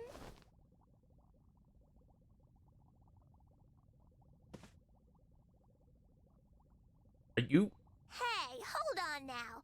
This guy. Oh, I thought she was gonna smooch his hand. There's no way he's a real captain. What was that sound effect? That was so unnecessarily loud. I'm sorry, Captain. I apologize for her rudeness. Hey, maybe I'll just call you Captain for now. Play it again, Sam. Name, no problem, but you need to show respect to the ship's captain. Feel free to call me whatever you'd like, really. Well, Captain Crescendo, thank you for your kindness. I think we'll get some rest as you suggested.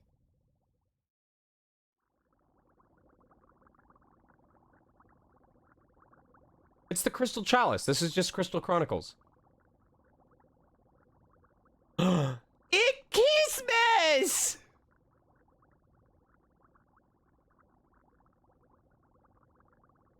I wonder if Allegretto and the others are all right. I think I'll go outside. Maybe some fresh air will cheer me up. Ikimi's. Ikimi, everybody.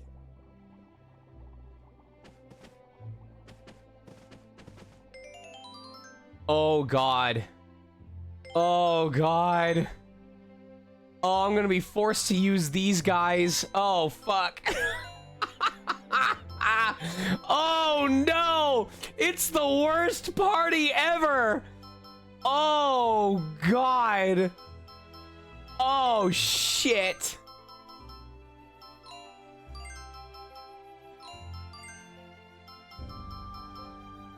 Oh, no.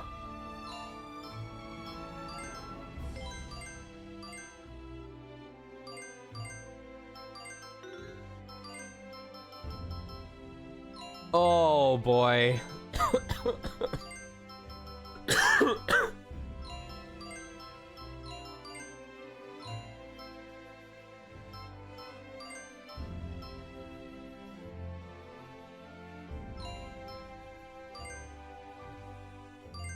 Oh, God.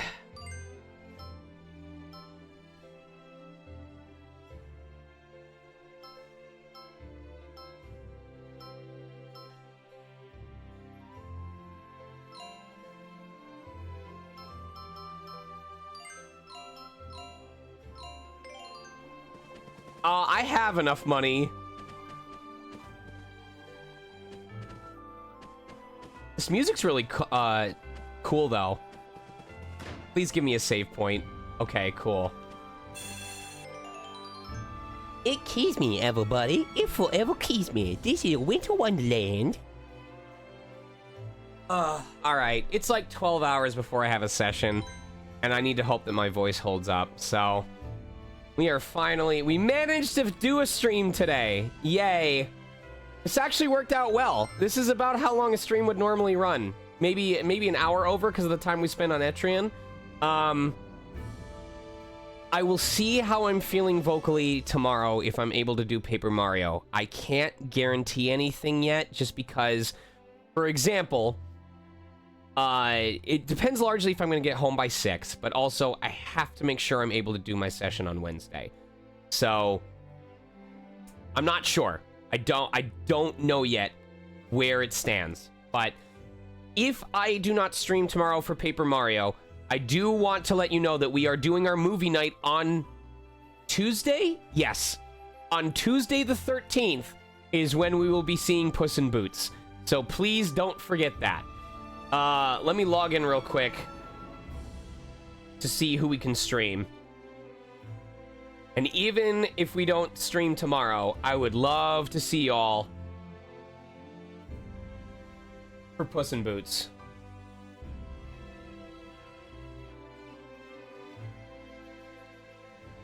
All right, who we got? Mr. Shasta's doing retro. What is he playing? Drone Tactics? Oh, that's the bug game. He's playing as Bugs. Yo Was Poppin' is doing Legend of Zelda, The Wind Waker.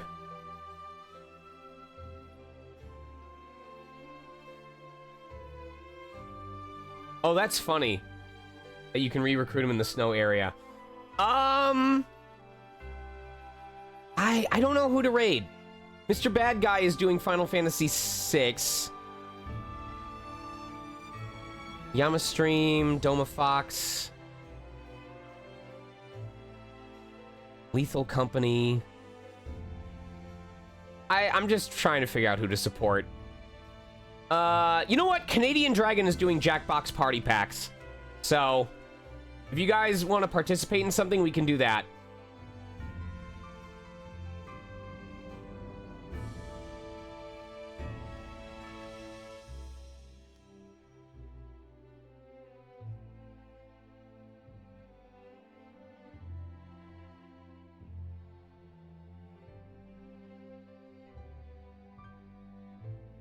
I don't know. My funny bone is all dried up for the evening, so that's our raid phrase. Ugh. Love you all very much. Stay shining until next time. Like I said, Paper Mario tomorrow, potentially. Otherwise, movie on Tuesday. And Etrian Odyssey party planning in the future. I don't know. But, take care, and I'll see you next time. Let's raid. Good night.